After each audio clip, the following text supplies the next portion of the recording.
knowing that everybody who goes into the votes for those and all thinking that this whole team pretty much deserves it is very impressive for this NAIT team. Well, like we talked about, they finished the 2 regionals at 9-1. So and a lot of those games they really cleaned up. So they're well trained and well skilled for sure. So now that we're past the 5 rocks, that guard at the front is gone. You can tell that Nicholas likes playing a clean game. He wants to have that house open for him and not have to worry about any junk in front, which is how I like playing. Yeah. I like throwing a lot of stuff up front and have a picket fence.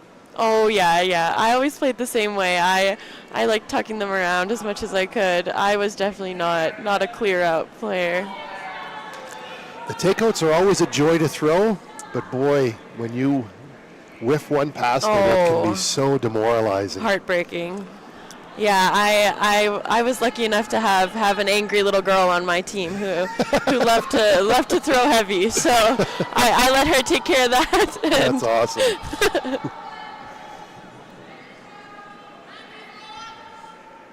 We've got an open hit here for Red Deer, the Red Deer Kings, to be able to take this blue one. It's just tucked up a little behind, maybe the one little corner of it. So Jaden is, let's get rid of that while we still can before they throw another guard up there. Saying it's good. Sam's like, good, I don't have to sweep hard. But he's still going at it here. Here he goes. Oh, yeah. Just past the guard, just misses it. Nice hit and a roll behind. What an incredible shot. Now he's using that guard at the front to his advantage. So, is Nicholas going to try for a peel on that one, or is he going to drive his guard straight back on it? Looks like he's just going to try and peel it off. Yep. Score is 1-0 for NAIT. They made their last shot in the first end when they had the hammer to take the one. Always hoping for 2 when you've got the hammer, but better than giving one up, that's for sure. They're just waiting on this one to move. They're trying to cut it. As you can see, they're just sweeping on the one edge of the rock to try and make it sweep, and they're sweeping it vertically rather than horizontally. Juz does hit that one, but he rolls his shooter out. So Red Deer again. Let's put one in. We've got still 4 rocks for Red Deer to shoot. Yeah, lots of time here in this end to make something happen for this Red Deer team to try and keep themselves in it before NAIT gets too far ahead. Yeah. Putting this one behind cover. We mentioned the NAIT Ukes finished the regionals with a 9-1 for first place. The Red Deer Kings were second with a 6-4 record, tied with Concordia. And like we mentioned, Concordia and NAIT played yesterday in the Page playoff system, and Concordia, maybe a little bit of an upset. Maybe they're peaking at the right time, but they beat NAIT and forced them to get up early and play this semifinal game to get into the gold medal match. Absolutely, and that's my favorite thing about these championships is the teams that you don't expect to really come with that playoff mindset, come with that championship mindset, and come here with something to prove. So Concordia making it, for me, I love an underdog. So yeah, they're always great to cheer for. And Concordia again coming in here with a 6-4 record in the regionals, but they went undefeated, and they get to play the winner of this for the gold medal this afternoon at 1 o'clock. Should be an exciting game today with these two teams. Even though it's a little bit early, they're on point already, aren't they, Caitlin? Oh yeah, I know. I look like I just rolled out of bed, but these players definitely look like they're here ready to play. Yeah. Just nudges the red one out and sits over on the 8-foot edge. So NAIT sitting 1, Red Deer having last rock. They've got 3 stones left. NAIT having 2 left. And you can see that they're calling a out-turn takeout on that far edge on the other side of the guard that's there. So he's got a wide open view of it. Jaden What a smooth delivery Nick has as well. Sam working this one to try and make sure it doesn't clip that guard. It looks like it's going to get it. Nope. Oh. And he went between them. Oh my. They tried to keep that straight, but the ice does move coming from the outside in too. Just a little bit too much curl on it, maybe not enough weight, too much ice, but a miscue, and Nate is now in control of this end. Although they do not have last rock, they do have one in the house, and they're going for another one, Caitlin.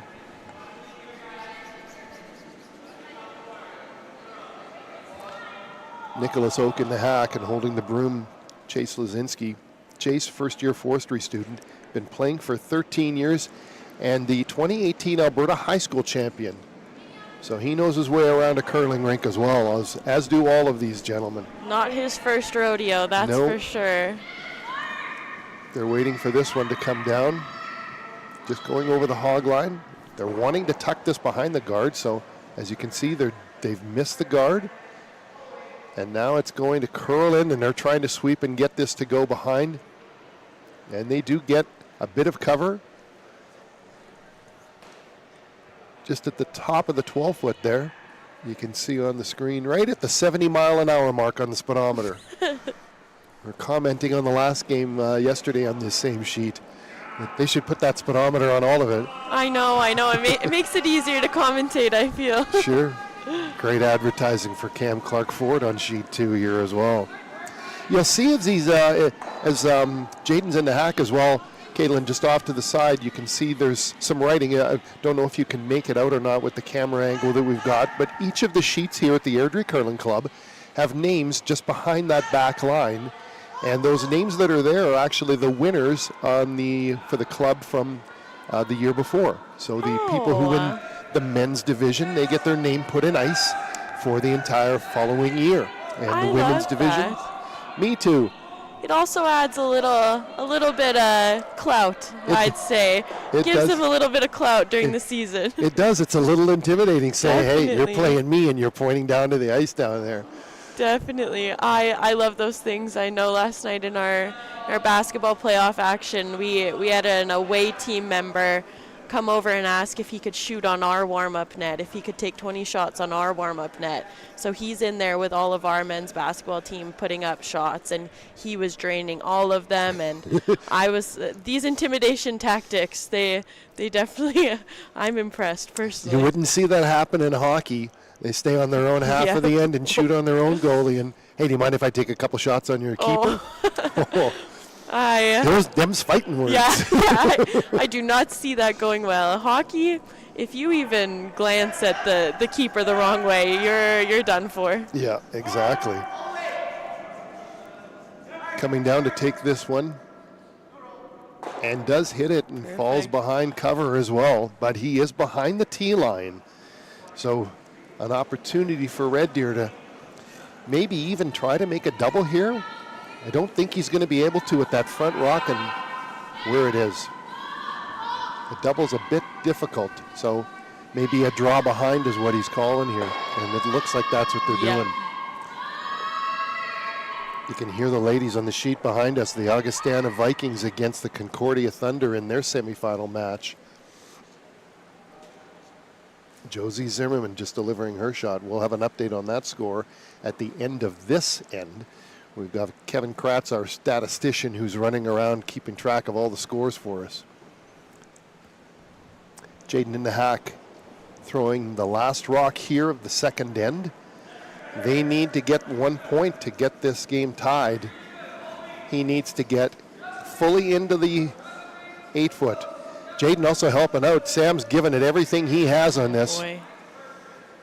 How those brooms don't break is beyond me, the way that they're sweeping on this. And he's got a good looking shot here. Can he get into the 4-foot? He needs to get all the way in.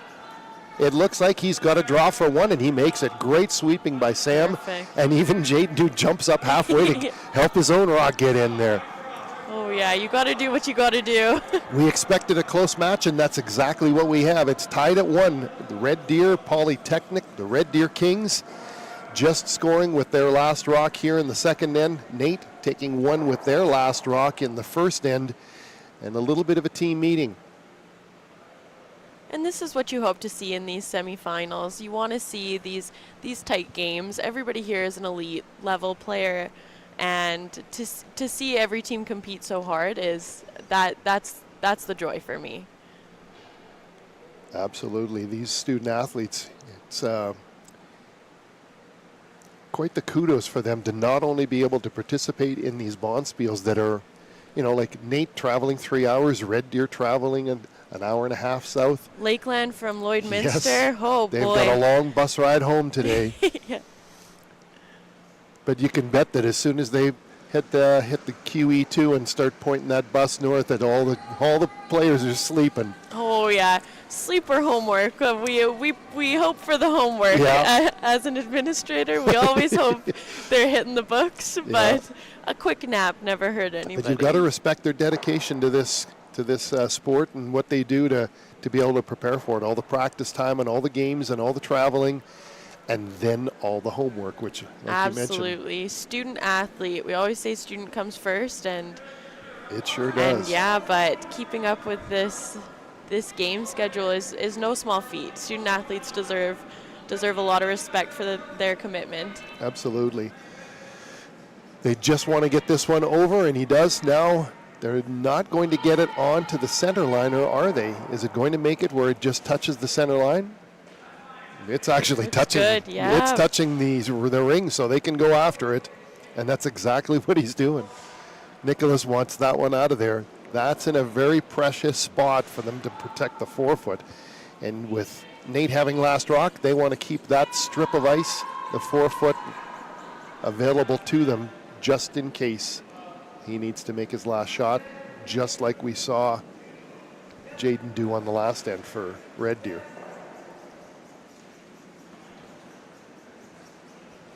Nate shooting the blue stones, Red Deer shooting the red ones.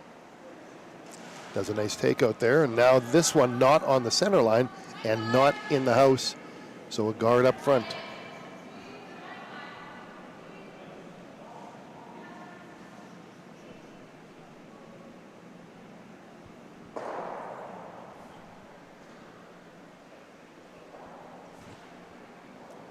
Sam delivering his first or second stone here now. Sam's not getting enough sweeping, so he decides to get up and help his own rock. I think Sam likes to sweep. He better. Good for him, yeah. He better, because he's getting enough of it in this weekend, that's for sure. Personally, I unfortunately hit the ice a couple too many times while sweeping. So. Well, I relayed this story yesterday, but it's so good I'm going to tell the story again for those viewers that weren't watching yesterday. There was one time when I was playing an immediate bonspiel, and my push broom decided that was enough, and it broke. And right where the head attaches onto the broom handle, and down I went and headbutted a rock. It's one thing to fall. It's another to hit your head on the rock. I ended up going to emergency, getting a couple of stitches over my right eyebrow, but I wanted to keep playing. And you ruined the sheet with your blood too? No, I quickly had my hand over top of that, and there weren't any extra rings on the ice. But I was like, I can play, I can keep playing, because it was for the finals, and I'm like, I don't have time to go, and they're like, no. But yeah, when your head is bleeding, I don't think it's a good idea to keep curling. So yeah, that one's a little hard to fight, I feel like. Yeah, I got teased about that. Again, a media bonspiel, so for the rest of the year and the following year, it was a lot of fun. Like, make sure you don't headbutt a rock, Richard. All right, Sam delivering his last stone here for Red Deer. Sam gets to throw some takeout weight. Wants to clean up a little bit on aisle 2. He's got 2 blue rocks. He's hoping to hit the front one and go for a double peel. Gets the one, gets them both, but the blue that he hits second goes all the way into into the shot rock and moves it. So now they're discussing about the peel rule. Nope. I was wondering, with that being on the front and the nick, but it was in the house, so they have to leave the rocks now where they are. Shot rock belongs to Nate. They're sitting fully into the 4-foot. They have last rock, so wouldn't be surprised he does split the house, what I thought he might do. A guard was an option as well, but it's a little early to throw that up. I think that Nicholas knows that that one that's there right now is not going to be there by the end of this ender. Oh, yeah. Red Deer's just too skilled at this. And leaving that rock in there the whole time is not something they can afford to do. They're just watching this one.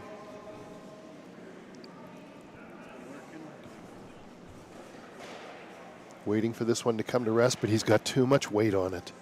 Ooh. Yikes, a miscue from Nate there. Now it's an open hit for this one, and if they can angle it properly, Caitlin, they could be Red Deer could be sitting 2 here and take control of this end. Yep.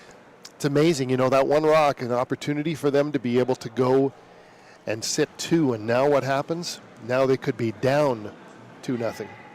I know, and that's the same thing that happened in the last end as well. It was that Nate miscue that opened it up for Red Deer to come in, and they definitely took advantage of it. Here's the first shot by Nick. Wazinski throwing 3rd stone, so he'll throw 3, and Sam gets to throw 3. Jaden throwing 2. Beautiful takeout, and he does exactly what we talked about. He now is sitting 2. The double is there, though, and that's exactly what Nicholas is calling. He's asking for straight back, peel weight, drive it back onto the other red one, and again, a really good shot here could be, instead of Red Deer having 2, Nate could be sitting 1, so the game can change really quickly. He's got good weight on this one. You can see that rock is moving at a higher velocity than any of the rocks we've had today. They know they got to move 88 pounds of granite, so number 1 just misses it, and they are disappointed at that because it didn't miss by much. We got some updates on the other sheets. We've got 2 other semifinals going on. Again, we mentioned that the winner of this game will go on to play the Concordia Thunder in the gold medal match at 1 o'clock. For the women's draw, we do have Concordia leading Augustana 3-0. The Concordia female team waiting to play in the gold medal match are the SAIT Trojans. So they'll be here at 1 o'clock on sheet number 4, and that will be our feature game this afternoon. Concordia up 3-0 on Augustana. So Josie Zimmerman, the skip for Augustana, has got her work cut out for her to beat Gabby Wood.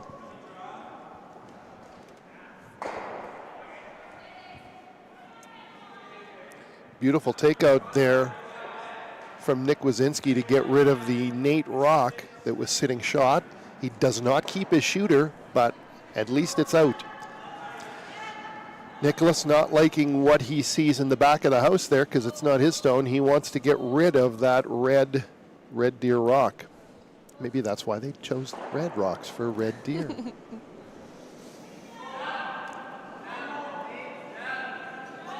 Sweepers are waiting on it to just wait for this to curl.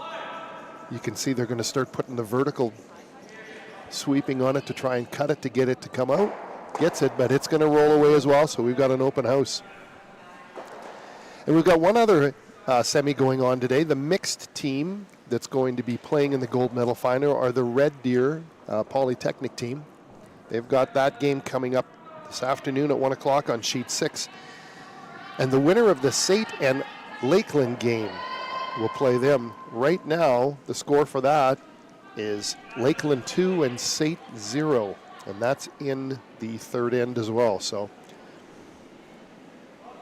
try and keep you up to date on the other games while they're going on. Thank you to our statistician, Kevin Kratz, for all of his work. And that mixed final is going to be a good one. If people have time to tune on in, that's a good one. That Red Deer team is so impressive and so fun to watch. Yeah. Well, the impressive part about them is that they went through the regional and both regionals, the fall and the winter, undefeated. 6-0 in both. And it goes to show here in this championships, they were so impressive yesterday, and yeah, watching their skill out there was quite the feat. Yeah. Well, they're sitting waiting for the final match, the mixed Red Deer team, happening on sheet 6 at 1 o'clock. They did not go undefeated here, though. Although in the Fallen Regionals they went 12-0, their record here was 2-1, and the team they lost against was Lakeland. So the Lakeland and SAIT game that's going on, I wonder whether Red Deer's sitting there going, come on, SAIT. Hoping that they don't have to face Lakeland, because Lakeland College, last time we played you, we beat you. It doesn't matter what happened in November and January. It's on this ice just a day ago. So. Yep, and they had a bit of an easy game against SAIT yesterday. I don't think SAIT's game matched up against Red Deer's very well. Red Deer definitely had SAIT figured out and took advantage of it for a 9-1 win. Wow. They were shaking hands after 6. Yeah, but All right, back to our feature sheet. We got one rock in play right now. Jaden Morlack in the hack for the Red Deer Polytechnic Kings, delivering his first of his 2 skip stones. He does not have last rock, so he's going to try and draw behind the guard, the blue guard that's there. Again, they only have 3 members, so as soon as he's done shooting, he decides to come up and help sweep, and you can see he's trying to cut the rock again, sweeping vertically to try and get that rock to curl behind that guard. The weight is there, but he doesn't want to leave it open. And of course, with some sweeping, it does go a little bit farther, and he's got it in the back of the 12-foot there. Nicholas not even taking a second to consider. He wants his rock probably just in front of his. Although I would bet that he's hoping that this stops more on the tee line, because if he puts it behind the tee line, it gives an opening for Jaden to just draw up to it and freeze up to it. So his ideal landing spot is right on the tee line with that red rock to have some backing.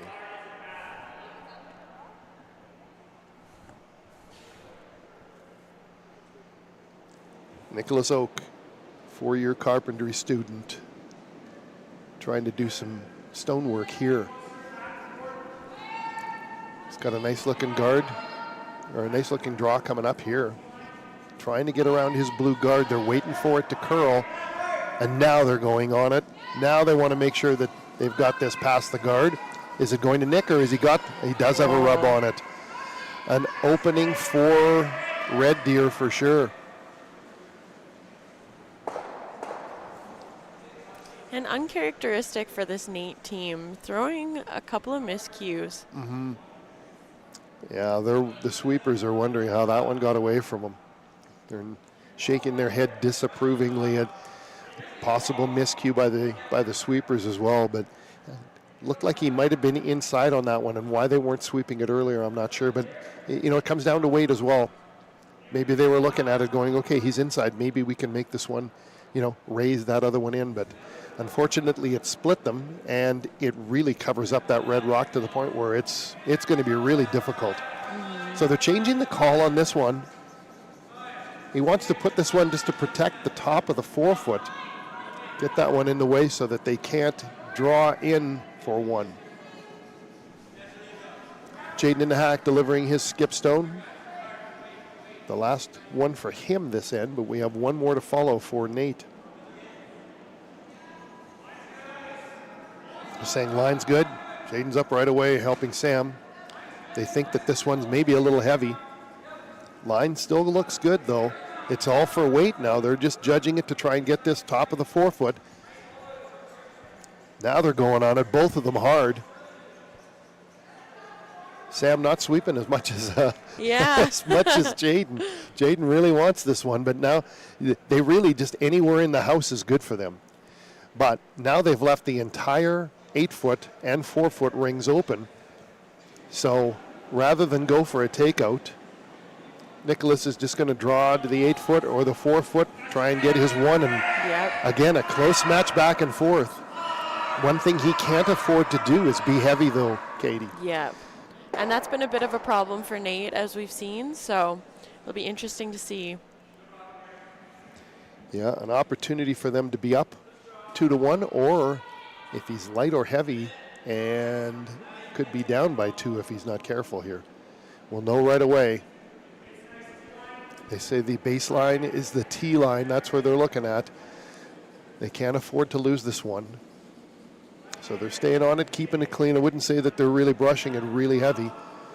They called the sweepers off, waiting for it to kind of just slow down a little bit. His weight looks good. Looks like he's into the 8-foot. And indeed, Nicholas with the clutch shot pulls it off, gets it right to the, well, they pulled it before it even stopped. I know. They knew it was in. 2-1 for Nate now as we start up the 4th end coming back. Another quick little meeting between the teams to discuss exactly what needs to be done on this end, how to get better, what do they see. Red Deer trying to figure out what do they want Nate to throw. They're still in this game easily. In fact, with Last Rock, they could take control of this. Absolutely. And yeah, this back and forth action is what we're hoping to see from these two teams. Yeah, I don't think anybody expected a 9-1 final after 6 on this sheet, not with these two teams. Certainly not. Mm-hmm. We do have 2 streams available for you this weekend. The men's draw, like I said, here on our stream that you're watching. The other stream has the women's semifinal on sheet 3. I'm sorry, they don't.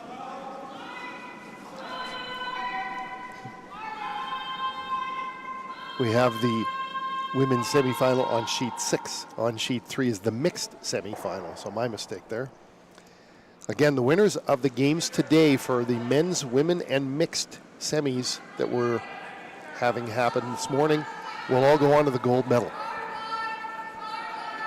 And that chance to play at CCAA Nationals. Yes.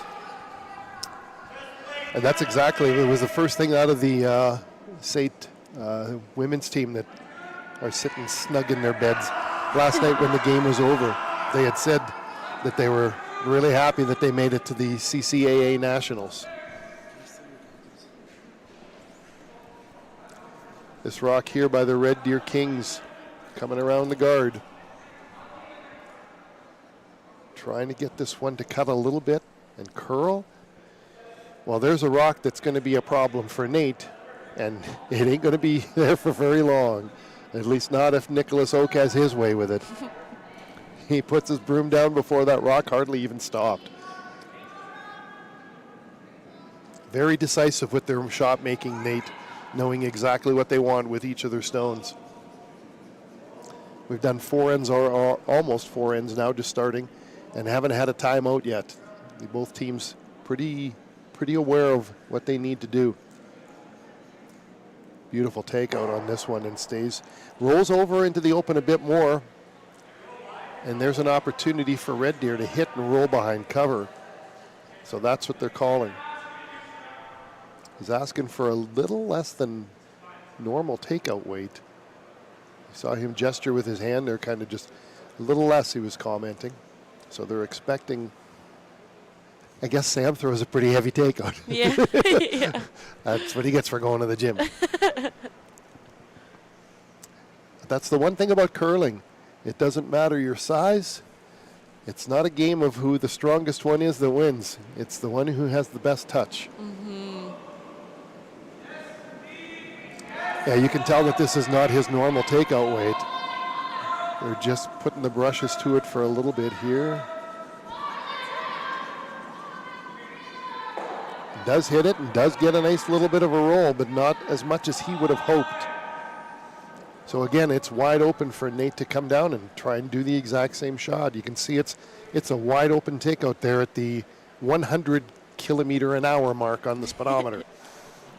I don't expect his rock to be going that fast. I know, I was going to say. But you can see that they're giving much less ice, so we've got a much more, a much faster rock being delivered here for this takeout.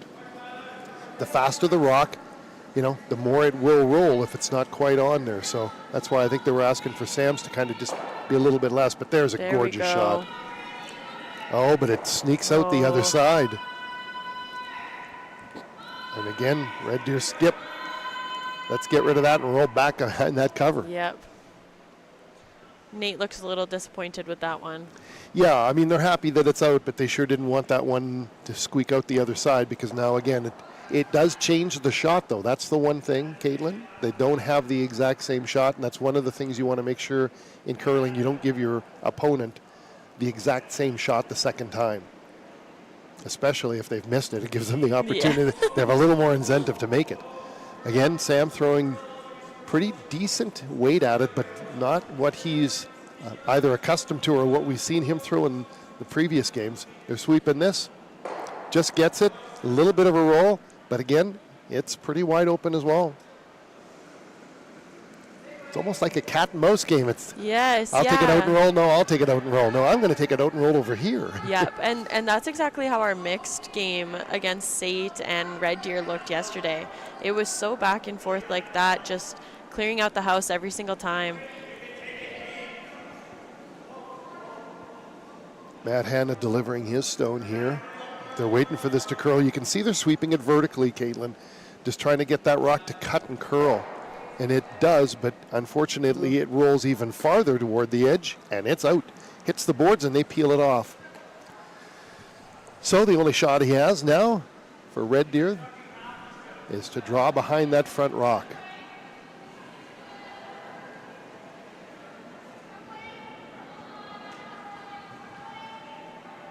Scores 2-1 for Nate in the fourth end here. We've got 4 rocks left for Nate and 5 rocks left for Red Deer as they're about to throw this stone to try a draw behind. He says the weight's nice to the point where he's not even getting up and helping Sam. Sam, you got this one all on your own, buddy. I'm tired of going up and down the ice. Yeah. Says the line is good. Just waiting on the weight. Could this have been swept too much? Eek. It's going through the 4-foot past the button. Stops behind the tee line. Stops right on the tee line. Right on the Ford logo there in the middle. Nice shot. Well done.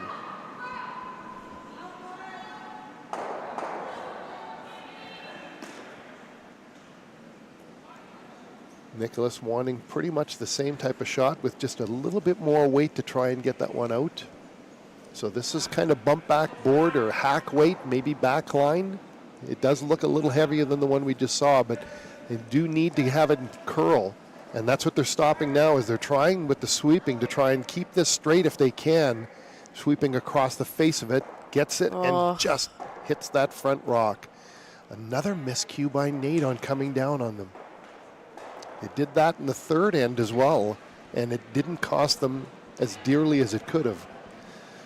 But this one now, an opportunity for them to allow Red Deer to get back in it.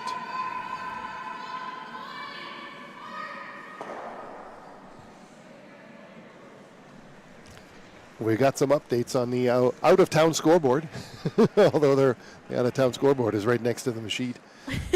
You can see them on the SAIT and Lakeland mixed team is on sheet 3 right next to our feature sheet, sheet 2. That score, Lakeland up 3-0 over SAIT right now. SAIT in a bit of a battle. Again, Lakeland, the only team to beat the mixed Red Deer team. So if Red Deer's kind of hoping that SAIT can come back and get them here. I know as a bit of a biased employee, I'm also as an employee of the people who pay my bills, I'm also hoping SAIT can make a bit of a comeback.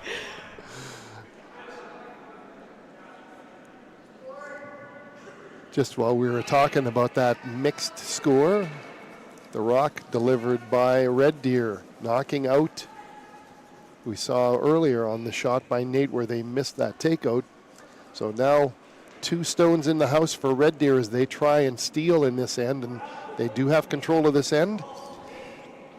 And Red Deer's doing a great job. Their shots are just on today, whereas Nate has been making those little mistakes, and I'm just not seeing those from Red Deer.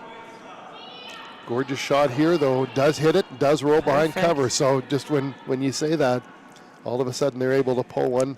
The problem is, though, he's behind the tee line with that. And Red Deer, I should say, trying to steal. They're looking at it to try and see if he can get it out. And that's going to be a really difficult shot to come around. You're probably seeing when you're in the hack, from up top, it looks like the whole rock is open from way, but when you're all the way on the other side of this sheet, some 200 feet away, that rock doesn't look very big, I'm telling you. And that rock that's in front is more in the way than you might want to believe. So, but he does feel like he can hit it and possibly even roll in toward the center there. Of course, another shot for him would be the freeze, but feels he's got a better opportunity and the percentage is better for him to take this one out. Sam is all over this rock. Sam Goody, second year, taking his kinesiology diploma. Trying to wait for this one to curl, gets past the guard, but does he have it? He does, but he rolls into the open over on the 12-foot. So now the shot that Nicholas wants is to hit that front red one and roll behind the blue cover. So we covered the mixed semifinal that's happening on sheet 3. Let's take a look over at the women's final that's happening on sheet 6 just behind us. The Concordia Thunder were up 3-0. Augustana forced to take one with their last rock. So it's 3-1 now for Gabby Wood and the Concordia Thunder against Josie Zimmerman. And as of right now, Concordia has 2 rocks in the house as they're playing the fourth end.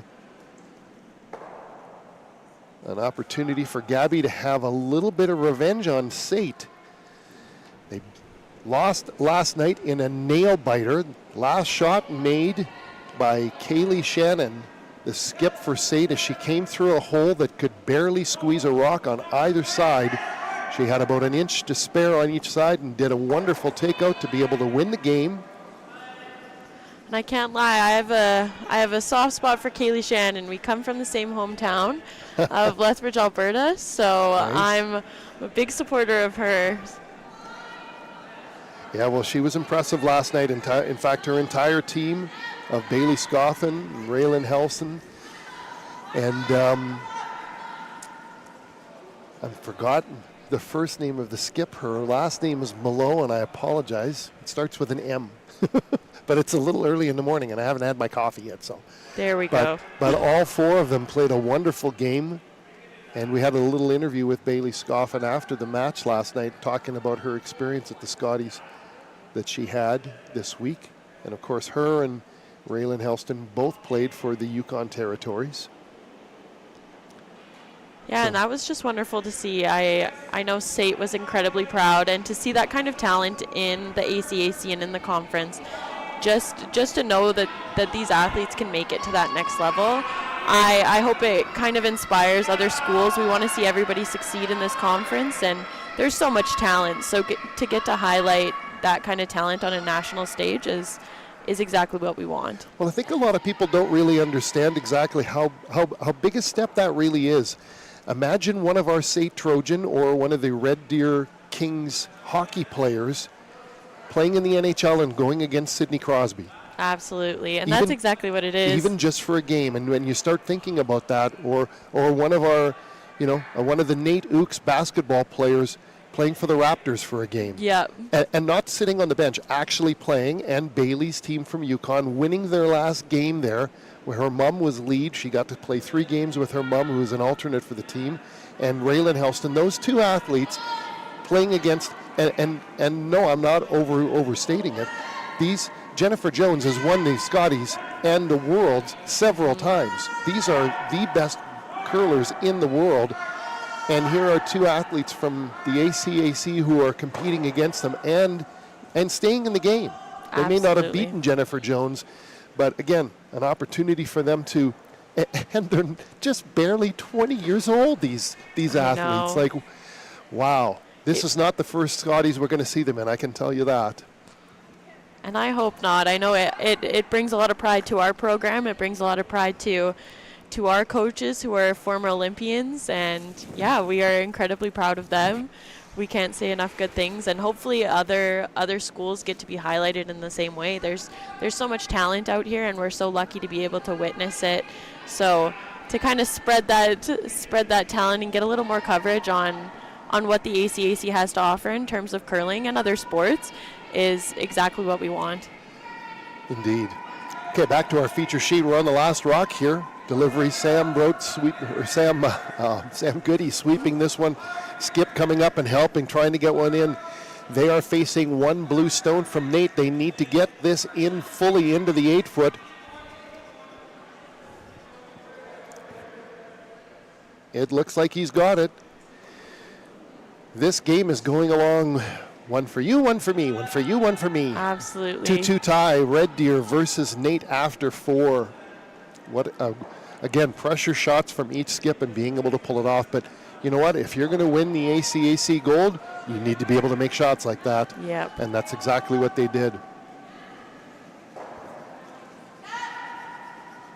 Just a little again. After each end, they're talking about the end. What did we do right? What could we do better? What went wrong? Why did it go wrong? It's, an opportunity to learn and an opportunity to improve. These teams are going at it and giving each other everything they have.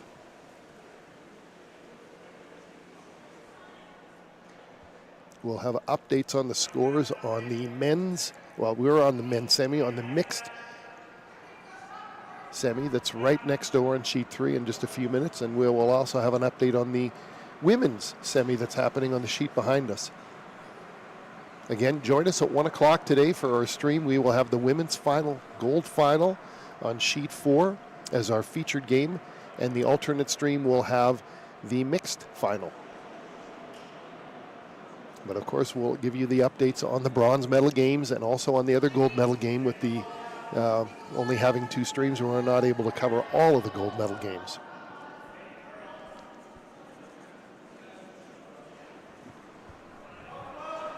Red Deer taking 1 in the last end to tie the game up at 2, obviously. They have first shot here. So there's Sam with one arm covered and one arm bare, and I don't know how he does it because it's cold enough in here with the 6 layers I have on. I know, I certainly have my hands tucked away. And here I am drinking an iced coffee. Oh, that's one thing. You will never catch me with a hot drink. It can be minus 35 and I will still have a cold drink. I'm the same way. I think it was when I was young, I burned my tongue too many times. I know. If I get a hot drink, I wait for it to cool off anyways. So. Too busy to drink it while it's hot. Exactly. Sam's first shot just over the hog line, right in the middle of the guard zone and touching the center line. So Nate not able to touch that one at all. Is that on it? I think it's just off. Just barely missing. So they can nudge it over a bit without having to worry about their stone being removed. But Nicholas not worrying about it. He just wants to put one in and put it behind cover. I wonder if Nate is starting to, okay, let's put some pressure on them. Because in previous ends, they may have thrown another one up there. This one a little bit heavy, just slightly behind the tee line, leaving that button open.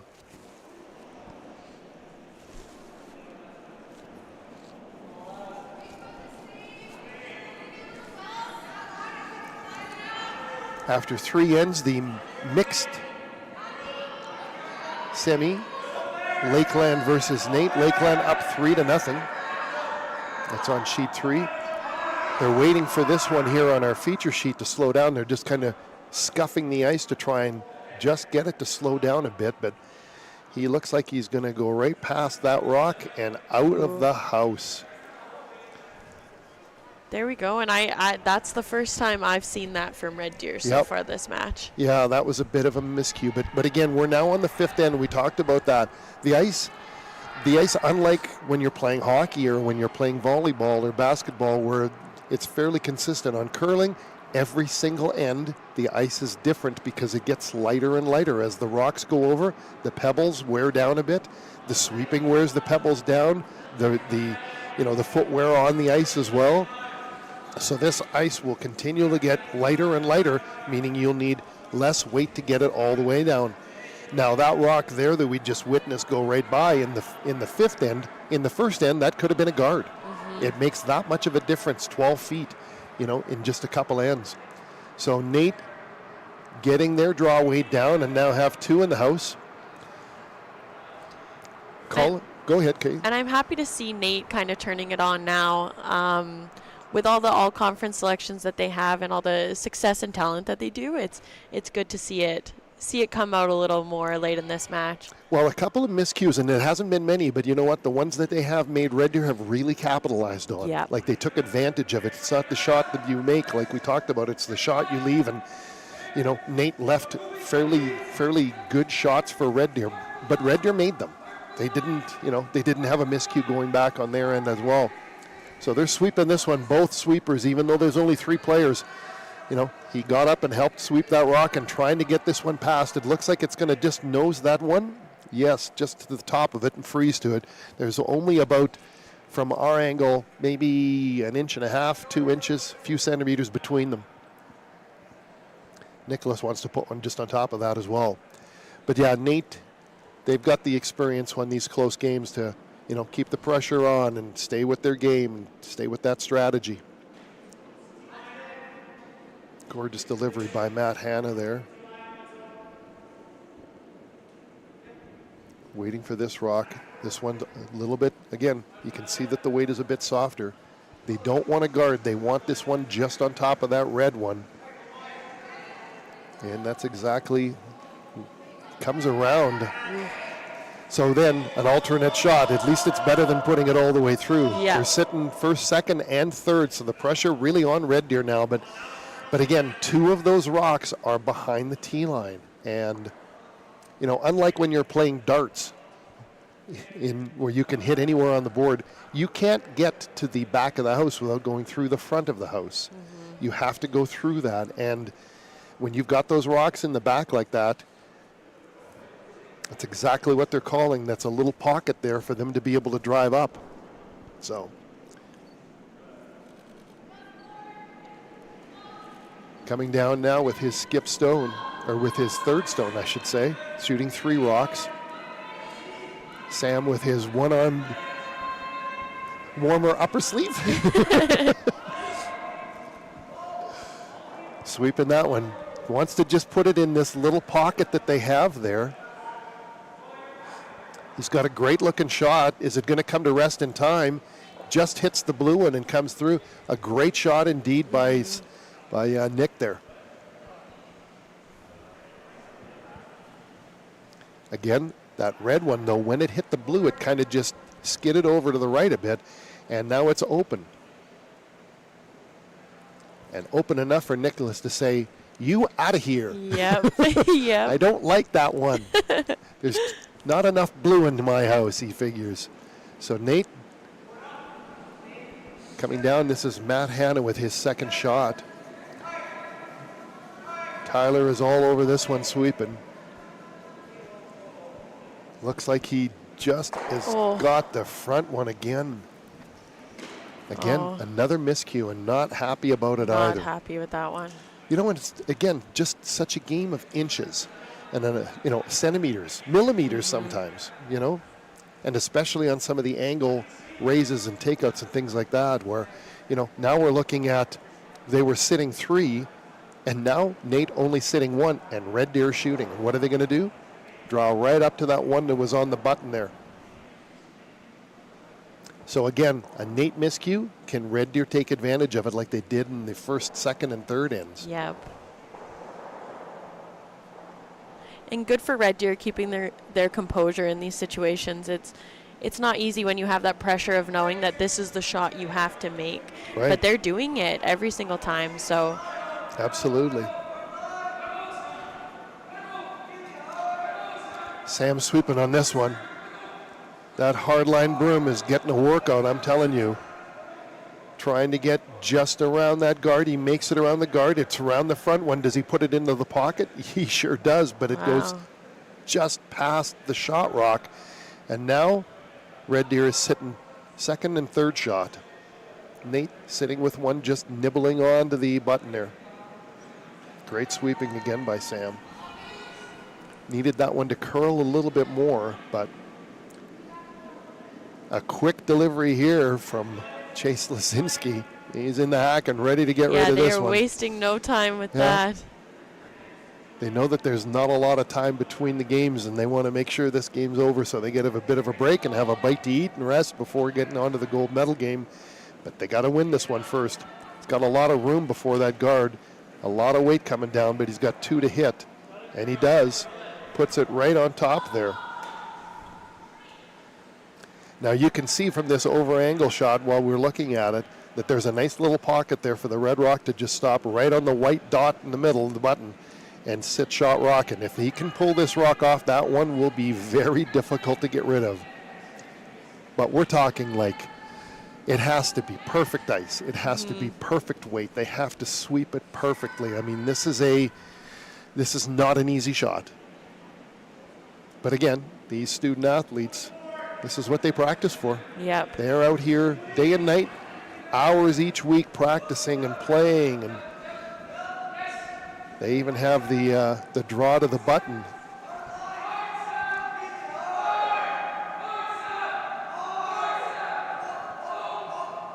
Nice job here to get it close, and does he get it?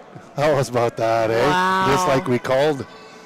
Not a big surprise. The Red Deer Polytechnic team, they finished first in the draw to the button. They have this competition during the regional, so each team gets to shoot. And this team, the Red Deer Polytechnic team, did finish first. The closest was the second, who placed second. Sam hit the button. He was right on it, 0 centimeters. He won the competition by hitting the button. Adam finished 4th. Skip was 7th. Combined, the 4 of them finished just 244 centimeters away from the button. Wow. All 4 rocks. I don't know if I could get one of them 244 centimeters on the button. And Nate Rock just coming down and nudging the one out, but it's still sitting with Red Deer on the button for 1 and Nate behind that. And that's what we talked about. As soon as those rocks go behind that tee line, they're sometimes more of a detriment than they are a positive. Absolutely. Yeah, you see with those Nate ones, they're just nuzzling that red one in there. Yep. Red Deer knowing they do not have last rock here, so they just want to put a guard up. They can't get another one closer to the button, so let's protect the one that's there, because you know full well with the next shot that's going to come.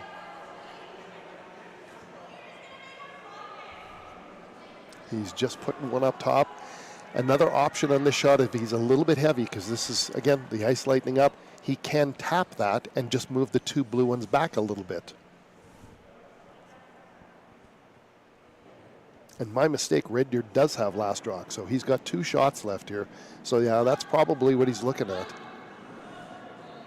Can we just move those 2 blue ones back at just not even a foot, Caitlin? You just want to tap them back 3 or 4 inches to be able to have that. They say the line is fine.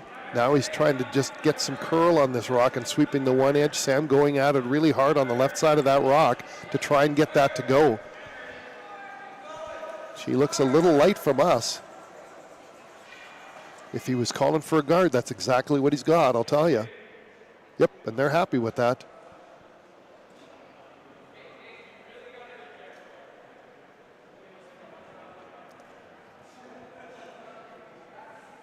So what do you do with your last rock here, Nicholas? Don't be surprised if they call a timeout. To be honest, they haven't called one. They're already in the 5th end. We're discussing this over. They do have Corinne Flory Simmons as their coach, who won the ACAC Curling Coach of the Year at the awards banquet on Friday.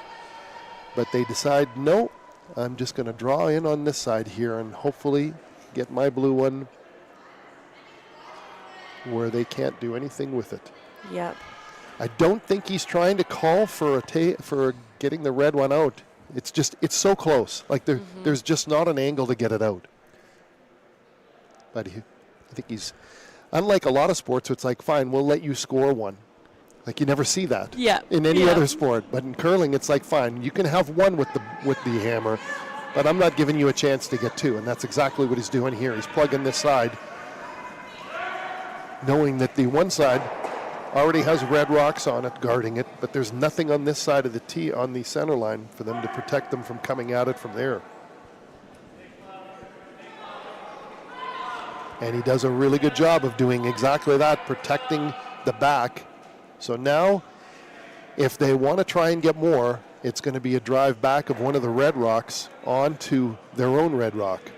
The good thing is they really can't mess that up.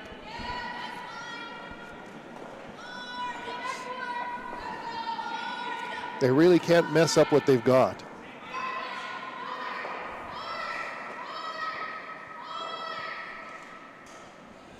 Yeah, I don't want to say that this is a free rock for Red Deer, but I know I'd try and make something fancy happen.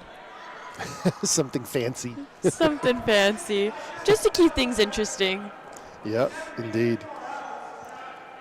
We do have an out-of-town scoreboard. I keep calling it out-of-town scoreboard, but they're not even, they're in town. They're in fact in the same building. Another sheet update coming for the mixed semi and the women's semi. And we'll have that for you after this end is over, while we have Leadstones coming for the fifth end, or sixth end, sorry. His last rock, one rock remaining for Nate to deliver.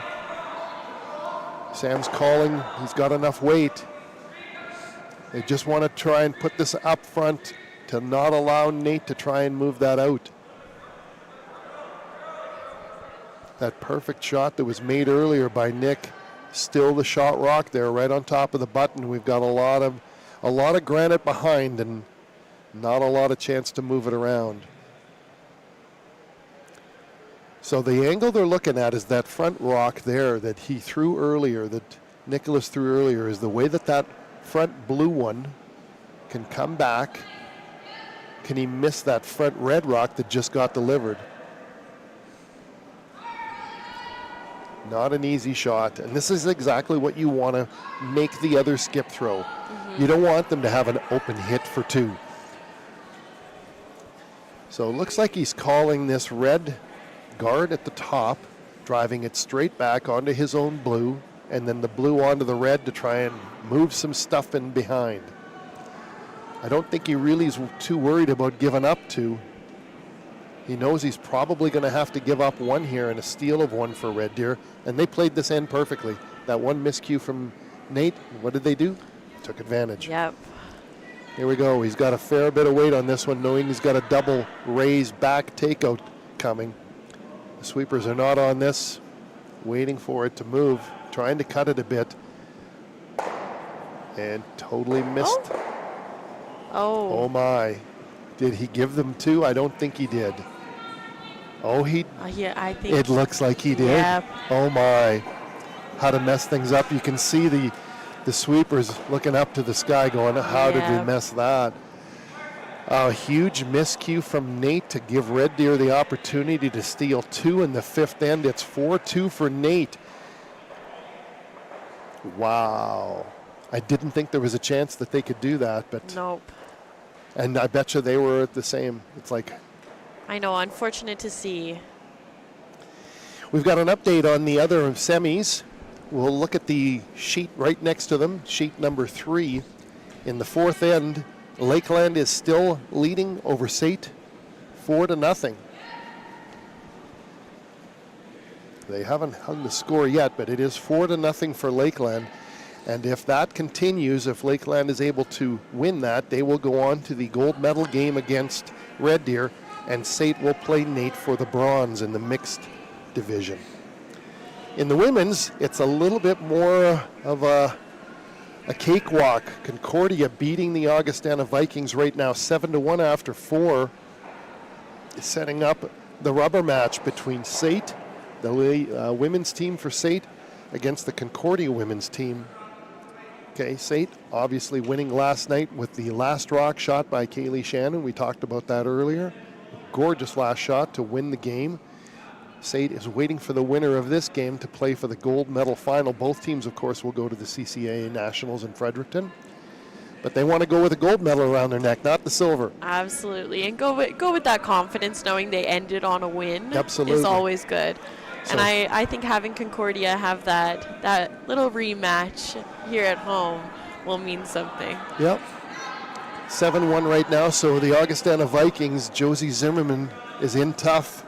If it stays like that, Josie will be playing the Red Deer Queens for the bronze medal, and SAIT and Concordia going at it on sheet 4 for the gold medal. All those games happening, the bronze and gold medal games happening at 1 o'clock here at the Airdrie Curling Club if you want to come and join us, or just enjoy it here on YouTube and ACAC TV streams that we have going for you. Okay, back to our featured game. 1 rock delivered, 1 on its way right now.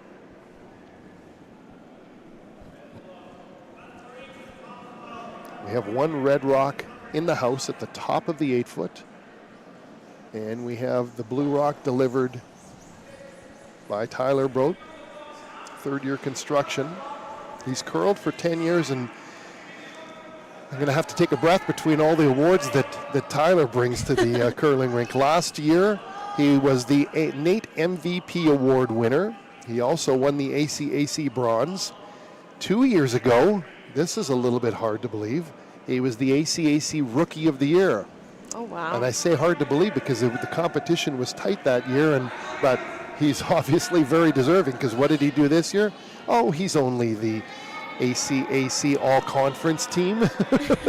So when you say Rookie of the Year, you get the impression that he's a fairly new curler. Nope, he's curled for 10 years in Sherwood Park. Red Deer throwing the red rocks, NAIT with the blue rocks. That rock just a little bit heavy, and we saw earlier how detrimental it can be to have rocks behind the tee line, and that's where this one ends up. So NAIT hoping to turn the tables a little bit. They do have last rock, but they need to get 2 here to tie the game. And so I would not be shocked to watch Nicholas Oak and the NAIT Ooks being a little bit more aggressive now.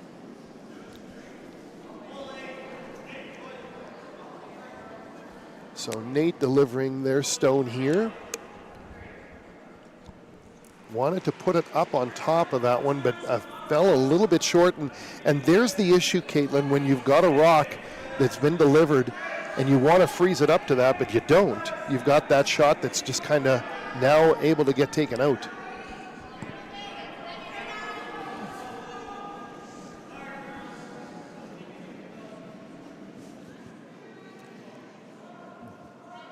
We now have the Red Deer Kings delivering their rock. This is Sam Goody delivering his stone.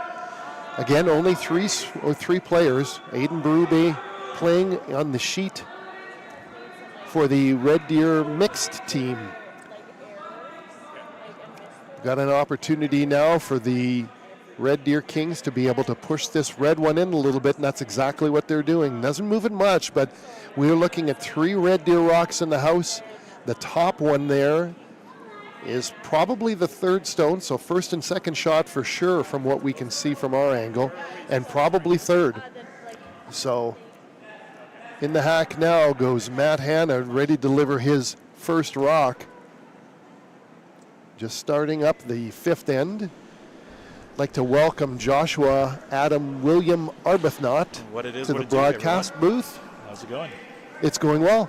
Caitlin's going to help out on the technical side. I think maybe she got a little cold out here. Yeah, shouts to Caitlin. It's been a busy week here for Trojans production. It sure has. So we've been all over the place, but I'm happy to be back here and join Richard right now. As you can see, Red Deer up 4-2. I was just talking to Caitlin about some of the shots that's been going on. It sounds like it's been a very interesting matchup. We are not accustomed to seeing NAIT have the amount of miscues and missed shots, but I mean, and no team is going to be perfect, right? Every team is going to have issues and miss shots. But it's when they miss, the Red Deer Kings have capitalized every single time. And that's where we're at with this game. The last end, just as Josh was walking in, he probably saw, it looked like Red Deer was only going to take 1, but NAIT raised them in for a 2nd one to steal 2. And that's why the score is 4-2. But every other end has been, you have last rock, I'll take a point. I have last rock, I'll take a point. You have last rock. So it went back and forth, 1-1, 1-0, 1-1, 2-1, 2-2, until that big steal of 2 in the last end. So Red Deer is pushing right now, bringing up this stone, and see an early guard set up there right now, seems by Nate. And that's exactly what just got pushed in by Sam Goody's shot. Pushes the blue rock in, and they're trying to sweep that one out a little farther. So with 4 rocks in the house, first and second stone belong to the Red Deer Kings. Red Deer shooting the red rocks, Nate with the blue ones. Nicholas not taking much time at all with calling his shot. He's got that broom right next to the red rock, and he's asking Matt Hanna to deliver him a takeout. And although the front rock is the one he's aiming at, he'd be really happy to be able to get a double here. And you guys have been zooming here just an hour in and already on the 6th end. Yeah, these guys are really they're heading through this game fairly quickly. Nice hit right there. Just gets the first one out and moves the red one back a little bit, but it's still shot rock. But I think he was aiming to try to knock both of them down, like you said, gets that shot rock there. So they'll be content with what they got right there. Yeah, absolutely. And this rock now that putting the broom down there, this rock here at the top, the blue one that belongs to Nate, is the one they want to get rid of. It's going to cause the most problems for them. It's the third stone, third closest to the button, but it's where the placement is of it, because it's protecting the entire 4-foot for them to have to be able to go into it later. So they want to get rid of this. What they don't want to do is raise it onto their own in the back. So they got to be really careful judging this for sweeping, making sure the line is on. Sam Goody is real close to this because he knows how important not to hit it onto their own is, because then it'll be shot rock. Sam almost missing and falling there when he was trying to get to the other side of the rock. Kept his balance, but probably not getting the shot he really wanted there because of it. Well, no, I didn't get much of a chance to get over, but what he did do is he did get rid of that blue rock at the front and didn't wreck it on his own red rock in behind, so mission accomplished. He would have liked to have stayed in, but that's okay. You know, as someone as a newbie, I've never seen a solo sweep. Can you kind of explain to me why sometimes they will do the solo sweep instead of normally having the 2 that they have? In this particular case, Red Deer has 3 players on their ice right now. Right. They've got one of their members, Aiden Berube, is actually playing on the Red Deer mixed team, so that's why Red Deer only has 3. But you will see sometimes, like in this case here, only one guy is sweeping, and depending on how they're aiming their rock, like you can see he's sweeping on the left-hand side of the rock because he wants to try and cut this. When you want to keep a rock straight, both sweepers will sweep across the face of it. And when you want to try and cut the rock and make it curl more, you'll have one sweeper just kind of sweep one edge of the rock, like the left-hand side if you want to turn and curl it to the left side, or just sweep the right edge. So it, just like any sport that's had the technological developments, these brooms, the way they're designed, can really provide a lot of action on a rock to be able to move it, and that's what they're trying to do, Josh, by sweeping just one guy on one side vertically rather than horizontally across the face of the rock. And now it seems that the Kings have their target acquired here. What they're going to do? Explain that last shot by Nate there, a little bit odd. Yeah, they wanted to actually, like you can see when we had the other camera angle, you could see that they were wanting to put it just kind of into the 8-foot.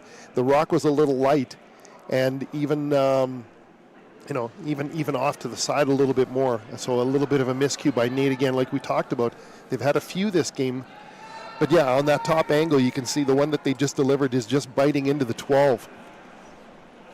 So they're talking over where they want this one, and he kind of pointed that he wanted over where the 120, it looks like, or yeah, the 120 kilometer part on the speedometer. So this is the first time we've had this happen in this game. It's been a pretty quick game, and like you mentioned, one of the reasons why they haven't had a chance to do much of a timeout and a talk with the coach, and that's exactly what we've called here. They've called for a timeout to be able to kind of get a break. Well, it's such a big shot right here, too, right now for the Kings. Absolutely. Yeah, they're up 4-2, stealing in the last end, and they know that Nate is one of the strongest teams in the ACAC men's with a 9-1 record and finishing here with a 2-1 record. So 11 wins and 2 losses, an opportunity for them to be able to go to the gold medal game you would think that Nate would have been the favored team with the record that they had. So Red Deer, knowing that they've kind of got them on the ropes and they've got a shot here where they want to make sure that they've got the best strategy for getting this, not just this next shot, Josh, but setting up the rest of the end. There's 4 rocks left, 2 for each team. Red Deer does not have last rock, like we talked about. They stole last end, and they're just tapping there saying, maybe we should just put it right there. Knowing that Red Deer is sitting 1, do they protect it? Do they just put a rock on front and be a guard? What would you do here? I would do exactly what they're calling, and I'd have one just off to the side, because that red rock, we saw in the last end how detrimental sometimes those rocks behind the tee line can be. So I think he wants to put his rock just kind of right on the tee line on the right-hand side of the house where that 100 kilometer an hour on the speedometer is, and just kind of have it off to the side there. So that's the call of what they're doing. Again, with curling, there's so many different angles and so many different plan Bs that if he's light, he's got a guard. If he's heavy, he's got an opportunity to kind of be over and raise those blue ones out. They're sweeping this one, but to me, I think that they need to let this curl a bit, and it seems a bit heavy as well. It's it's more spinning than curling, really. Yeah, it is moving over quite a bit, and here's the angle. Does he stop in time? Ooh, no. He's a little bit heavy. Yeah, you were talking about it. Didn't have the curl to it. Like I said, it was almost like a whirly dervish to Yeah. it. Yeah, he put a lot of spin on that rock, and an opportunity now for Nate to be able to come down and have that one rock that's the shot rock get pushed out. And they could be sitting, it looks like 2, because the red rock that just got delivered by Red Deer is the 3rd stone. We do have an update for the women's semi. We'll give that to you after this shot. Obviously, a really key shot here for Red Deer. I was going to say for the Nate Ooks right here, trying to get in. They're down by 2 right now, and we're running out of sets. So they got to start being aggressive, trying to find something right here and going hard in the sweep, Richard. Yeah, they're trying to get this one to just stop just in front of the tee line, but it's not even going to make it that far. But he does get second. He gets second shot on this. Red Deer still with that one rock in the back, but again, lots of time to get rid of it. Yeah, I would assume that's the next shot probably for the Ooks. Yeah, but it depends on where Red Deer puts this rock. So, and this is where that timeout comes into play. It's like, okay, well, after this, where do we go? Yeah. So he's trying to put his rock just on top of that blue one that's there. We mentioned that there was an update in the women's semi. Concordia playing the Augustana Vikings, and Concordia up 8-1 after 5. Yeah. If Josie Zimmerman can't get a few here, we could be seeing them shake hands on sheet 5, and the winner of that will go on to play the SAIT Trojans women's team for the gold medal game, and that's our feature game that you and I will be broadcasting at 1 o'clock today. That's an interesting score because we saw those two in our first feature game, and that was a really close matchup between those two. And Concordia, as you talked about how good they were, really now putting on a showcase of showing what they can do. And here comes the Polytechnic Kings right now from Red Deer. I think they're going to try to go exactly where you said, Richard. Not right in the button, but just like a little bit outside. Yeah, they're trying to get they're trying to get second, and they're getting them to go hard on this and keep going. I think they got what they wanted. Yep. Nice shot. It is where he needs it to be, above the tee line, kind of a little bit behind the cover there. It's not going to be what they can't do. What Nate can't do is do a double. And that's what they wanted to make sure the rock was angled properly. There's no way that they can get to the far right-hand side of the rock to get rid of both of those. Because the one edge of the blue is kind of protecting that, if you can see. Yeah. Right? So they can't get a double out of this. So what they're actually trying to do is they're going to raise this red one that's the above the tee line that just got delivered by Red Deer. They're going to try and raise it back and put it just off of the red one that's just above the D of the Cam Clark Ford logo, and then have the red one shoot across and maybe nudge the red one that's behind the tee line out. So a kind of a risky triple, and this is exactly, in the situation where Nicholas Oak took his last shot last end to a bit of chance and ended up giving up 2 instead of just giving up 1. But he's got to be a little risky. We're in the 6th end. Yeah. look at the weight on this one. This one's probably the fastest rock we've seen, and the reason why, he's moving 3 rocks at 44 pounds each. Just gets the one, rolls out his shooter, moves 2, sitting second and third stone. So tell me this right now. If you, seeing where they go, I was going to say, like, if you're the Kings, why are you just not landing one right down as close as you can? Because they have to automatically knock that one out. Yeah, I mean, the Kings right now, they know that they're sitting shot rock, and they have 1 stone left, so they want to protect that.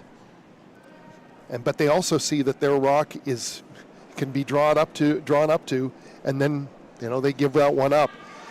They're hoping to steal another one here, and that's what they're putting with this rock, is to give another target for them to be able to go after. So we've got Jaden Morlock in the hack, waiting to deliver the last stone here for his team in the 6th end for Red Deer.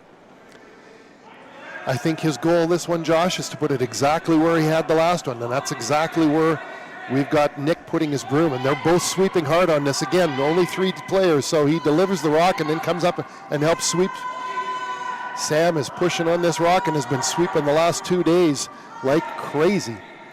Wants to get it deep, wants to take it far back on top of that one, and does that. In fact, he moves that blue one back farther, that now they're sitting first and second shot. And the freeze up to that one is really key, Josh, because now the red rock that just got thrown, it's almost impossible to get rid of that one. Yeah, I was going to say, I mean, we saw them go really heavy on their last shot. I would assume kind of a similar shot they're going to do in this one. Yeah, I don't know if needs to throw as much weight. Not as heavy, but yeah. Yeah, but it's definitely going to be a takeout. And again, we were looking the last end where Scott was like, okay, well, it looks like I'm going to have to give up one. Maybe I can try and rescue this and maybe get one. He ended up giving up 2. Right now, he's sitting there facing 2. The only shot he's got is to come straight back onto that one. And if he's going to roll, he wants to roll over to the other red one. But ideally, it's just a hit and stick for 1.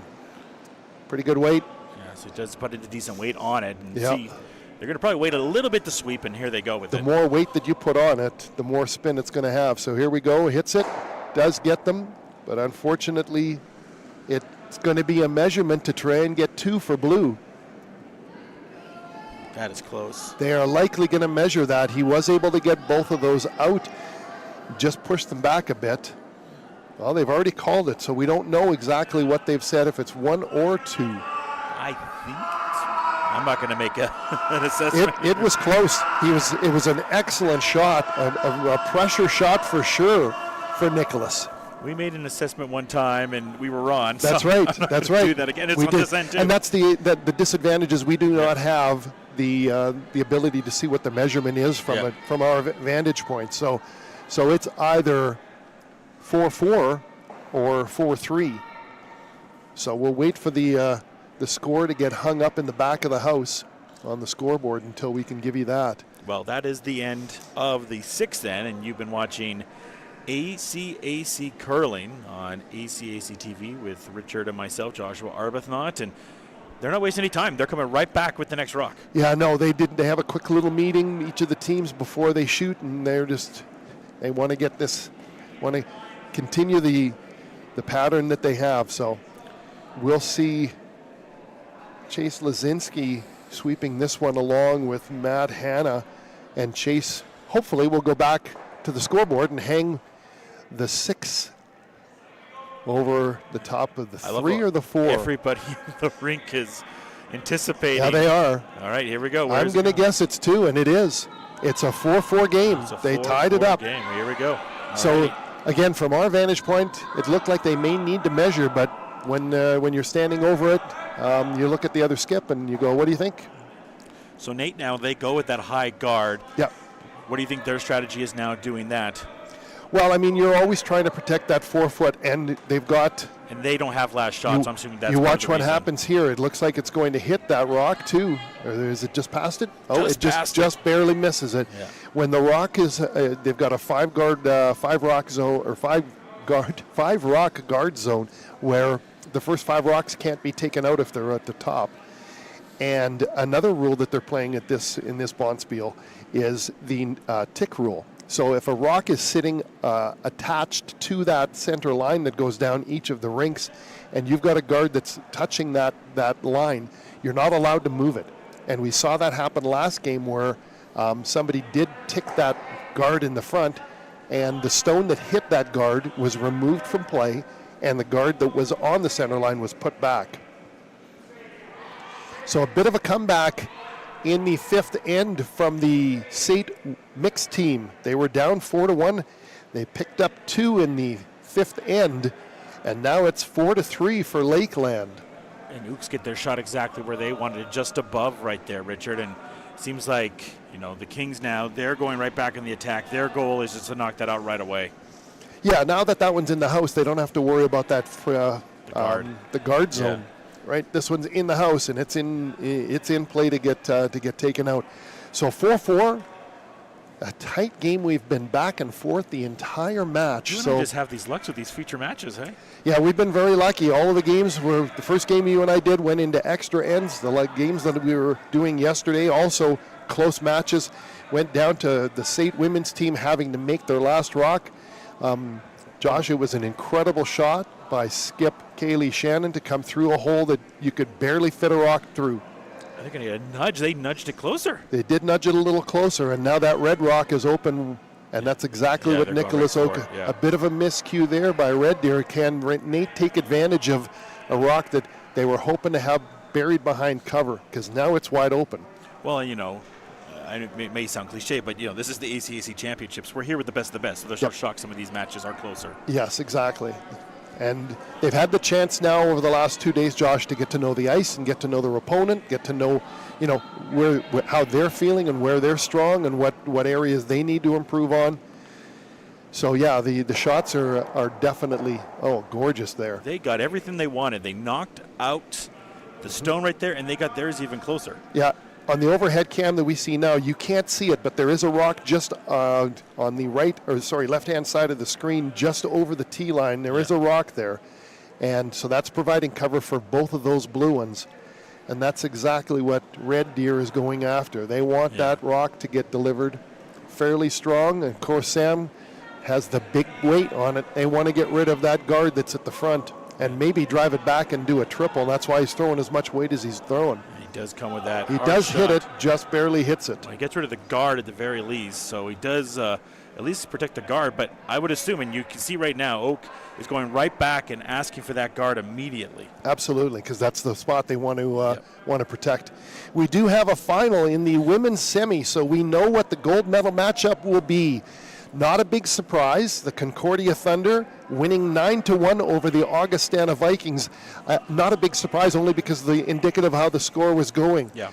They scored 2 in the second. The first end got blank, but they scored 3 in the second end, and it was 3-0. And then the Augustana Vikings got their only point in the third end. And then from there, it was all Concordia getting 3 more in the third end, getting 1 in the fourth end, getting 1 in the fifth, and another one in the sixth. Go, by the way, Richard. They couldn't get it to go. They couldn't get it over the line? No, they were too light on it, and then they were sweeping with all their might to try to get it over, but didn't have any luck. Sorry, you were saying about the score. Oh, that's okay. No, got to keep up top of our feature game. Matt Hanna just pulled the string on that one a little bit too much, and he did not want to get it in the house, but he needed that as a guard. So again, that's a mistake that we will see whether Red Deer can again, any little mistake that Nate has made, Red Deer has come back, and that's why the game's as close as it is. But anyway, the Concordia Thunder, so the team of Gabby Wood moving forward. Peyton Sonnenberg is their third, and she was playing lights out yesterday and obviously playing well again today. You can see this rock delivered with a lot of weight from Red Deer coming down and getting the double and clearing the house. Yeah, it's got to be disappointing on the other side for the Ukes, because they had 2 beautiful shots inside and they just needed to get that guard back, but now kind of back to even straw here. Yeah, the opportunity for them to have really control of that end, just that one rock that was hogged, didn't get it over the hog line, unfortunately. And, to see how they were brushing, Richard, with all their might to try to just get it over, and just a little bit too light on that one, and now we're back to straw here, and We're almost we are halfway on the stones here, so it's going to be interesting here in this 7th. Yeah, you can bet that the boys from Nate were sweeping as hard as they could on that. This one's light too. This one's going to get over, though. It does provide the guard for them. Is it going to be on the center line is kind of what they want. So it's going to be, you know what? It ended up curling there. Yep, just the over last the center. second there. But Red Deer's looking like they're just going to come back and knock that out of the way. So, yeah, going back to the SAIT and Concordia women's final, that game will happen at 1 o'clock in the sheet right in front of us on sheet 4, and Josh and I will be covering that gold medal final. These two teams have played each other twice. The Concordia Thunder beat SAIT the first time. Gabby Wood made her last shot, and then SAIT beating them yesterday to advance to the gold medal final. Some would say somewhat of an upset. Could be, but Kaylee Shanahan and her team with Bailey Scoffin, Rachel Halston, Madeline Bailey Malo. Scoffin's been busy. She has been. It's been a busy week for her, but they played an outstanding game and deserve to be in the gold medal final, and I don't think they're surprised that they're playing Gabby Wood's team, the Concordia Thunder. That Concordia Thunder team finished with a 10-2 record. Red Deer also with a 10-2 record, but Red Deer losing to Augustana. That one may be a bit of an upset for the women. So Red Deer waiting to play in the bronze medal game against now the Augustana Vikings, and that will happen on sheet 2 this afternoon. Right now, I guess it's just a kind of a cat and mouse game right now between these two. Like, I almost think that it feels in the way that this is going to go right now, Richard, we're almost just playing to get to the 8th end. Yeah, and that's exactly what's happening. So Nate, although they were able to score 2 in that, Red Deer's strategy here is to blank this end. And that's exactly why they're getting rid of as many rocks as they can. They want to have last rock in the 8th end coming home with a tie game where all they have to depend on is their skip to make his last shot and score 1, and they win the game. So Nate kind of needs to steal a point here. That's what they're trying to do, or force Red Deer to take one. And there's only skip stones left. Nicholas Oak has 2. Red Deer has 2 left. So they're putting it definitely in the house, but you watch, it's going to be back and forth. Red Deer will take this out, or hopefully try to take it out. Well, we've seen that one in the last end that just narrowly missed, and I guess that's what they're hoping for. Yeah, that was a huge, again, I would say the key shot for this end was definitely that hogged rock. So here's Nate trying to put this one in the rings pretty much honestly, Josh. Anywhere in the rings is fine for them. They just want to hit the paint right now. I thought they're going to go for, well, let's see, the pick up the sweep here as soon as they get past the line. Yeah, they know he's got enough weight to get in. They're just letting it sit. And if it does sit outside like that, he knows he can draw around it. But it doesn't matter where this rock was going to end up. He's going to get knocked out. The call was to take it out. Again, they want to blank this end. Tie game going home. Last rock, again, the most important advantage in curling is having that last rock in your hand, not your opponent. So if Red Deer can make these 2 shots, which will be 2 takeouts, this one here, and you can bet that Nate is going to go into the rings with their next shot. So explain to me here as someone that's a little bit newer to the game. You know, you have the advantage in the stones. Why would you not just try to put one now into the house? Because they can only knock out one of those. Well, the advantage here for Red Deer, first off, they have last rock, so they want to have last rock coming home. Oh, okay, that makes sense. And so you Nate, take that instead of getting the points. Yeah, they would rather have last rock going home. So now what's really important here is that this rock rolls out, not only hits his rock, but also rolls away. And he does. Perfect. So hits the boards. You are aiming for that blank end. Absolutely. They're going for a blank end. It's absolutely key to have last rock in the 8th end coming home. So they're basically going to do the same shot except try and get it in the rings now. And if for whatever reason, like the last rock, they weren't really sweeping it, thinking, okay, we'll put the guard up. If it bites the rings, great. We know he's going for this, whether it's in the house or out of the house. Might as well try for it, right? This one is going in the rings, and if for whatever reason it's light, well, then you can bet that that Red Deer isn't even going to bother shooting their last stone. They'll just hit the boards with it. So here's a shot again. They want to make sure that this hits paint for them. Just big clean. Shot for Nate. We were commenting yesterday about Tyler Brote, his gold backings on his shoes and his gold stopwatch. He's blinged out. Yep, this one. Now, you'll see that they put the rock on the other side of the sheet. This one is obviously in the rings, just biting. That's all they want. Doesn't really matter. You'll see that they put it on the other side of the sheet. And the reason why they do that, Josh, is you do not want to give your opponent a very similar shot than what he just did. Yeah. So, yes, it's a takeout, but it's with a different turn on the other side with different ice on that other side of the sheet. So they try and change their strategy up. So Nate, again, forcing them to try and take one. They're trying to do everything to make Red Deer take just 1 point.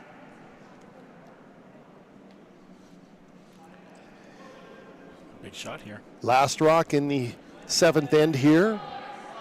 We've got Jaden Morlack skipping. There's the stone. Takeout weight. Wanting to come down and hit this. Now you'll notice instead of giving him the other turn, he went with the same turn that he had on his last shot, so you know that he likes throwing his out-turn takeouts. And there's the blank end we were talking about. It's 4-4, Red Deer with last rock, going into the 8th end, coming home. You're listening to ACAC Curling Championships from the Airdrie Curling Rink on ACAC TV, and we'll be back right after this.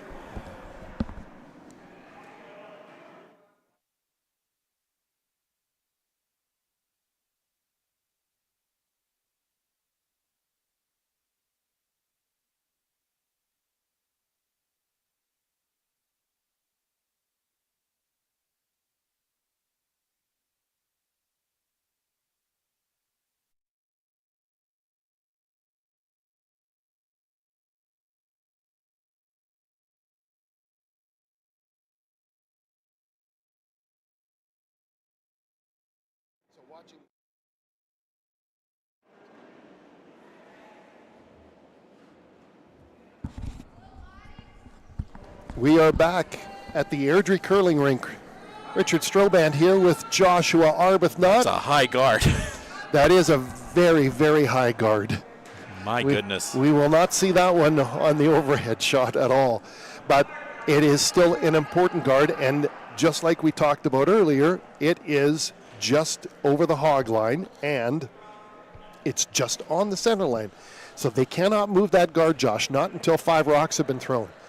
They cannot get rid of that. They can't even tick that rock. And that's sometimes what that tick rule is in place for that, because sometimes the guard zone, you can move them as long as you don't take them out. So they just try and tick them and move them way off to the edge. But now that it's on the center line, it's like, no, you're not allowed to move it. And watch what happens here. They're trying to sweep this one to get it past it, and they do. Trying to get it into the house now. Red Deer going for the juggler. They've got last rock, and it's like, okay. I was going to wonder are they going to just kind of, play the cat and mouse game for the first 4 rocks or so, like we've seen. We saw in that Augustin and Concordia game that we had the first feature match here on Friday. We kind of saw a little bit of that cat and mouse game, but instead staying aggressive, going for it. I like that strategy. Yeah, they might be doing that. I mean, you want to see how the end, starts lining up for you. We saw that last end where that rock got hogged, kind of a TSN turning point of that end for sure. They were definitely in control and then lost that one rock to a hog. And unfortunately, the 2 rocks that went behind were then a double takeout. And boom, boom, the complexion of the entire end changed fast. So in this case, you kind of want to see where things are going. Nate's strategy, obviously, is to block the forefoot as much as they can, and they'll try to come around those. Now, with Red Deer, they still can't get rid of those 2 guards that are up front. So they're just saying, let's put them in the house. But again, after 5 rocks, we'll kind of see what happens. Yeah, the one thing I've noticed, especially when we had the extra time in the one game we had, is those first 4 rocks, you're just, trying to set some stuff up. It's those final 4 where you say the early strategy and the late strategy, and that's the one thing I really like when we get to these later ends is when the strategy starts eating in. The beginning, you have your strategy, don't get me wrong, but this end here is when the real strategy starts going down. Yeah, they're talking this over. I wouldn't be surprised if they're going to have a timeout here because they're really talking this over on what to do. He's asking for him to put it just to the top of the forefoot, just at the on the speedometer. Looks like about the 80 kilometer an hour part of the speedometer. So he's asking for just a draw around those guards at the top. Here's Sam. He can throw takeouts with the best of them. Let's see what his draw weight is like here in the 8th end. They're on this right away, and Sam gets up and helps sweeps his own rock. They're really going at this on this. Trying to get this one around the guard. Does he make it around the guard? Yes, he's around the first one. Now, can they get it to the house? Can they get this to the top of the floor? Can they get it to the rings? Can they get it? Might bite. It might bite. It's light. Oh. Unfortunately, but it is a rock that they can use later, whether they decide to raise that in or split that. But what they've done is they've now left that opening for Nate to do the exact same shot and come around and do it, and that's exactly what I really Nicholas thought it was going to bite there, Richard. Again, that could be a shot that they look back on and go, you know, all we needed was another 4 feet. And you saw that those sweepers were on it the entire time. But again, they've only got 3 players, so only one sweeper for half the rock until he could get up and help sweep. This rock is not getting swept, though, from Nate. In fact, they're scuffing it to try and slow this rock down a bit, just to try and get it to curl, and it's not slowing down. And this one, again, we talked earlier about behind the tee line. That's where this one's going to end up. It's now a liability for them. You look at that and you go, oh, geez, that's really close to the middle. Yeah, but the front of it is all available for them to just freeze up to. And that's exactly what we're going to see Nate do if they get a chance. They are going for it immediately. So he's calling this one just to get kind of off the center line and have them kind of just take this one out. We talked earlier about those rocks at the front, not being able to move them until after 5 rocks, and now we're at rock number 6. And what's happening? Let's get rid of some of that blue stuff. Red Deer knows they have last rock. They have an opportunity to just get this rock out of there and open things up for him, and that's exactly what they're doing. So he's hoping for a hit on this one. Then it hits the back one, misses it. Yes, he gets it. Wow, beautiful. What a gorgeous shot. That was absolutely lovely. We saw that. There's that one Nate miscue, right, where they just put it a little bit short, and what does Red Deer do? Capitalizes and makes an excellent, like, that's a 100% shot there. You're scoring that. You wanted to get rid of their guard. You know, bonus that you get rid of the shot rock behind as well. And now look at how this end has transpired. We've got one red rock for Red Deer behind cover, and we've got 2 guards real close to the house. The only Nate rock that we see on the sheet is the one that we're just about to pass at the top there, just over the hog line. You can see that coming into frame. So what does Nate do? They puts another guard up top. Yeah, they're going to just try to muck it up now, I think, Richard. Well, again, we have Red Deer who's got last rock. So their call on this is get rid of these blue stones. They've already got one in the house, and it's already behind cover over there. So they're like, let's get rid of these blue rocks, because all they're going to do is make things more difficult for us. The other thought, again, if this was a little later in the action, a little later this end, there's still 5 rocks left for Red Deer and 4 rocks left for Nate. If there were only a couple of rocks left for each team, my guess is they would come around and do that draw around like we just saw them try to do. But it's still early enough. They've still got a lot of rocks. They want to get rid of as much blue granite that's on the ice as they can, so that's what they're calling. So we do have one game over. We talked earlier about the women's semifinal where the Concordia Thunder beat the Augustana Vikings 9-1. We now have the SAIT and Lakeland game where Lakeland is leading 4-3. And they're coming home in the 8th end as well. On our feature sheet, here's a big takeout. And again, gets rid of the one blue rock. Happy with that. That's the one that was just over the hog line. Now, does Nate, are they going to come right back with that guard, you think, here? They have 4 stones left here, Richard. So we're halfway now here in this end. Both teams have 4 stones left. I think he's probably coming in on this one. I didn't see where he put his rock, but looking by the judging where the ice of it, it looks like he might be coming around the front blue one and trying to get this one into the 4-foot. And judging by that weight and the way they're sweeping, it looks like, they want this one in the house. They want to try and get this one to hit the 4-foot. Nate knows they only got 4 shots left, and one of them needs to count. And they don't have very many rocks in play right now either, as opposed to Red Deer, who have the one in the house and then 2 guards out front. So, they're bringing this in, but it's not going to make it to the shot rock, it doesn't look like. No. But what it does do is it gives them the opportunity. You can see that one now if you look on the screen. It gives them the opportunity to push that back. It is second shot, but all they need to move it back is about 8 inches, and then that would be shot stone. So Red Deer is going to go for that one, but I also saw them point to that high guard. I don't know if it's possible to take that double takeout, but no, I don't think that the double is there, and it's such a long double. I think what they were pointing at it for and saying, if I'm a bit inside of this, we'll get rid of this one. Right, so they're going for either the one that's in the house or the one that's way up at the top. But I think if I was Red Deer, I'd be going after the one that's in the house. What he's got to be really careful of, though, Josh, is this blue one that's in the house. He doesn't hit it and bang it onto the one behind that's his own. And they went heavy. Yeah, he's throwing a lot of weight at it, hoping that he's got this one. But watch this. Just gets the front, moves it, gets them both. They did go for both. They did, and got the rock.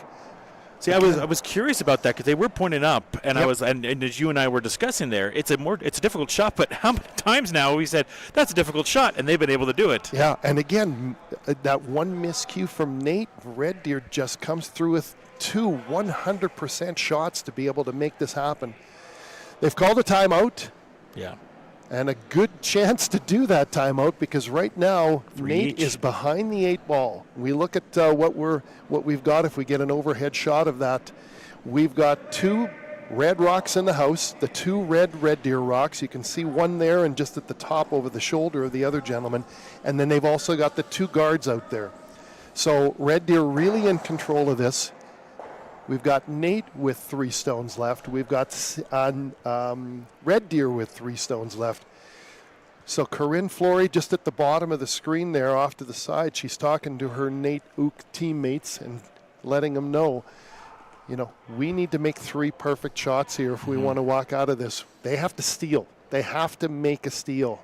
And against this Red Deer Kings team, they've been kings on their shots lately. They have been making everything that they need to make. They've had some miscues, but they haven't had them getting taken advantage of nearly as much, for sure.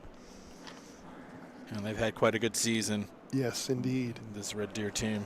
The Red Deer men's 10-2 record. Sorry, a 6-4 record, and the Nate team with a 9-1 record. But Red Deer, the Kings here, peaking at the right time, Josh, and you see that in a lot of different championships. We're talking about that with the SAIT women. That's right. Yep. The SAIT women's team, although they finished with an 8-4 record and came in here in 3rd place, that's not how they played this weekend at all. They played like champions this weekend, and they'll get a chance to play for that championship. So are they going to mark it here, try to get the shot here, or are they going to try to get it there and do the takeout, I'm assuming, here? When we were talking just about the SAIT team, I missed what the call was, and judging by this broom, we'll tell quickly by how much weight he throws at it. But there's some guards there, and that's a tougher shot just where that one guard is, closer to the center line there. If I had to guess what he was doing here, I would guess that it would be a draw behind the top one in the 12-foot. We'll see what happens. That's what it is. It is a draw that he's going to be throwing here. They want to put this one just on the 4-foot ring, just at the top there, but he's got to be really careful. The first thing he needs to do is make sure that the weight is there, and they're not touching it, so they think it's got enough. They're judging this now to try and get this one, and even if it's up at the top, yep, it's going to die in, putting another guard up top there. Interesting. So yeah, more of a guard, not a draw. So that's what Corinne Flory Simmons, the ACAC Coach of the Year this year from the awards banquet on Friday, that's the strategy that they talked over, was putting a guard. But you know what, Josh, just like the last end, wherever that blue rock was going, that's exactly what Red Deer is going after. Yeah. They could have put it in the house. They could have put it up front. It didn't matter. They have their shot right now, so they'll play back and forth with you. Yeah, they're sitting 2 rocks, and they have last rock. So for them, it's like wherever your blue stones are going, we're going after them. If I were Red Deer, though, now you've got 2 stones, or if I were Nate, you've got 2 stones left after this, assuming he just takes this out and rolls away. Okay, you need to go in the house, because on your second shot, you know that you need to draw. I would make my first shot also a draw, so I know I've got the draw weight down. Because if you make a mistake on that first one, you can always make up for it. They brought one with their stones in closer, but the other one, okay, so they have 3 in. So not only did they get rid of the blue that was there, they were able to raise one of their other ones in, and it's 3. But quite honestly, it doesn't matter. They've got the 8-foot is completely open. Any rock that's in the white paint or in the red paint would count ahead of the 3 that are there. So Nate is considering their options, but it's you need to get your draw weight down. Well, because now they have the advantage, right? They have 2 stones left, and there's 2 options in right now, but they also still have 2 stones. Yep. So you talked about being behind the 8 ball before, Richard. Now you really are. Yeah. They just called another timeout too. They had to. Yep. They had to. Well, again, they didn't use their timeouts earlier. They were saving them, and boy, they're using them here. But again, I would bet that Corinne Flory-Simmons, their coach of Nate, is telling them, okay, you know your last shot, you're going to have to draw to the rings. You need to get your draw weight down. And they've thrown a fair amount of takeouts.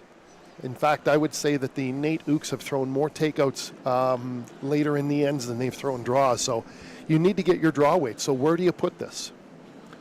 And if we look at the shots that are there, you need to get into the white. You need to bite the white into the 8-foot there to be able to have shot rock. So that's what you think. You're going to go for shot rock instead of just trying to take the stones out even. Yeah, my guess is that they're going to draw. There's one redlet that's on the tee line there. My guess is that they're going to try and just put it just above the face of that so that they have a little bit of backing but have it kind of sticking into the white. To me, that's the shot, is just drawing up to the back one that's on the tee line. But the other shot that's available is going on the completely other end of the house and putting it into the 4-foot behind the 2 red rocks that are on the top of your screen there on the left-hand side of the sheet. So a couple of shots, and that's what they're asking. Yeah. Where do we put this one? Where do we put the next one? You see Red Deer also consulting right now, kind of talking. It gives Red Deer an opportunity to say, like, what are our options with our 2 stones? Yeah, absolutely. And the Lakeland of the SAIT one is still going as well. Those are the 2 matches that are left right now here before we get to gold medal time this afternoon, Richard. That's right. They're just starting the 7th end on sheet number 3, so they're playing a little bit slower than the game that we're witnessing. Right now we've got Lakeland up 5-3. They scored 1 in the 6th end there. So now it's 5-3 for Lakeland over SAIT. Playing the 7th end, SAIT having last rock. All right, so the draw that they're going to do is off to the other side. He feels much more confident about doing a draw around from that angle. So he's going to take it. Now this is, again, a tough shot here, Josh, because he's on the outside ice, and not a lot of rocks have been spent over there. So here's the draw from Nicholas Oak. Pressure definitely on. They're close to the boards on that one, too. Yeah, he's really on the outside edge, and not a lot of rocks have been thrown out there, so it's really hard to know what ice to judge. He's really outside, and, not even close to that rock. Does he have the weight? No, he's through. No, I kind of thought as soon as they were close to the boards there, they lost the momentum that they wanted to have. Yeah, oh boy, what a shot that. Another miscue for sure. So if you're Red Deer here, are you just putting they're just going to put the guard up. Yeah, absolutely. They're going to protect the shots. That's a smart way to go. Yeah. At this point now, you have the last rock. They only have 1 rock left. So just put that guard up, stay safe, keep your rock safe, and walk away with the W. Yeah, they've got enough rocks in the house definitely to win. What they need to do now is just have the opportunity to keep those. And I'm not thinking they're going to do a guard. You know what I think they're doing here? They're taking that red rock out. Oh. Yep. Because that's the rock that Nate just tried to draw around, and if he gives them another shot, yep, that's exactly what they're doing. They want the red. They want all the guards out of there. I wonder if that's what they talked about during the timeout for their side. Yeah, I'm not surprised, actually, that that's the advice they got from Brad Hamilton, the skip from the Red Deer Polytechnic team. You guys have the stones in the house. You don't need these. Anything that's up front doesn't help you. It helps them. So then if you're Nate now, you're just going to try to get in the house and then hope for the best. Yep. So what they're trying to do on here is they're going to call the exact same ice. And what he wants to do on here, Josh, is he wants to draw around the top 12-foot one and just kind of bury it somewhere. All he needs to do is have this rock touch the white, touch the 8-foot. It's a big shot here for the Ukes. And as mentioned, the Kings will have the last shot. Well, they may not even need to throw it, Josh. No, that's the thing. If this one does not get into the 8-foot, this is game over, and the Red Deer Kings will move on to play the Concordia Thunder men in the gold medal final on sheet 5 this afternoon. He's closer to the center of the rings here. He's got more of a shot on this one. They better sweep this one because this one looks light, Josh. It does look light. I don't think he's got enough in it. No, it doesn't. It's not looking good. Oh, maybe at the last second. Nope. No, he's not going to get it. He's just going to miss it. And that's going to do it. Handshakes. That's going to do it. The Red Deer Polytechnic Kings are moving on to take on the Concordia Thunder. Yeah, just not enough weight. And again, we talked about that. Drawing on that outside ice, because not a lot of rocks, you need to make sure you have the weight.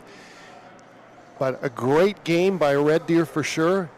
For them to win this game, it looks like they had two that were closer, but 5-4, 6-4, it really doesn't matter. A W is a W, and they're going on, like you said, to play Concordia in the gold medal final at 1 o'clock this afternoon. We will be back, Josh and I will be back with the gold medal final between the SAIT Trojans and the Concordia Thunder on sheet 4. We'll see you at 1 o'clock. Thank you for joining us for this stream, and until this afternoon at 1 o'clock, have a great afternoon. We hope to see you back here. Cheers. Cheers.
Check, check, check, check. I can't hear myself. Can you hear me at all or no?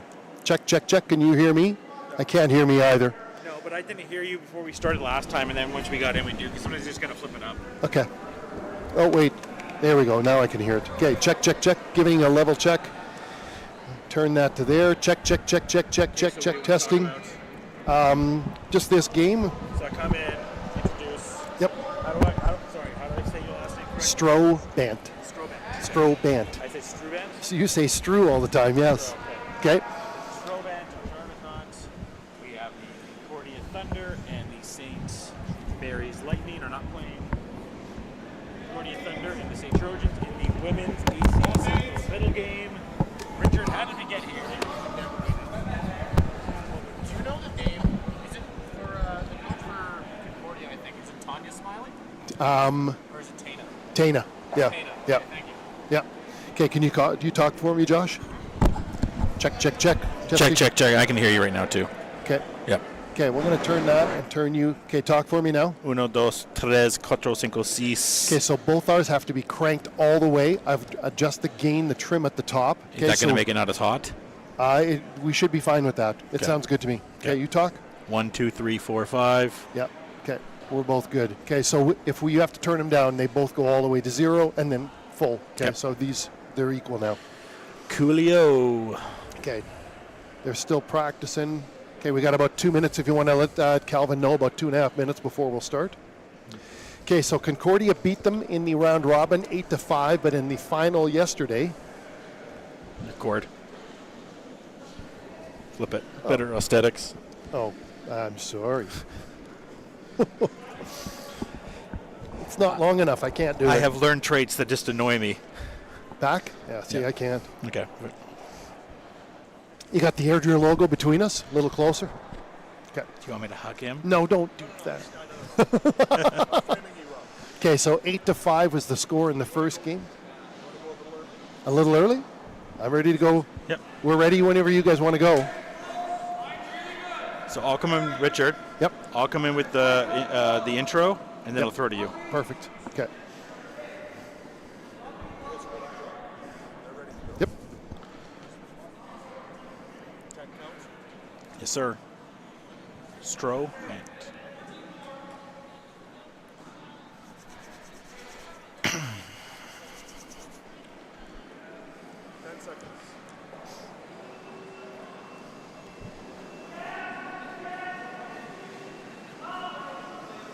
hello and welcome. We are live from the Airdrie Curling Club for the AC Women's Gold Medal game between the Concordia Thunder and the women of Troy, the SAIT Trojans. Richard Strobant with myself, Joshua Adam, William Arbuthnot. Richard, it's an exciting time here. It's been an exciting week, and here we are, gold on the line. It sure has. These two teams have played twice before, so this is the rubber match. In the round robin, Concordia beat them 8-5. But last night on the last rock, Kaylee Shannon came through a port just slightly wider than a rock and was able to do a takeout and stick her shooter for one, and they ended up winning that game, and they slept in this morning, so they're here for the 1 o'clock gold medal draw. Concordia had to get up early this morning and had to beat the Augustana Vikings. They ended up beating them this morning 9-1, so pretty handily. So this is the rubber match, so we're going to see a fantastic game. It was close in the round robin. It was really close in the playoff last night. We're looking forward to a great match between Gabby Wood, the skip for the Concordia Thunder, and Kaylee Shanna and her team from the SAIT Trojans. Before we get going here, and we're going to get this live game going, what do you think the strategy is for each individual team? Let's start with the Thunder. Well, okay, so Gabby Wood and her team, incredible at drawing draws and takeouts, especially Peyton Sonnenberg. You watch her, she's the third for the Concordia Thunder and one of the best curlers out here. She won the draw to the button for the women's competition by hitting the button. She hit it right on 0 centimeters away. So Peyton Sonnenberg has got her draw weight down like nobody's business. And Gabby likes to play a game that's pretty clean, and that's what we're going to watch at the beginning of this as they kind of see how things go between them. But, you know, when you've got a team like the SAIT Trojans who have got two girls, and we'll talk about this, two of the ladies who were in the Scotties Tournament of Hearts, You wait and see how good a shooters they are. It's going to be an amazing match. So it's going to come down to probably the last rock in the 8th end and who makes it and who has the last rock, and just positioning and jockeying for position through the game today. You just brought it up, the experience that the SAIT Trojans have. Yeah, exactly. They've got a tremendous amount of experience. All of these curlers do. I mean, they're out here and they're student athletes, and they've been playing ever since they were before they were even teenagers. They were out here. So the first rock has been thrown already. So we'll go to the cameras and start the call. Thank you for joining us on the broadcast. It's going to be a fantastic afternoon of curling, and we'll have updates for the other gold medal and bronze medal matches as this game goes on. Cheers. Okay, so first couple rocks have been thrown already. Like we said, the SAIT Trojans coming down and taking out the first stone from Gabby Wood's team, and they're at the back of the house with a shot just into the 12-foot. So again, you talked about too now, just coming from the Scotties and now coming here, Richard. Yeah, we're going to get into that a little bit later, but definitely two curlers, Bailey Scoffin, the third for the SAIT Trojans, and her teammate, the second, Raylan Helston, were representing Yukon in the Scotties Tournament Hearts. And for those of you that were at Winsport to watch that, you saw some tremendous curling from these two athletes, and now they're here with their skills and talents on display for the SAIT Trojans. So Rachel Jost with her second stone asked to do a takeout, and she ends up rolling out. Kaylee Shannon just sweeps that to the edge. It's still in play, but it's not in the rings anymore. And now she's asking her lead, Madison Malo from Bentley, to take this. She's trying to get a draw just over to the edge of the rings. So they're both teams going for the house immediately. Not a lot of guards. Bailey calling for it just to keep it clean.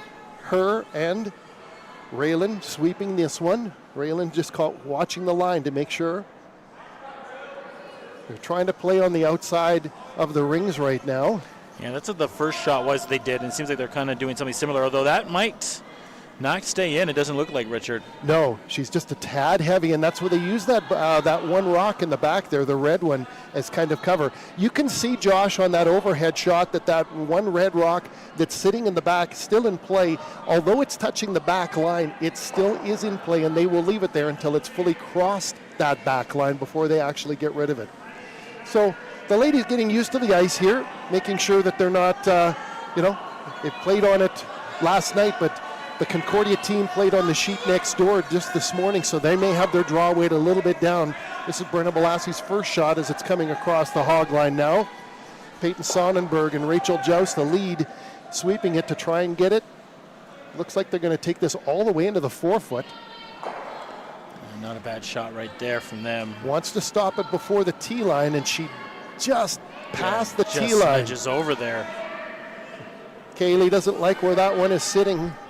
So she's asking her second, Raylan Helston, to take this one out. Raylan taking open studies at SAIT and has curled for 12 years, and her along with Bailey Scoffin, who's going to be sweeping this rock. We're at the Scotties, and we'll talk a little bit about that later in today's broadcast for sure. They're watching this one, just keeping an eye, making sure it's clean. You can see that they're sweeping vertically on this one. We talked earlier about how that helps curl the rock when they use that vertical sweeping on the one edge to try and make it curl more. When they're sweeping horizontally across the face of the rock as it's going down the sheet, that's trying to either speed the rock up or keep it straight. But in the case of the vertical sweeping, where it's almost they're knifing at it, they're trying to warm up one edge to make it curl more. Here comes the Thunder calling them on.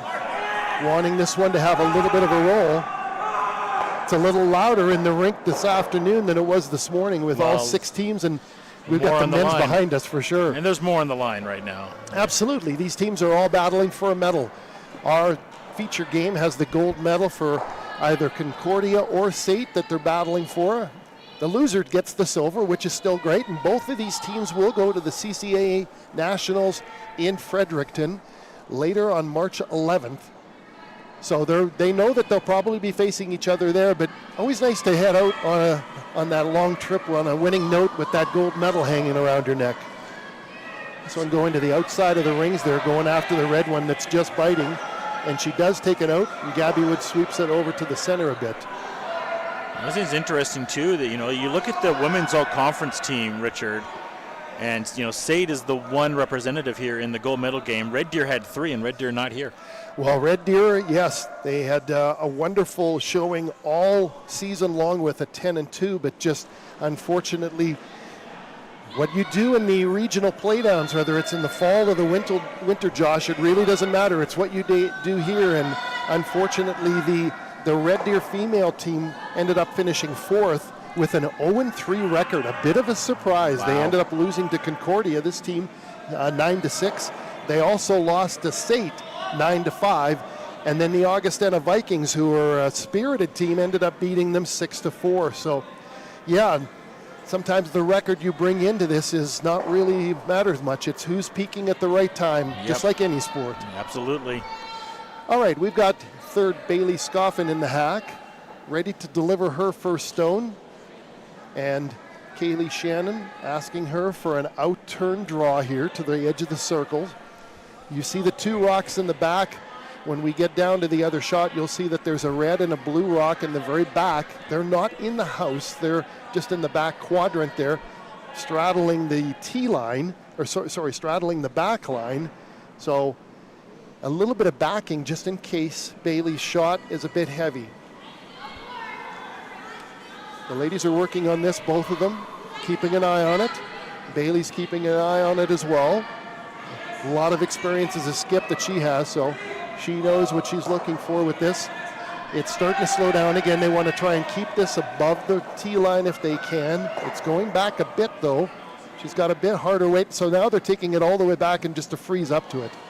And she stops just fully into the 12-foot. So great shot by Bailey, gives them something to look at. And this is, to have this as far back as she's got it, it's a really good opportunity, for her to have that rock with some backing.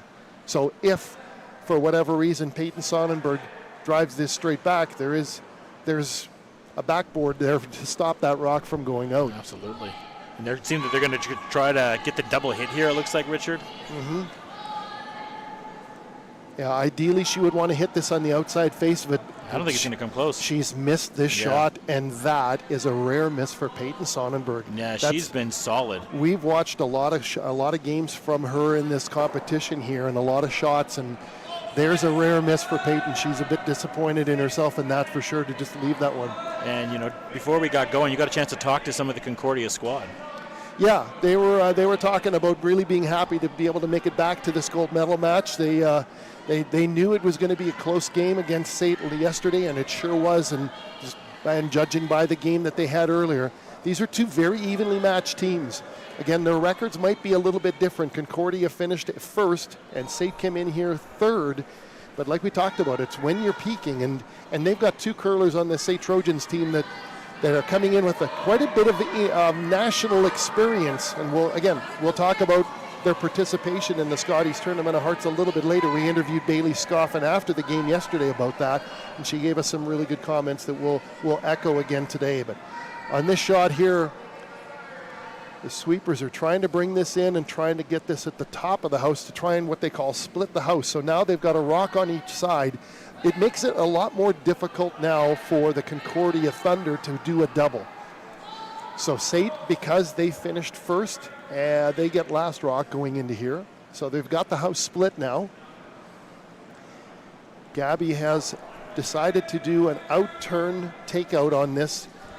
Her strategy is likely to hit this and roll towards the center.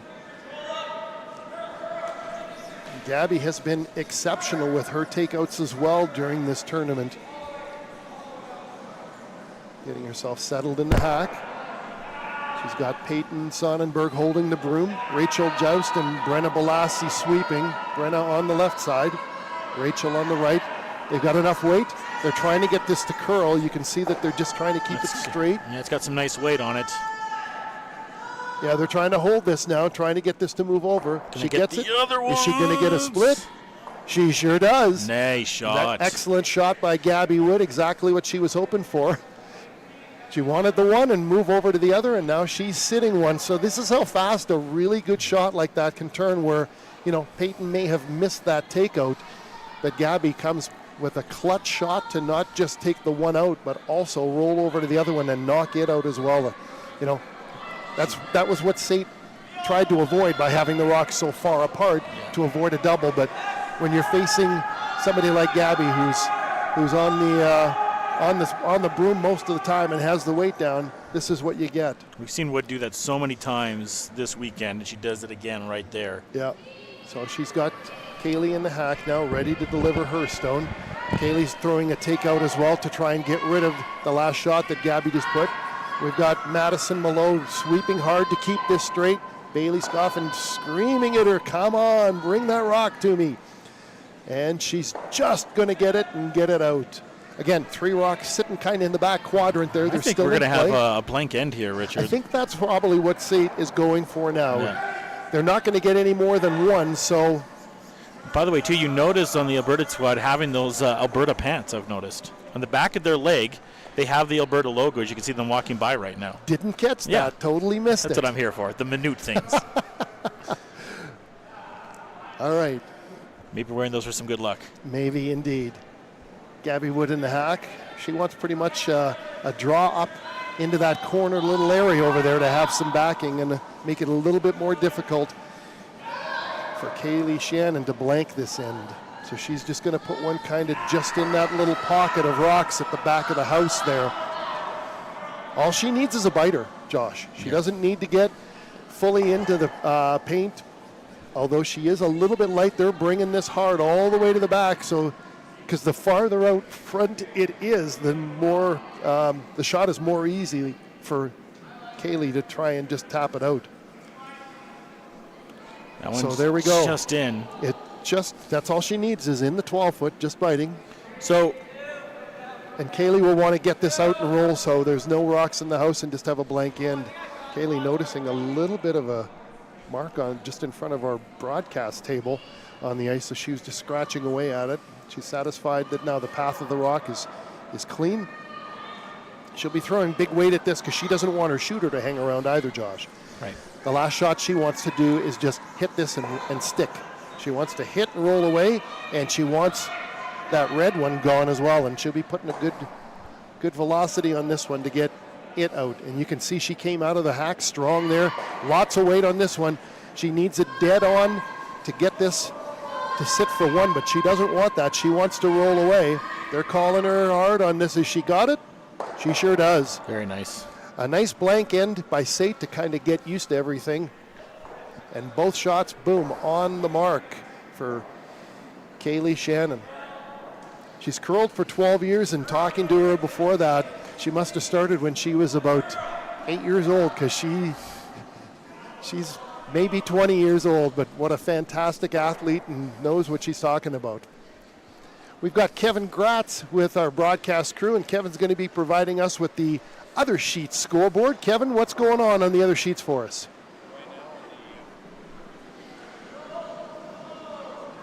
Right now in the men's gold, it's a blank end for the opener. Both teams looking pretty calm, not taking any risks. And for the mixed bronze, it's another blank end, but spirits are higher, especially for the Nate team before the game, just kind of getting loose with some dancing with one another. So good to see all these players having fun. But still lots of curling going on right now. Nice. Thanks a lot, Kevin. We'll Thanks so look much. forward to more updates later in this end. First rocks being delivered by the Concordia Thunder lead, Rachel Jost. Brenna and Peyton sweeping this one. So a blank end to start things off. Not a big surprise. Just really the one missed shot by Peyton. Yep. And then an incredible double by Gabby to make up for that miscue, and that's where we're sitting at. So they go aggressive to start it off here, Richard. Yeah, they put one just on the button. That's great sweeping by both of the ladies to try and get that where they need it. Kaylee needs this one. She'd be happy with just a hit and stick from Rachel, but if it happens to roll out, that's not a bad second shot or plan B. Bailey is sweeping this one to try and keep this straight. It looks like it's going to be a head-on nose hit, and it is. Boom. Just a slight little roll, but that's exactly where she was asking. What they wanted. Yep. And now you can see, Josh, that rock there is not behind the tee line. It's right on it. It is right on the. So if they were to put one just on the face of it, it's not like it would be closer. So a really nice shot. Normally the leads are their job in shooting, Josh. Normally they want to put the lead rocks are guards or draws. Rarely do you have a lead that throws, even one of their two shots in an end as a takeout. But both of these leads very adept at either shot, taking out or drawing, as you can see. I'm just going to knock each other out. So those two stones play a little bit cat and mouse. Yep. Try to find the button, and they knock each other out. So now what do you think the strategy is here? I think they're going to go right back. Yeah, Kaylee's going to want to draw to the rings on the other side now. She wants to keep the 4-foot open. When you have last rock, if you imagine a sheet of ice looking down the sheet of ice, you want to try and keep that 4-foot area from the rings that we see that are red that she's sliding just over now, all the way that pathway to the other 4-foot on the other end. You want to kind of keep that open when you have last rock, because then the avenue is there for you to be able to have a chance to get it put into the rings on the last shot. So this is what SAIT is doing here, is they're throwing their rocks to the side. They do want them in the house. Kaylee, knowing that she's playing a really, really strong Concordia team, so either putting them really close to the house like that one is, just above the Daytona Beach Seafood Tacos logo. And by the way, they have fantastic seafood tacos. Excellent. They also run the cafeteria here at the curling rink at the Airdrie Curling Club, and Josh and I have had several things off of the menu, and they get a big thumbs up from both of us. Scrumptious. Yes, indeed. So, yes, just a guard out front is not a bad shot for them either. Brenna's asking him, take a look, just in case, make sure. They want to get this one in, but they do not want it behind the tee line if they can help it. And it does settle up just in the O of Daytona. There you go. Nicely done from them. They're going to go right for it, SAIT. Sure, yeah. Kaylee's asking her to hit and just roll behind cover. Not a lot of ice she's giving, so she's asking for a fair amount of weight.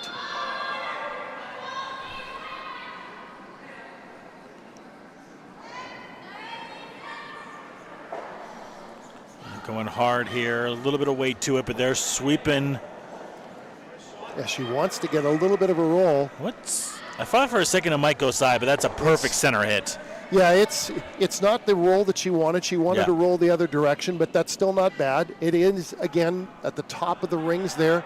And the reason why that Gabby wants to get this gone is because she knows that she doesn't have access to that 4-foot area with that rock in the way. So she's going to want to hit this and do the roll that Kaylee was hoping for.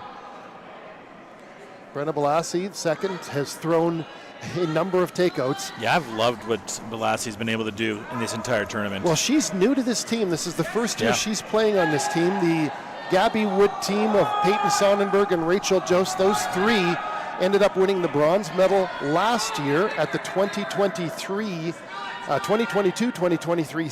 CCAA National Bronze Medalist.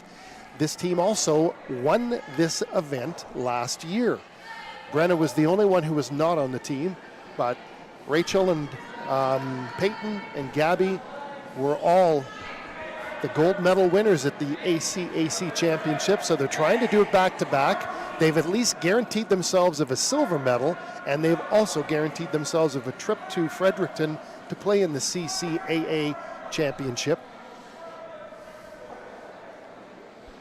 That hit there by Brenna, just leaving that red rock wide open again. So again, they're looking for a hit and roll. You can see that the sweepers are really leaning on this. They want to get that roll behind cover if they can. They don't want to sit open. She's got the takeout, but does she have a roll? Nope, it's a nose takeout. So again, bang on.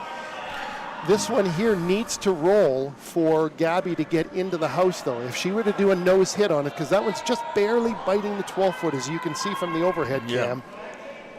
She needs a roll into the rings. If she just hits this one and sticks right where she is, it's not going to count. You and I talked about how close both these teams are, and you're really seeing it so far. Yeah, there's very little separation. Again, it's not which teams are making the shot, it's which teams are missing a shot, and then can the other team capitalize right after. And if you joined us for the stream earlier today between the Nate Ooks and the Red Deer Knights men's semifinal, that's exactly what happened to the Nate Ooks. They didn't miss a lot of shots, but when they did miss, the Red Deer Knights Kings. Or sorry, Red Deer Knights King, or Red Deer Kings, Red Deer Knights. It's okay. Yeah. I've been in this league 10 years. You're just starting. The Red Deer Kings took advantage of that miscue right away, and that's why they're playing for the gold medal.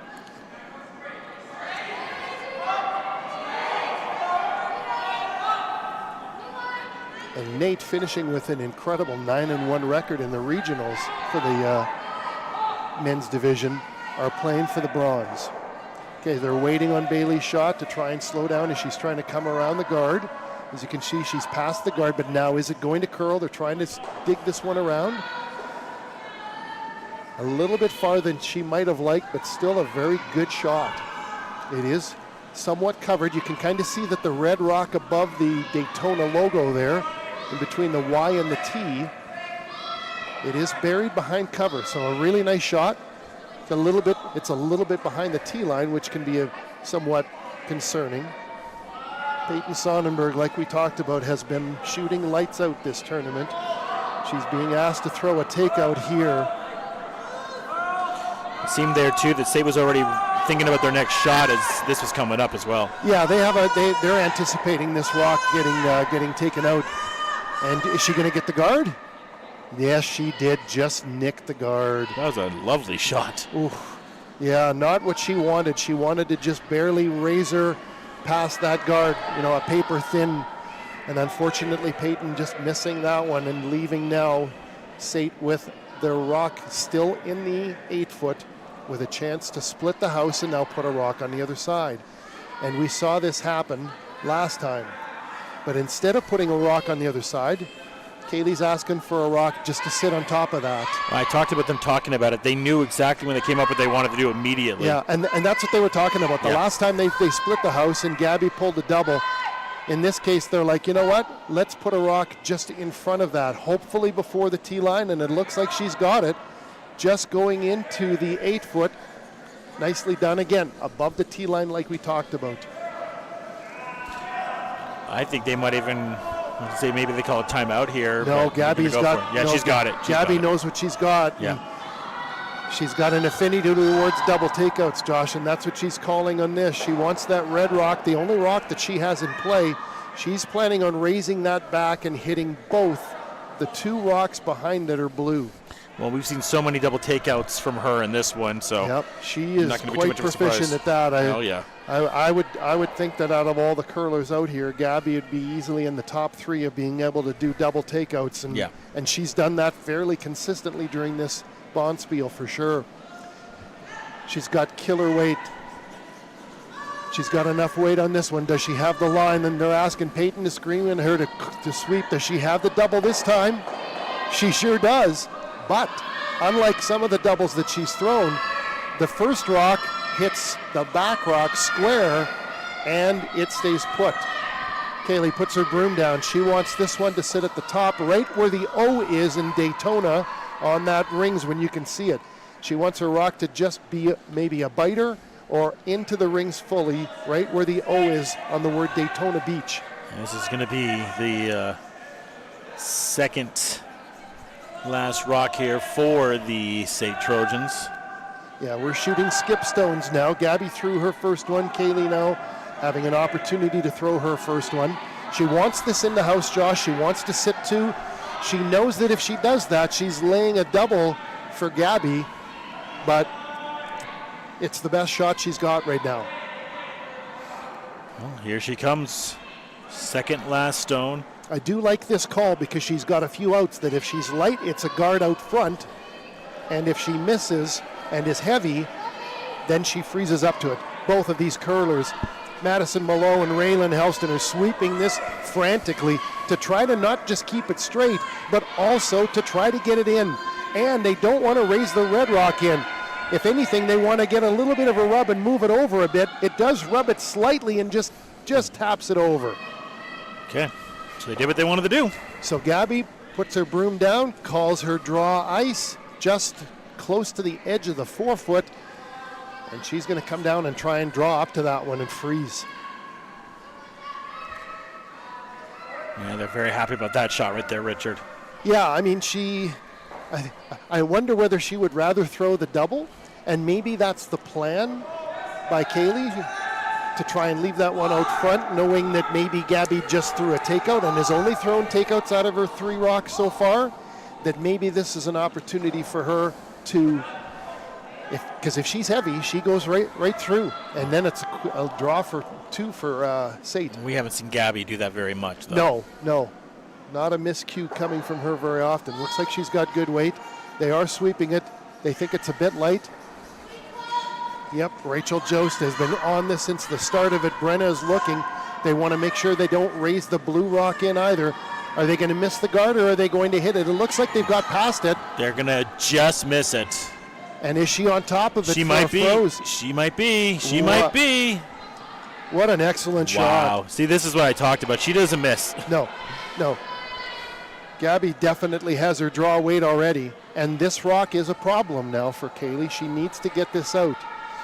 The problem is moving that red rock will likely move the blue one behind. We're not going to see a blank end likely in this end, unless she throws just killer weight and all 3 rocks are gone. But not with that ice. She's called a draw, and she's going to basically try to replicate exactly what she just saw. Throw the exact same shot that Gabby shot. So let's see what her draw weight is like. It's either going to be 1-0 SAIT or 1-0 Concordia after this shot. Here comes the rock. Geez, this rock looks a little bit heavy to me, Josh. It does look, from my point of view, too. And it needs to curl. It's way out there. Yeah. I think this one could be, they're trying to cut it and trying to curl it. I don't think it's going to make it over there, Josh. No, I think it's going to stop. Oh, here it goes. It might be. Just after the hog line, it really started to bend. It did. An excellent shot by Kaylee Shannon. Fantastic. A lot of pressure there. She was able to pull that off. We have a score of 1-0 for SAIT after 2 ends of play. You're watching ACAC Curling, the gold medal game here on ACAC TV.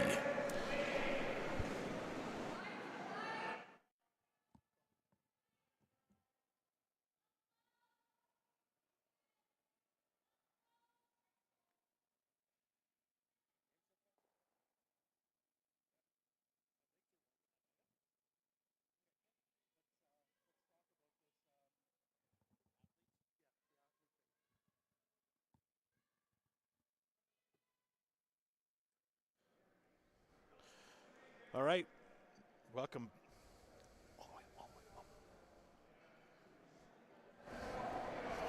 All right, we are back at the Airdrie Curling Club. Richard Stroband with Joshua Arbuthnot. SAIT taking 1 with their last rock. They blanked the first end, hoping to get more, but they were forced to take 1 there with the great shooting from Gabby Wood and Peyton Sonnenberg. And Kaylee Shannon up to task, making an incredible shot with the pressure on to be able to do that. You see the 2 sweepers sweeping this rock right now. We've got Raylan Helston and Bailey Scoffin sweeping this blue stone for SAIT as close as they can to the rings. If you were at the Scotties Tournament of Hearts, you saw both of these ladies playing for the Yukon Territories. Bailey Scoffin was skipping the team, Rayleigh Helston playing second for her.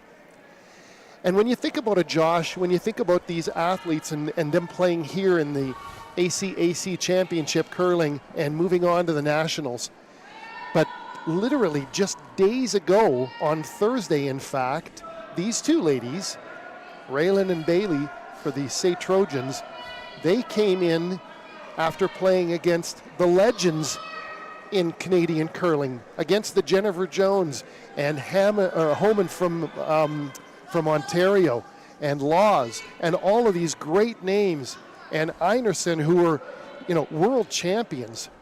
These 2 athletes playing in the ACAC, we talked about this earlier as a comparison. both Bailey Scoffin and Raylan Helston playing against the best in the world. We don't see any athletes from the ACAC getting called up to go play for the Raptors. We don't get any of the hockey players getting called up to go play for the Toronto Maple Leafs or somebody in the NHL. And so the quality and caliber of the curling that we're seeing today is as good as what we've seen at the Scotties Tournament of Hearts. Absolutely. Because they're the same players in some cases. The only other sport I can think about that you may see that is in volleyball, but we have the opportunity to see two athletes that were literally at that level the other day in a wind sport that, parking lot's been full and they can't keep people away. They can't get enough people in. Yeah.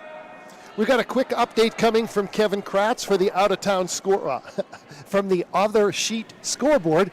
Kevin, what do we got going on in the other two gold medal and bronze games? Well, in the other gold medal game, the Concordia team put up 3 in the second end, so they're up 3-0 over Red Deer. And the other games that have had scoring, the mixed gold with Red Deer up 2-0 over Lakeland after just one end, and then on the women's bronze with Augustana up 2-0 against Red Deer. So lots of curling left to play with not a lot of scoring in some games, and other games are starting to pile up some points. Excellent. Kevin. Thanks very much, Kevin, for that update.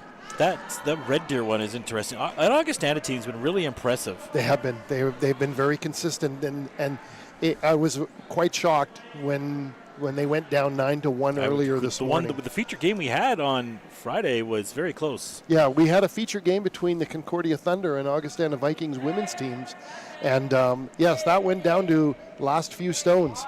So, with Concordia Thunder proving that that experience of playing in the ACAC championship game last year and winning the gold medal, they were focused on coming back to this game and doing the rubber match against the SAIT Trojans and trying to figure out how to beat them in this gold medal game. Raylan Helston, like we talked about, directly from the Scotties Tournament of Hearts, delivers her stone here. She's being asked to draw around that front blue guard. Kaylee Shannon has got both sweepers going at this hard. It looks like she's probably past the guard, but what's her weight like? Is she going to get into the rings? Yes, she is. Is she going to get behind cover? No. Yes, it's going to curl nicely. Oh, wow, it didn't look like it was going to. Yeah, you see a lot of action from the hog line in. And we were talking yesterday. We had an interview with Bailey after the game was over for the SAIT Trojans. And that's one of the things she commented on, that arena ice is so much different than club ice. And what she means by that is the arena ice that we see at Winsport, it's a hockey rink. And the ice is thinner. It reacts differently, and because it is thinner ice, you've also got more heat in the building, that it reacts different because of how many people. Out here, other than the athletes, it's just the tech crew who are out here. We don't have 3,000 people who are warming up this ice. Yeah. So this ice is much thicker. It also reacts much different. They're going for that stone, by the way, Richard. Yeah, they sure are. They're trying to raise just up top of it, and that's exactly what she does. Absolutely. Brenna Balassi just putting hers just on top of it.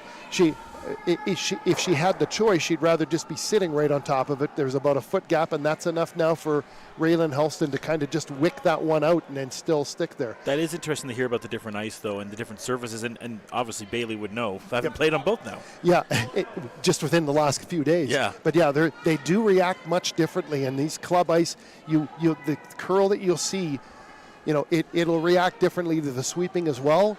The temperature in the building is a little bit colder as well. Trust us, we're bundled up here to make sure that we stay warm. That's how, some of them have just T-shirts on. I'm like, how are y'all doing this? I don't know, but they are sweeping like crazy. So, speaking of which, I'm going to put my jacket on. It's like, why am I cold today?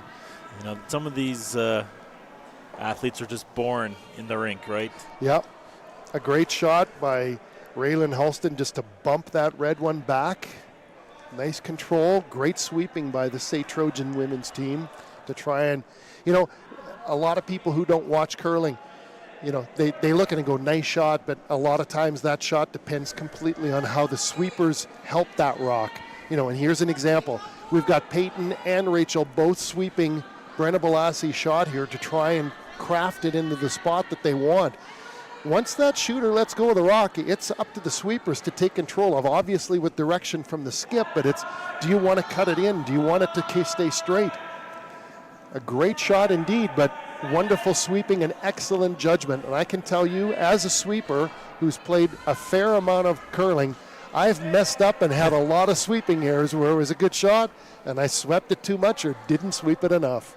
And we've seen so far a much more aggressive third end here from both teams. It's really, I mean, compared to the other games I've seen here, I've seen a lot of early guards from either side. Both these teams pretty much through every end other than, the first when we kind of just went to the stale, when we went to the blank end there. Yep.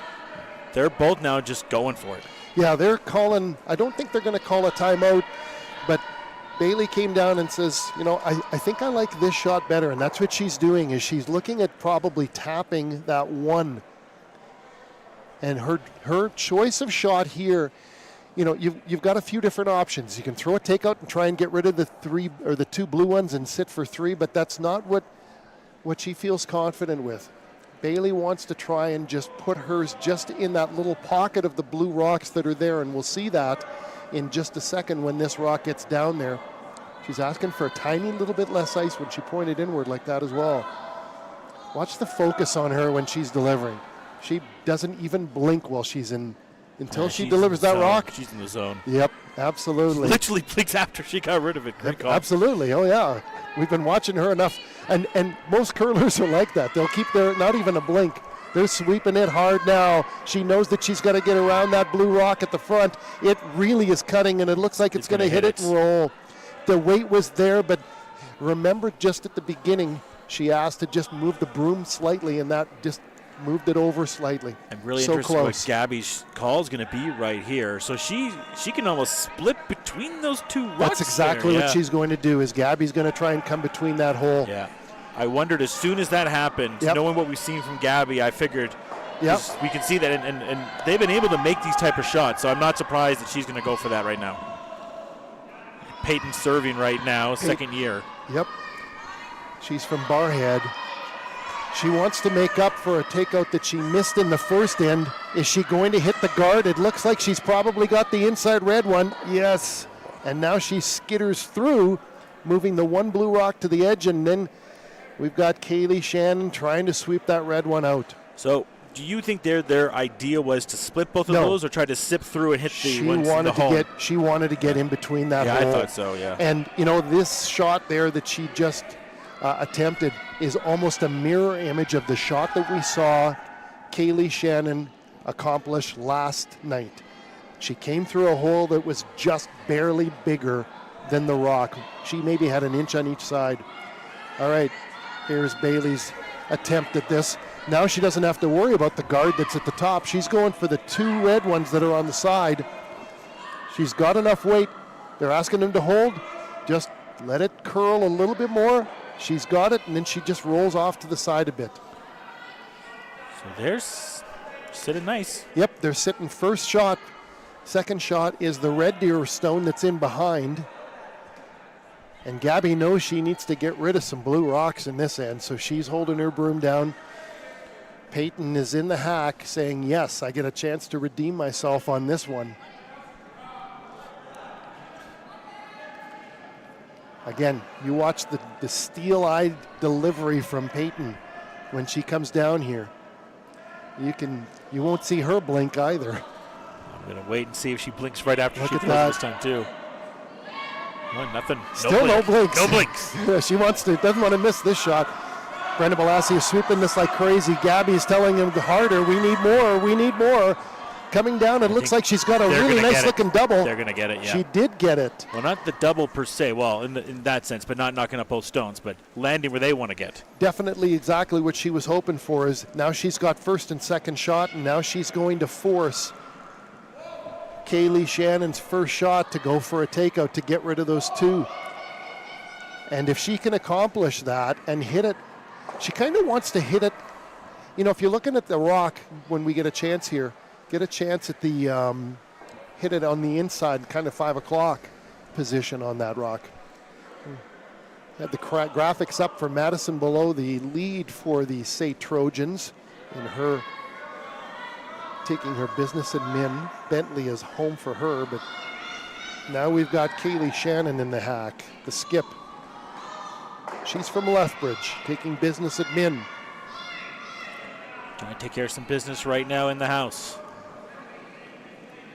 Nice delivery as well. Again, steely-eyed delivery on that.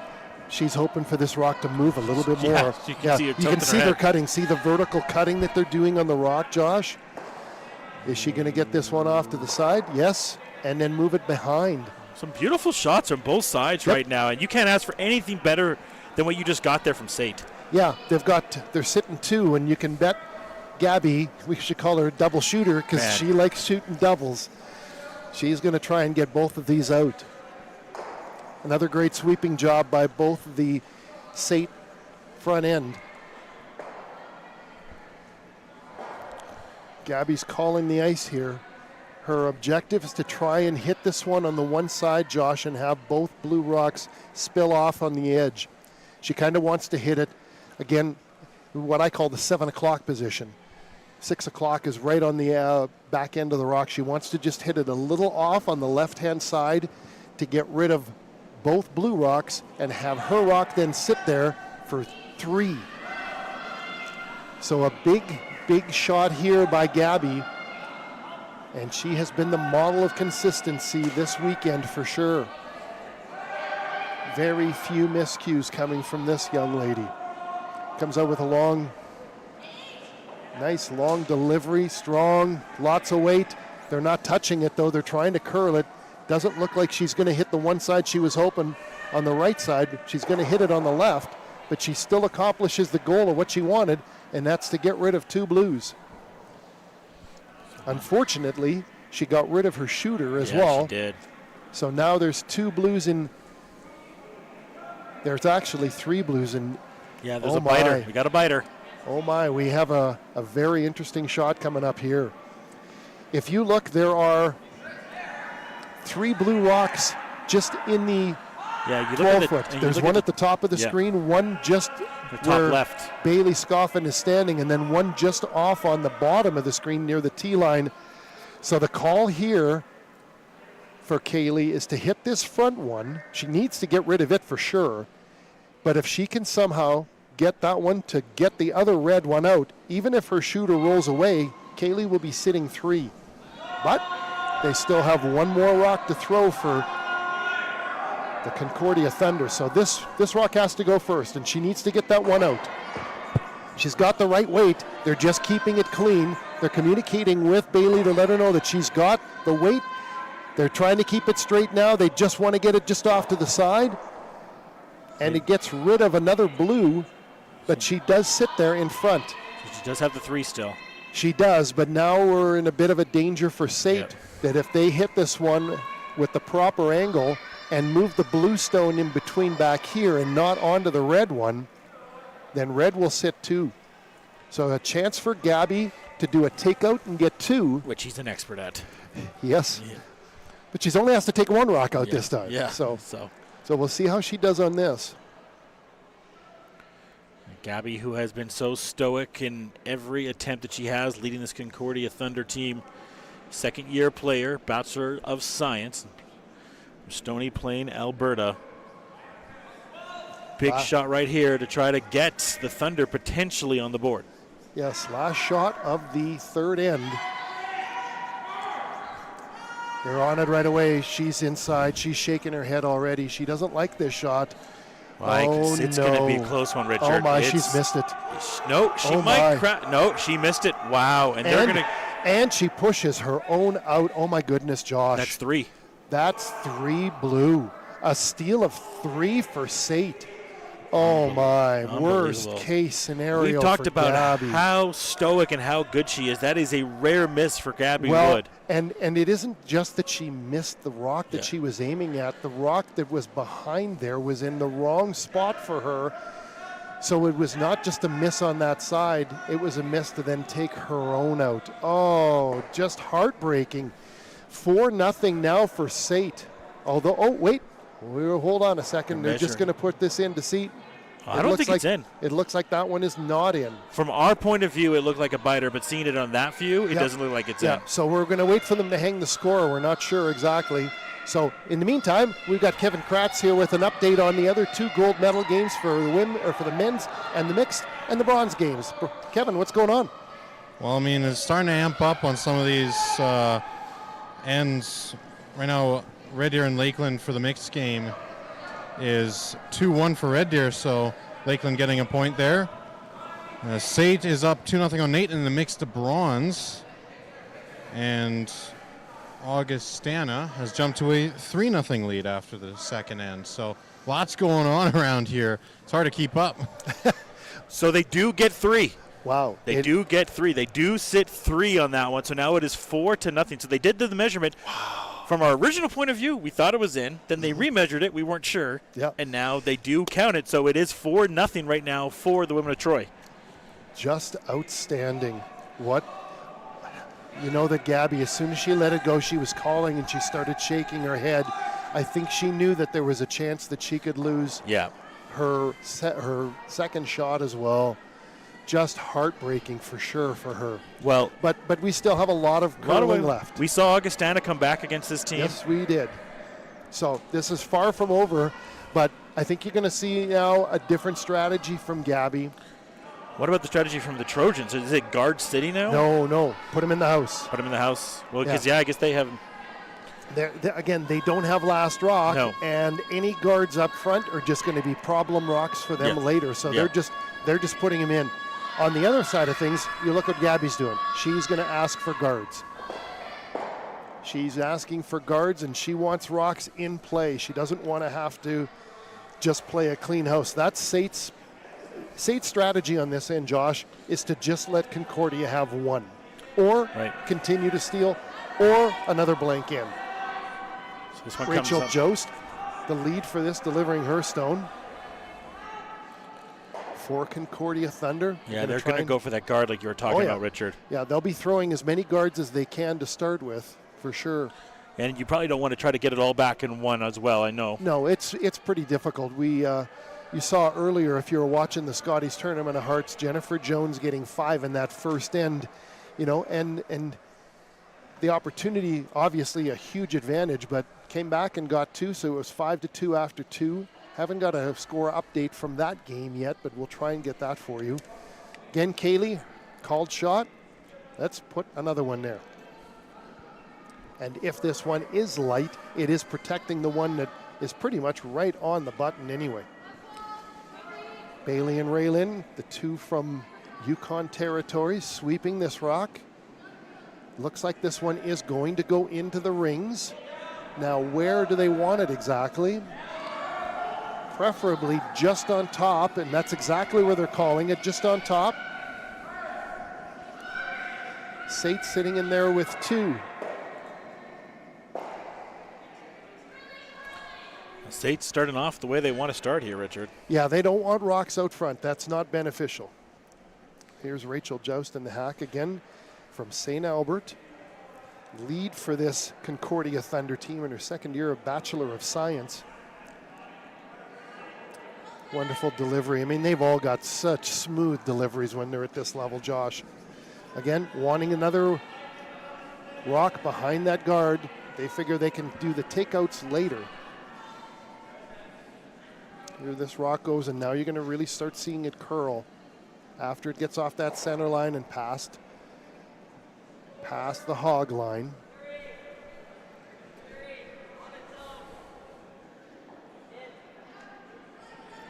Kaylee is asking for this one to be taken out. She wants to get rid of as many red rocks as she can.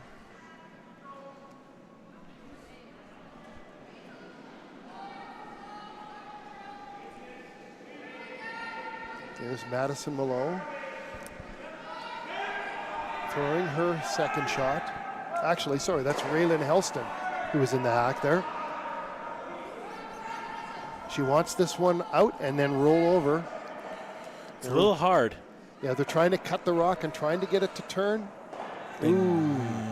I mean, they took out their own, which is fine. They replaced it with one of theirs, and they just moved the red rock. Now that red rock is behind even more cover, Josh. So now here's an opportunity for Gabby to go after these. A bit of a miscue there from SAIT. Nothing urgent, nothing they need to worry about. They're okay giving up one this end. We're almost halfway too, and we are moving around right now. Some are still here in the their third end. As we're almost halfway through the fourth right here. Looks like Brenna Balassi has the top one, and it's gone and splits off to the edge. It didn't hit her own and stop like they were hoping I'm for. sure SAIT is fine with that shot. I think they're both good, yeah. They're wanting to get rid of that. SAIT will just come right back, and well, they're going to go for the takeout, it looks like. Yeah, I think this is kind of a two-pronged shot. These are the shots that I like calling as a skip. Your objective here is to get rid of the one that's in the house, Josh. You try to lay your own? Yeah, and we've got Raylan Helston. The graphic says Madison, but it is Raylan who's shooting this stone, the second shot. So the second shot on this, though, Josh, is if she's inside, she'll get that guard and poke that away instead. Well, that's an interesting angle. I do think it's going to make contact right here. Yeah, it is. It's going to she got it and just... She did exactly what she wanted. Bingo, and rolls behind cover. What a gorgeous shot. Beautiful. That came in at the right angle there. Absolutely. Caught the corner of it, and boom, right into the house. Yeah, it looked from the angle that we're at, we're just a little bit off center. It looked like she was either going to hit the guard or just barely miss, and it was, you can maybe put a piece of paper between those two rocks as they went by. Pretty easy double now for Brenna Balassi, the second for the Concordia Thunder. We talked about how Gabby loves calling for those. Yep. Brenna's the only one that was not on the gold medal winning team for Concordia Thunder last year. But that doesn't mean she's a rookie by any stretch of the imagination. Oh, that's right there. Beautiful. Well, no.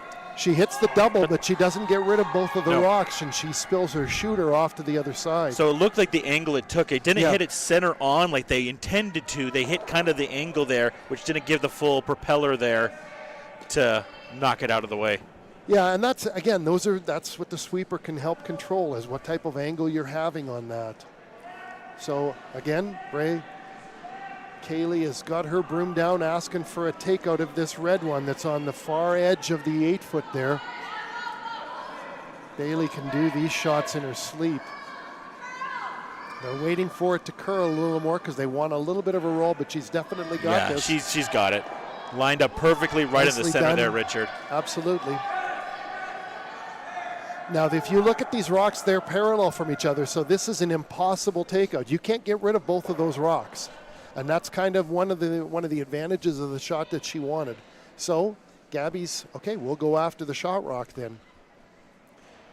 Yeah, Peyton Sonnenberg, the third in the hack, delivering this. You want to try to take that soft corner there, I'm assuming, as well, of the rock. Yeah, she wants to try and get it where she hits it on the outside and has herself draw behind that guard. She wants to get a roll, and they're trying to curl that over, but it looks like it's going to be more of a just hitting the edge of it and then rolling out. Yeah. Where is SAIT going to go? I'm assuming they're just trying to go right back. My guess is they're going to go behind that red guard again. Yeah, they are. Or get rid of the red guard. Because if you look, it's still got that SAIT rock is in the house in the back there. Yeah. Yep, so that's exactly what she's doing. She wants to get rid of the guard out front. She wants this end where she can only let Concordia have one. They're sitting two right now. Bailey Scoffin throwing her first rock. She's in the business admin program in her second year at SAIT. A gorgeous delivery and a gorgeous looking rock. Does she have it? Yes, she does. Yeah, just enough, but does she hit hers? No, just barely missed the other one. She misses that one. Again, great sweeping call from the girls. Fantastic.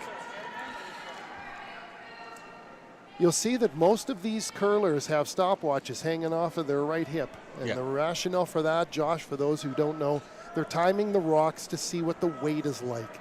And normally they'll time it from T-line to T-line. Some skips will actually record it as the delivery goes for the sweepers from the middle line there all the way until the hog line. So that T-line until the hog line, usually about 3 seconds-ish, gives an idea of the sweepers whether they should sweep or not. But a lot of times they'll be timing the draws from hog line to hog line as well to see what the weight is, and that's a more accurate way to measure. So this rock thrown up as a guard on top of it, something that's definitely useful. And of course, like we were talking about, Bailey is not wanting too many of the red rocks in place. She's fine with her blue one sitting there, but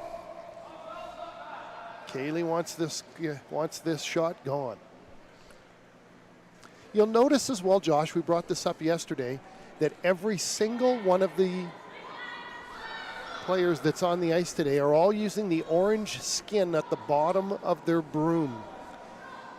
And that's the only legal skin to use over top of your broom. It's the only one approved by Curling Canada. And the reason for that, as this rock is coming down and they're sweeping this hard, they don't want it to go straight back because it could hit their own. Oh, man, it's going to be... Nope. They hit the boards. They're following it over to the other side. They keep that one in, though. Yeah, they've still got two in the house. No, they tried to keep that one in there at the end there, it looked like. Yeah, too much energy for it. Almost wanted that separate, maybe like extra guard if they could get it. Yeah, if they could. But and by the way, is this one at the bottom? Is that nibbling? Yes, it is. Okay. Yeah, that one's for sure in from the angle we're at. But yeah, they've all got the orange covered brooms on the bottom, approved by Curling Canada. And if they're not using that, it's an illegal broom. And obviously, that's not what they want to do, is get disqualified. So no blue, no purple. It has no to be green, this orange, no yellow. Orange color on the bottom. Right. And this way, it's very easy to tell whether they've got the correct type of bottom on it. There's some of these different skins have pieces of plastic on it, and that makes it easier to cut the rock. So they've all got the orange. It's all fair.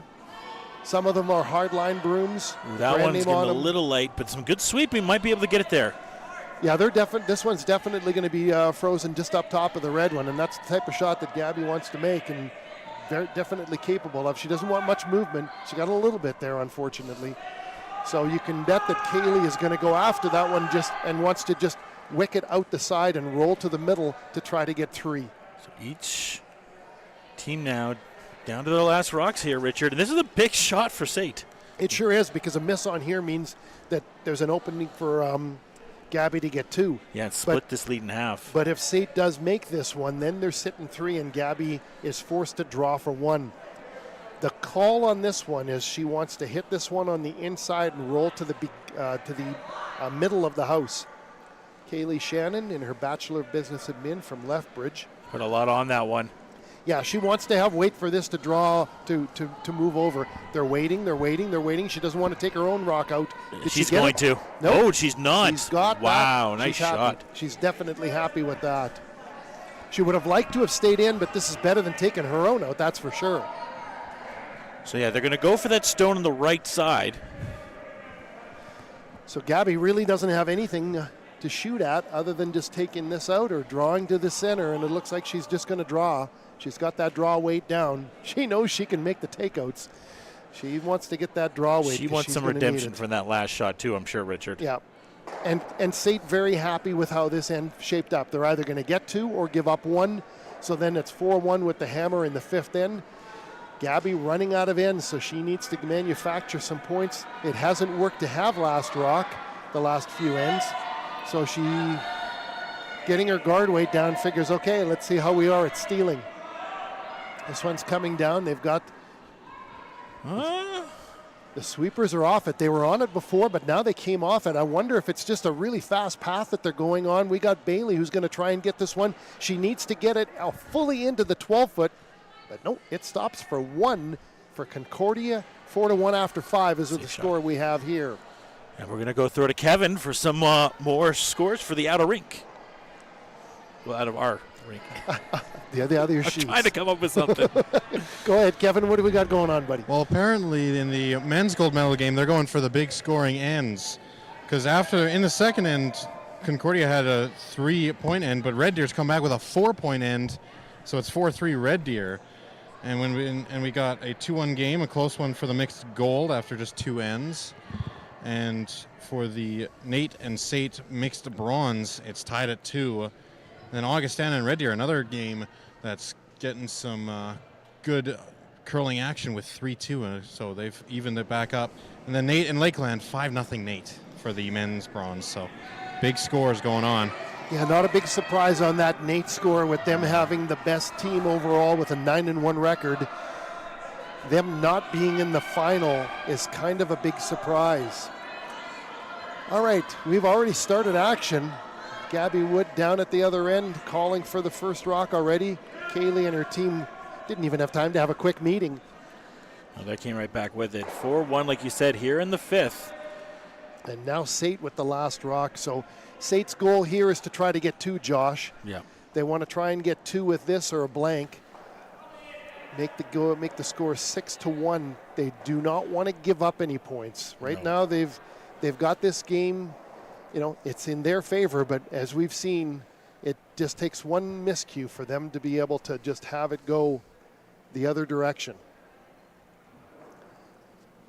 Lead for the SAIT Trojans, delivering her first stone, or second stone, my apologies. This is Madison Malo.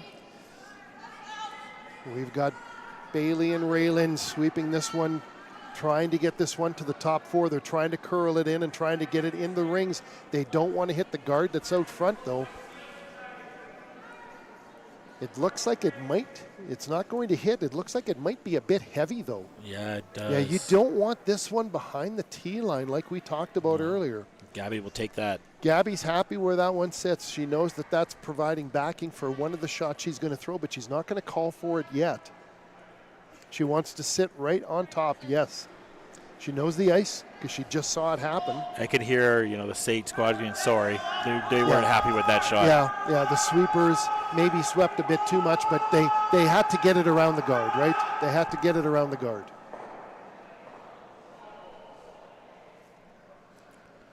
An amazing shot that we just saw on sheet 5. We'll get an update from Kevin. We heard a lot of screaming from the Concordia Thunder men. They had a port that they had to draw through. They didn't get through it. Not the way they planned, at least. They wicked off one, then wicked off the other, and then ended up getting the shot they wanted. So kind of a trick shot from Poole. All right. This rock here coming down, just wanting to sit just on top of that blue that's in the 4-foot. And that's exactly what they've got. Look at that, Josh. Hardly Lovely. any movement. Excellent Just shot. a little nudge. Moved it maybe an inch. They're fine with that. Great sweeping from both Brenna Balassi and Peyton Sonnenberg for them to be able to get that close. And a wonderful delivery from Rachel. They're happy with that. All right, we've got the last shot now for lead Madison Malo. They think it's a little bit light, so they're on it right away. Both sweepers. They're taking a look to make sure. They want to make sure that they get it around their blue guard at the front, or the red guard at the front. It's all judging now by the sweepers, Josh. Yeah, this is totally. They're going to just touch it, Richard. Yeah. And as close as Brenna Balassi's shot was, this one's even closer. So they've got that. And this is what we were talking about earlier. You and I were talking about why it's so important to stay above the tee line. And there's the reason. There's now 3 rocks there that those 2 middle shots are very hard to get out. So Brenna's going to go just on top of it again and almost like have a line of rocks. It'll be like the Great Wall. Connect 4. Now you can see that she's a bit outside, so we can see Peyton just cutting it and trying to make it move and curl and slow down as well. She's coming down a little harder than she wanted to, and the bump that she got, Josh, just now noses that one out a bit. So an opportunity for SAIT to come down and take that out. So who's happier right now with this kind of standstill in the middle right now? If I were SAIT, I'd be happy where they're at because they've got shot rock, and they're hoping to get this one just wicked out. She doesn't want to move her shooter. Okay. See, they got it lined up from this point of view, from passing the broadcast desk, it looks like. Yeah, they need it to curl. They need this one to come over because it's going to hit, and her blue one's going to spill off on the other side. Well, they're going to make contact, but yeah, they do hit that, but they do get rid of that, and they aren't going to get it all the way out. No, but there's the difference on that amount of rock where Brenna Balassi's shot had a bit of a gap there between that rock and then have more opportunity to roll back farther. So again, SAIT sitting first shot with that backing. They're just going to go try to get rid of the other stone right now. It looks like that's what Gabby Wood's going to be No, going. she's drawing in. You she think wants so? Okay. Brenna to do another draw. And this is an advantage for Oh, Brenna yes, I because see her moving her broom she's over. just thrown this exact same shot, and she was heavy by maybe 2 feet. Now she's got an opportunity to move this one over a bit. They're trying to get it, again, move it over. You can see that slicing action that Peyton is doing with her broom to try and get that rock to curl. Oh, nice. And she's sitting perfect there, right on top of it. Now, there's a perfect freeze. Next time we have the overhead camera, you'll see there's no air between those two rocks. So a really, really great shot. Yeah, I wasn't sure that just for the way that Gabby originally called it what she was going to do, but the way that she goes with that shot, you can understand why now, Richard. Raylan Helston here delivering a rock to get rid of that guard because they're tired of that one being in the way. They do have last rock, SAIT. They want to try and get 2 They're here. going to nip it on the side, it looks like. Yep. They just want to get it off to the side and just split them off, open it up. They didn't want to drive it backwards. So now it opens things up a bit, so now they don't have any rocks to worry about. She's going right back. She's saying top 4 is where she wants it. Just at the top there, on top of the red one.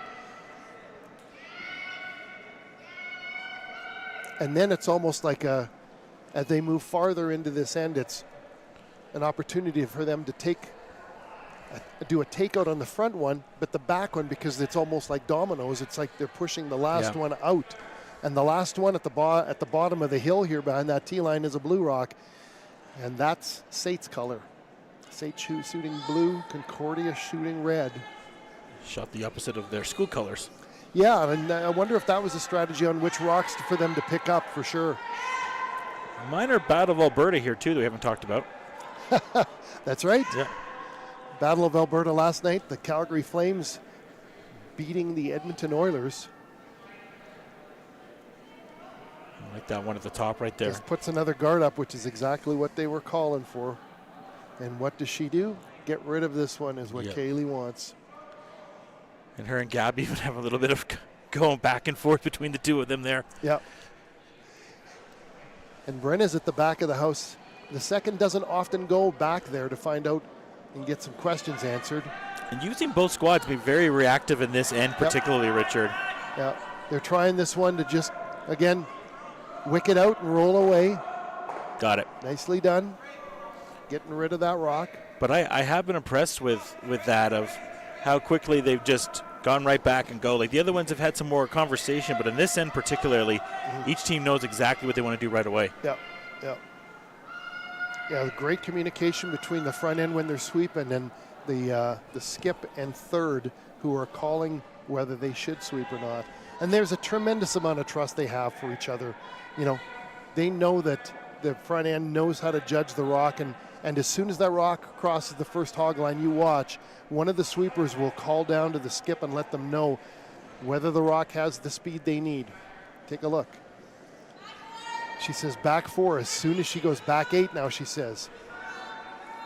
Now you can see them to try to curl it, trying to get this to move over. It's a little bit heavy, she's saying.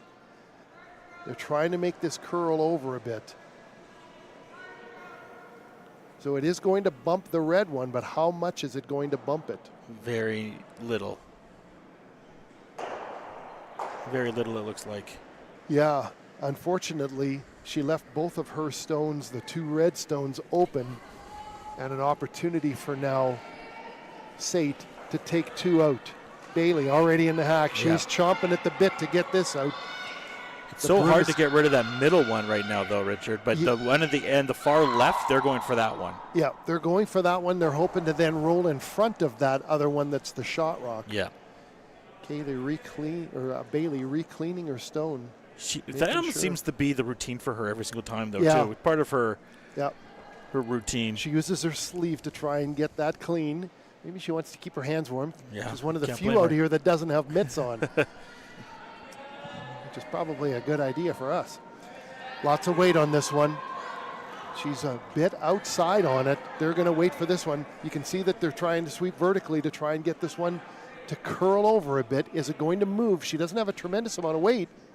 Nips she it. Just missed it. Yeah, they nipped. They got the one at the back out there, but not the one they wanted. They nipped that one. Yep, they just barely nicked it over and moved it a little closer to the center. So now It looks like it's still 1 for Red Deer. But that blue one is in a precarious position where Gabby is like, she's licking her lips thinking she might be stealing one or more in this end. Yeah. We're going to see Kaylee Shannon with a couple of difficult shots coming in. Here's Bailey talking to her saying, I think just when I put the turn on it, it just kind of went outside the broom a bit. This is why when I was asking you who's favored in this, and I was wondering just with what Gabby can do, if maybe Concordia liked where they were a little bit more, and how important this end is right now as they trail 4-1, but have a chance to get even more closer in this lead. Yeah, and I mean, looking at the way the rocks were set up before, I would have thought that the advantage was definitely with SAIT, but a couple of miscues in this last one here. I can't remember the last time that Bailey Scoffin missed a shot. So that, I mean, nobody curls 100%, right? But she's been really close into the high 80s and low 90s in her delivery. So again, communicating on this one. They're talking about where this one, top 12 they're calling, so they really need to sweep. Top 8 they're yelling out. They're getting this one to try and get as close as they can to the 2 red rocks that we see that are It's coming a little center. light right now. They're going to get there. They're going to get there. Yeah, this one's coming in. It's going to probably be top of the 8-foot, just like they called out. That's exactly where it is. Wow, they are loving everything they got right now, Richard. Yeah, there's an opportunity here for Kaylee to get a triple. And what I mean by that is that rock that just got delivered, they deliver that and hit it not straight back, but kind of off to the right a little bit and hit that one on an angle, and it will go and take the other one out. And that's what they're looking at. I'm not saying that's the called shot. There's an opportunity for them to draw in there as well. But knowing full well if they put a draw in, that triple will not be available. So don't be surprised if they call a timeout here and get their coach Shannon Clybring to come out and give them a little bit of advice on this. Because this is close. And they're already in the 5th end. They haven't used a timeout yet. Just asking, do we sit there? Well, it's a big time, too, to maybe call a timeout, too, Richard. Yeah, look, that's what Bailey's calling. Yeah. She's saying, this is a triple is there. What do you think? And Kaylee is like, we could also just sit on top of that red one. Now, you'll notice we've got the shot. We've got Madison in the hack. A lot of people like, why isn't she there with the team? What she's doing is she's saying, okay, from this hack, from the right hack, because she's right-handed, she's coming down now. She's got to go from the left side. How much do you see and what's the angle? And that's what she's going to talk to them about now. From where I saw, this is the angle that I'm seeing. So she's conversing with them. In the spectators' booth, Shannon Clybrink is already standing up, waiting to come out there. Concordia is coming back. I'm assuming it's a timeout now. Sure enough, they called the timeout, and there's Shannon coming out. We saw her standing up, so I have a feeling that while I was looking down at the other end to see what Madison was looking at, we were waiting for Shannon to come out and talk to the young ladies and give them some pointers. So what are you going for here then, Richard? Okay, if it's 4-1 and I'm losing, I'd be going for the triple. If it's 4-1 and I'm winning, I'm coming down and drawing up to that blue stone. Just play it safe. Yeah, they don't really need to be aggressive. They've got this game, I wouldn't say in hand by any stretch of the imagination, but the 2 rocks that we see there, those 2 red rocks that are just off the pant leg of Bailey Scoffin on the angle that we had. We'll go back to that angle in a minute. But those 2 rocks that are there that are red, all she needs to do is draw up to that front one and push it back, and she's sitting 2. So you don't need to be too aggressive with this. She wants to get 2, and I think that's what Shannon's talking to them about.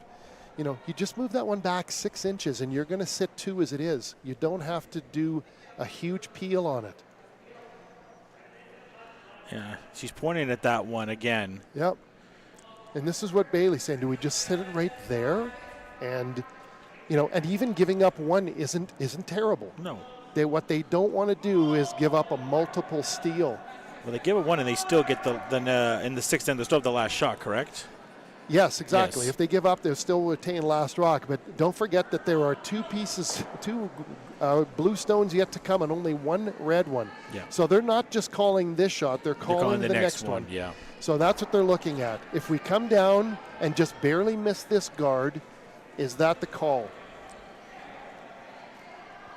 And it looks like they are going to play that raise. So a little aggressive, I would think. We'll see what the outcome is. But you know what? As a coach, and I don't coach curling, but I coach other things. What I ask the players or the students when I'm teaching them, what do you feel comfortable doing? And I think Kaylee was the one who was calling that raise back, and so was Bailey.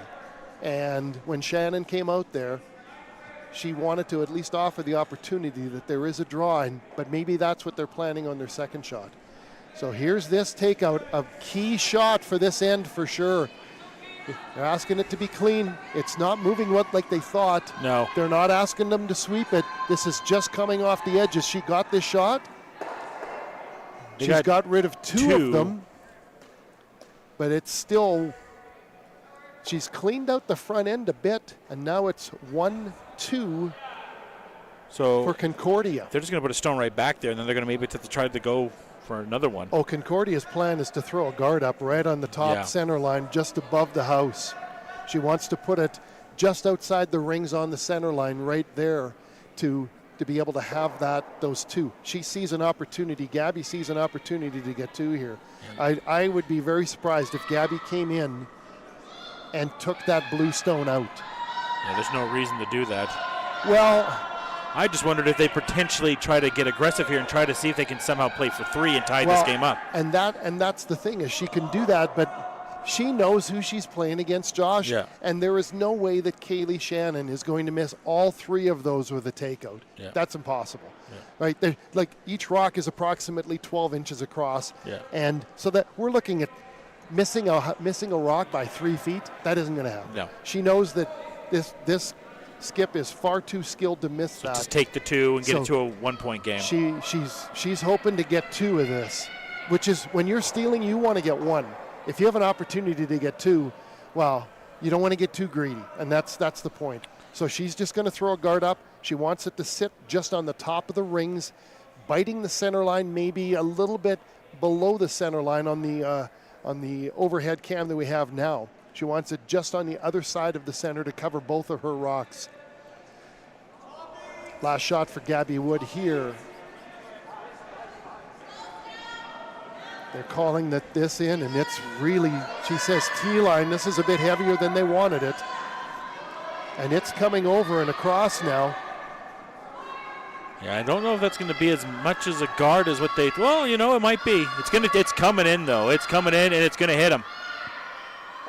Yeah, she came down a little farther than she wanted to, and she's hit now. So they are sitting three, though. They are sitting three, but this is a fairly easy raise. Oh, my. If she hits this just on the inside of that rock, closer to the broom, this could be a triple for Kaylee and likely sit 4, maybe 5. Oh, my.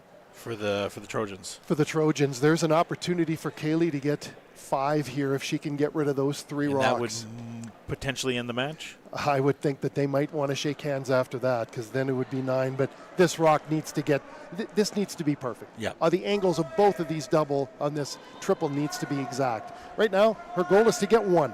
She wants that first one out. Clean is what they're calling. She's good. Yeah, she's good. She's on target. She's got the shot that she wants. They might be off. No, they're on. They're on. Nope. There is a shot where it's 2 for Concordia. Yeah, so it's going to be. Again, it's that when you're throwing those takeouts, you have such little opportunity for you to have any mistake. And just as she put the broom down, put the turn on it, came out nice and straight, but as she put the turn on it, she just pushed it, half an inch outside. Yeah. All right, we've got an update for the other scoreboard. Kevin, we've got gold medal matches in both in the men's and the mixed. What are we looking at? And also the bronze medal games. Keep us up to date. Well, in the men's gold, it's all even at 4 now. And in the mixed gold, it is 3-2. So definitely a lot of back and forth, close matches throughout. But in terms of bronze, the mixed bronze, it's been trading 2s for the last 3 ends, with SAIT up 4-2 on Nate. And in the women's bronze, still just 3-2. The men's bronze, 5-1 for Nate over Lakeland. Thanks so much, Kevin. Thanks so much for that update. All right, something important to remember here. The SAIT Trojans are kind of gathered off on the side, trying to, recover from giving up 2. They need to look at the scoreboard, Josh. They're still winning, and they have last rock. And just like when you're playing a game of golf, what you did on the last hole has no bearing on what happens on this hole. The game of curling is basically 8 different games, all kind of taped together into one big game. But, Kaylee and Bailey bring a lot of experience, and so does Raylyn, and so does Madison, where it's like, okay, you know what? We're up 1. If somebody had given us the opportunity to have 3 ends left where we're up 1 and we have last rock, would we take that? Every single curler out here would be happy with that. So update here. We are in the 6th end, and it is now 4-3. SAIT got a big lead, and we talked about it. This Thunder team is a really good team, Richard. Oh, yeah, they're no pushover. They didn't make it to a 10-2 record in the round robin and finish with a 2-1 record here by just luck. No, they had a 3-0 record here. So, yeah, we knew that this was going to be a close game regardless if it was 4-1 after 3 ends. We knew we were going to be facing 2 teams that really wanted this. And it was close between these 2 teams last time. It was, both games. The last game that they played, it was 8-5 for SAIT when they played during the round robin, and then we had to get Kaylee Shannon to get her last rock to get a takeout to come through a hole to win yesterday in the feature game. So not a big surprise that we're sitting 4-3, only 1 point difference with 3 ends to go. But SAIT does have a lead, and they do have last rock. So, but they don't have momentum. And in sport how important momentum is. And that's what we're seeing right now. Gabby knows that she can win this game. Now she's asking for these rocks to come in.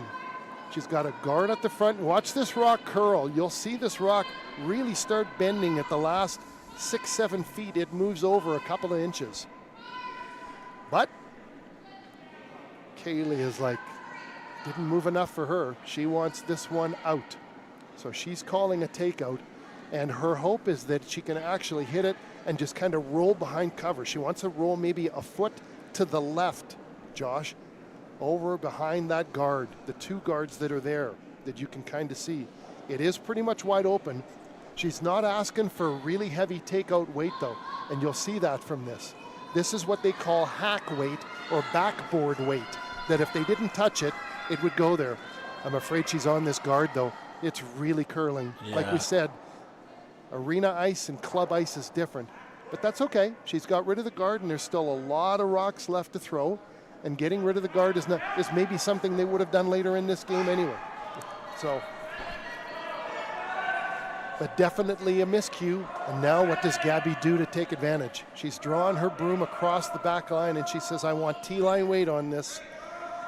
And Brenna Balassi is happy to oblige.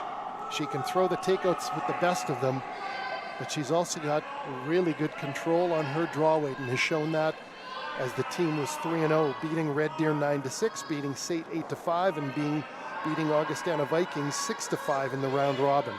The only game they lost was last night against SAIT, and it was just that last rock that had to be thrown. They're calling them off it. What they're worried about is hitting that guard, and that's exactly what's going to happen here, Josh. She's going to just wick that guard and bump that in instead. So a nice kind of second shot. Plan B.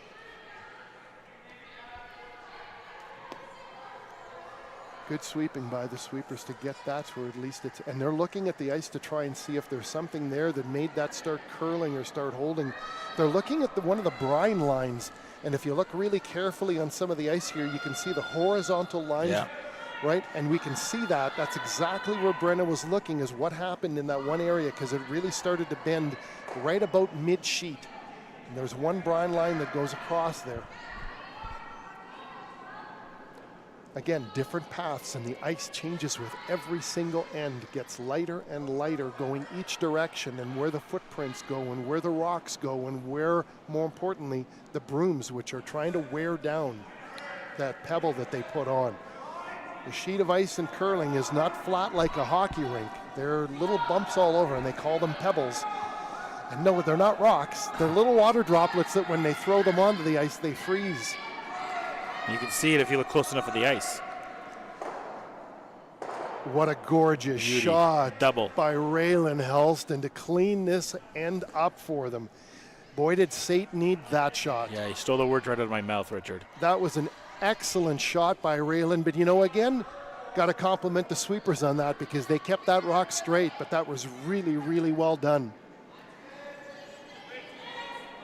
But Gabby's got a little bit of remedy for her own. She wants this red one in the front. She's kind of tapping it. She's listening to her skip or to her second going, okay, which side do you want to come at? Do you want an out turn or do you want an in turn? Gabby would prefer to come from it from the outside because just in case, not that Brenna's been off the broom very much today or this weekend, but just in case Brenna is a bit outside, the blue one is behind that on that side of it.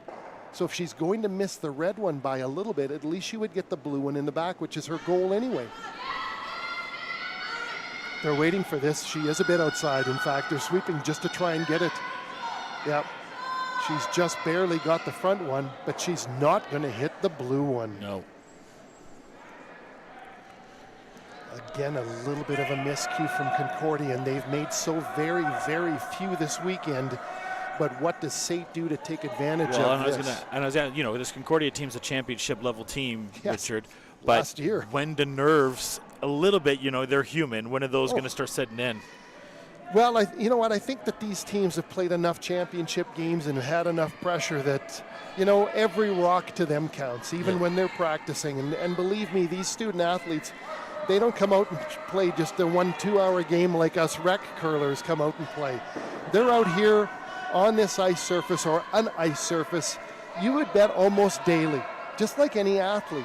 The basketball players are shooting hoops every single day. Even in hockey, they're out there taking shots, even if it's just a warm-up. Nice draw to the 8-foot. SAIT seems very happy about that shot. Yeah, Raylan has been on fire today. She has been shooting shot for shot. Her percentage are easily in the 90s from what she's been doing for sure, and she's bailed this team out a couple of times.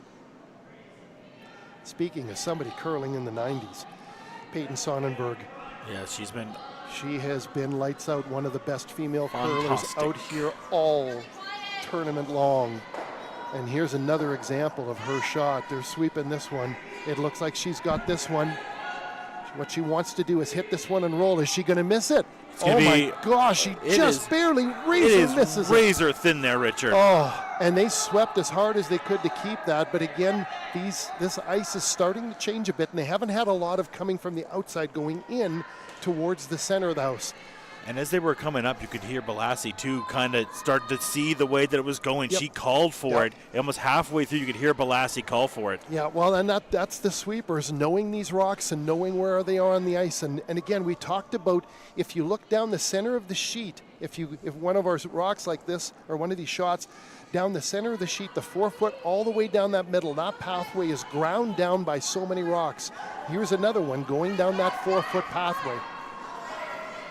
What they're doing on this one is just trying to draw behind the guard over there. I think they might get it, Richard.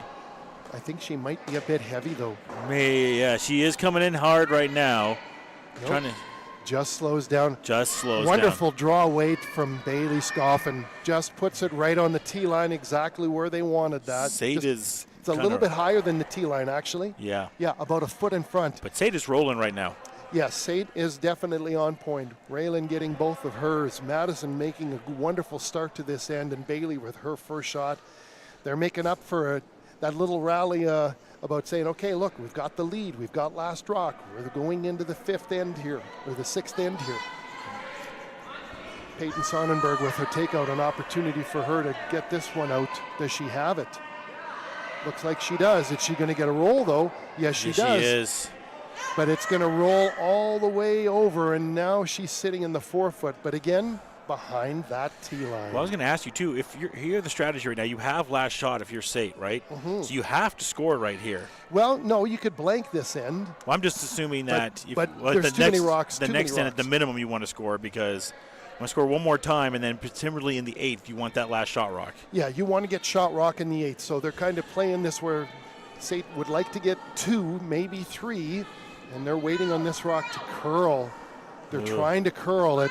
It's going to curl now. Here we go. It is close again, and you Richard. will see this rock move a little bit over and have a bit of a roll, but it unfortunately is going to roll all the way out. It was too heavy.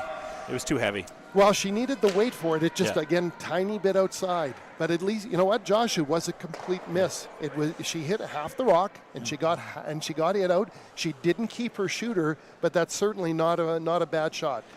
2 in the house right now for SAIT. And what does Gabby do? How many rocks that they have left here? They got the 2. Gabby only wants to let SAIT have 1, so that's what she's doing. She's like, okay, let's get rid of this one. And you know, Peyton's telling her, Gabby, if you hit this just on the inside here, there's a chance that we could get a double. And Gabby's like, double? Double? Double? My favorite word. Yep. Wonder when she goes and orders a burger if it's a double burger every time. Coffee's double. Yeah. Speaking of burgers, the double burger they have here at the Airdrie curling rink was pretty scrumptious yesterday. I was pretty happy with that order off the menu. All right, Gabby throwing the first rock that she's delivering here in the 6th end. Skip stones are left. She's facing two rocks from SAIT. Now they're calling them on. Now they're sweeping hard. She wants to get this just on the inside and roll it over to the other rock. Does she have it? Oh, yeah. She's got definitely Bingo. the front, but where does she roll? She rolls just across the face Just missing of it. the SAIT rock and missed it. That's a really well worded way to put it there, Richard, just across the face, because it just, rolls right by. That's exactly what she did, but not what she, she wanted to get that front rock out. She would have preferred to hit the other one as well, but it's not a miscue completely. So SAIT's just going to sit it right down here in the button. She wants to split the house. Yeah. She wants the rock over on the other side, so again, little miss double can't get him out. Yeah. Well, she just wants to take the 1 point and head to the 7th. Well, no, she wants to get her 2 here, and she's got 1 in the house right now. Yeah. She's got 2 rocks left. I'm just saying with what they can take potentially, they'll settle for the 1. They'll settle. They definitely don't want them to tie the game up, so they'd be happy if they can get 1.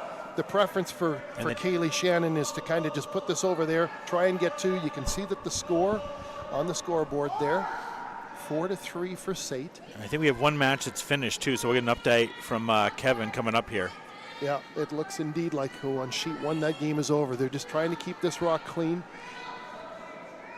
Bailey is tapping her broom down just on the tee line there. Is she going to be heavy? Oh my. Oh no.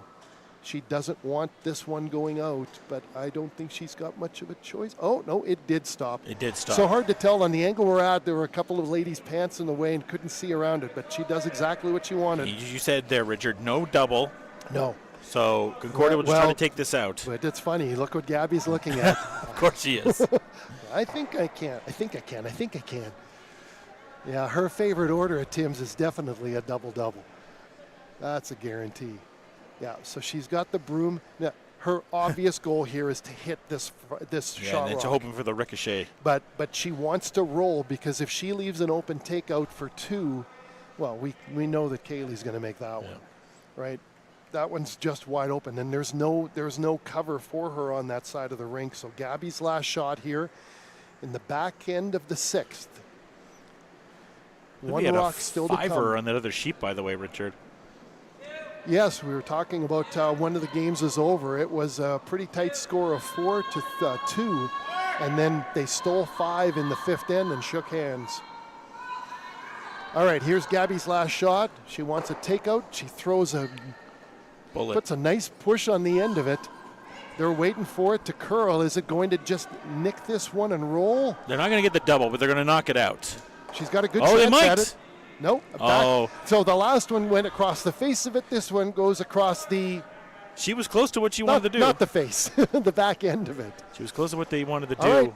And SAIT. Kaylee has a free draw for 2, and that's, again, as having last rock, this is what you want to have. Yeah. And what did Kaylee just throw? She just put one on the tee line, so she knows her draw weight. So she's talking to her sweepers. Same shot, girls. Same shot. She wants to just put it in the rings. Anywhere in the rings gets her 2.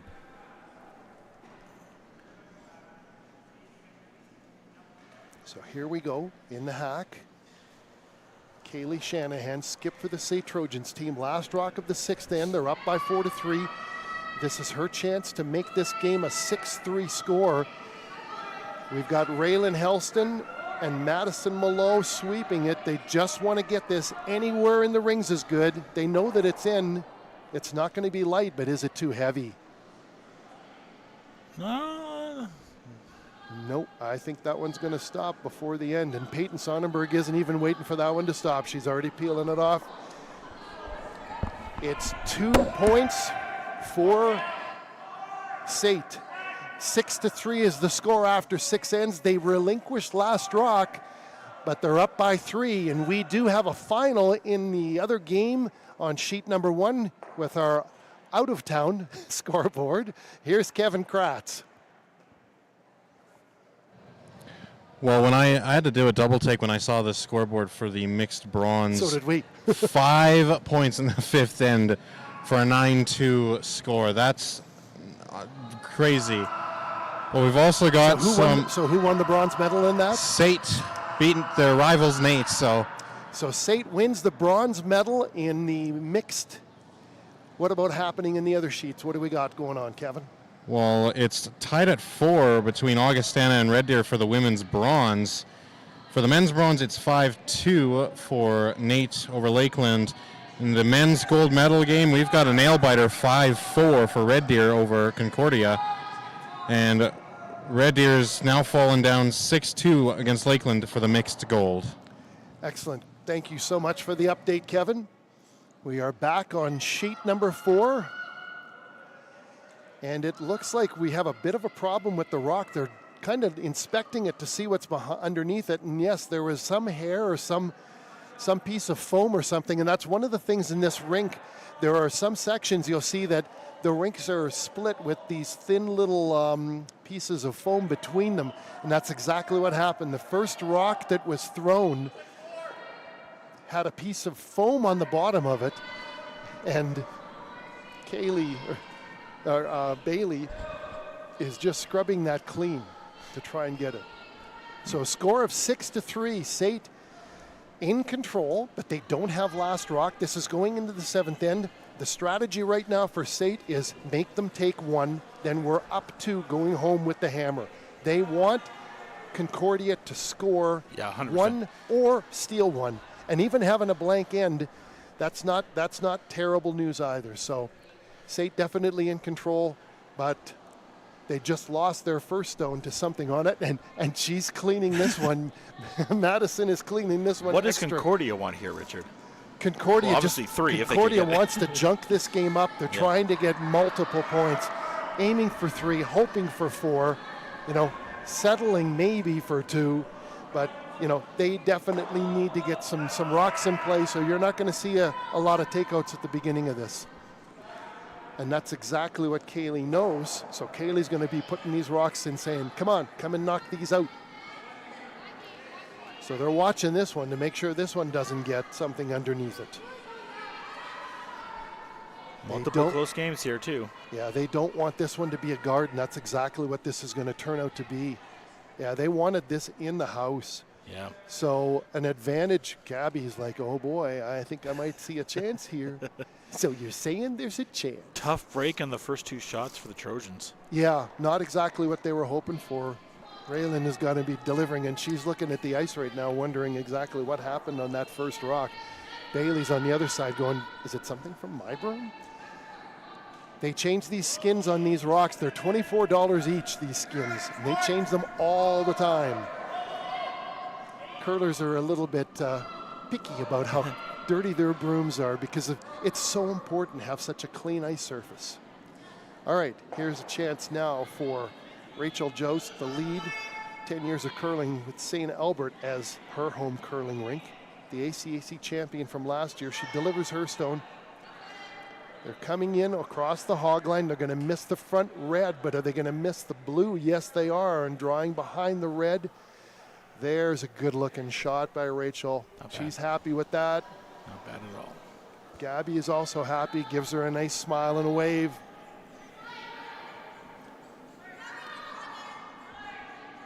Now with the rock in the house, they can go after him. So Kaylee is kind of looking at the angle raise takeout. So she knows she can't get to that back red one, but she can bump her own. So that's what she's going to do. And it's not touching the center line, so she can do something to that. Here comes Rachel, a little wobbly coming out of the hack. That could affect this rock. She came out, just wiggled a little bit, waiting for this one to move, and it's not curling. They're trying to lean on the one side to curl it, and just again across the face of it splits it off, but it's okay. She says, that's okay. We'll get to it next time. Raylan not happy exactly with how that turned out, but she knows she's got another shot coming up and an opportunity to make up for it.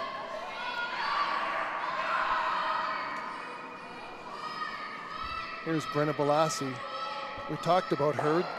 New to this to this team, the other three, the champions from last year, but Brenna comes with a resume that's as long as her arm of wins that she's gotten in other divisions and other competitions. I believe another match has ended, Richard. Another sheet here. So yes. Winding down on this side. Yeah, we have another final score. We'll get Kevin to give us an update on what happened on sheet 3. This one from Brenna, just slightly heavy. Is it going to go out all the way? It's going to go out. Yes, Kaylee is sweeping this one completely out. But no, it hangs on to the back line. It's in play, but it's not in the house. Similar to what we had in that first end where a bunch of rocks were in the back, but not out.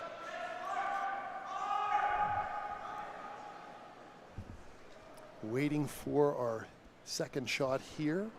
They're just going to try to take this guard out, it looks like. That's right, yeah. Yeah, they've got the opportunity now with 5 rocks being played to get rid of some rocks. If she can get a double behind it, she's happy with that, but she wants this one gone and wants her rock out of the way. Yeah, we'll get the double. But yeah.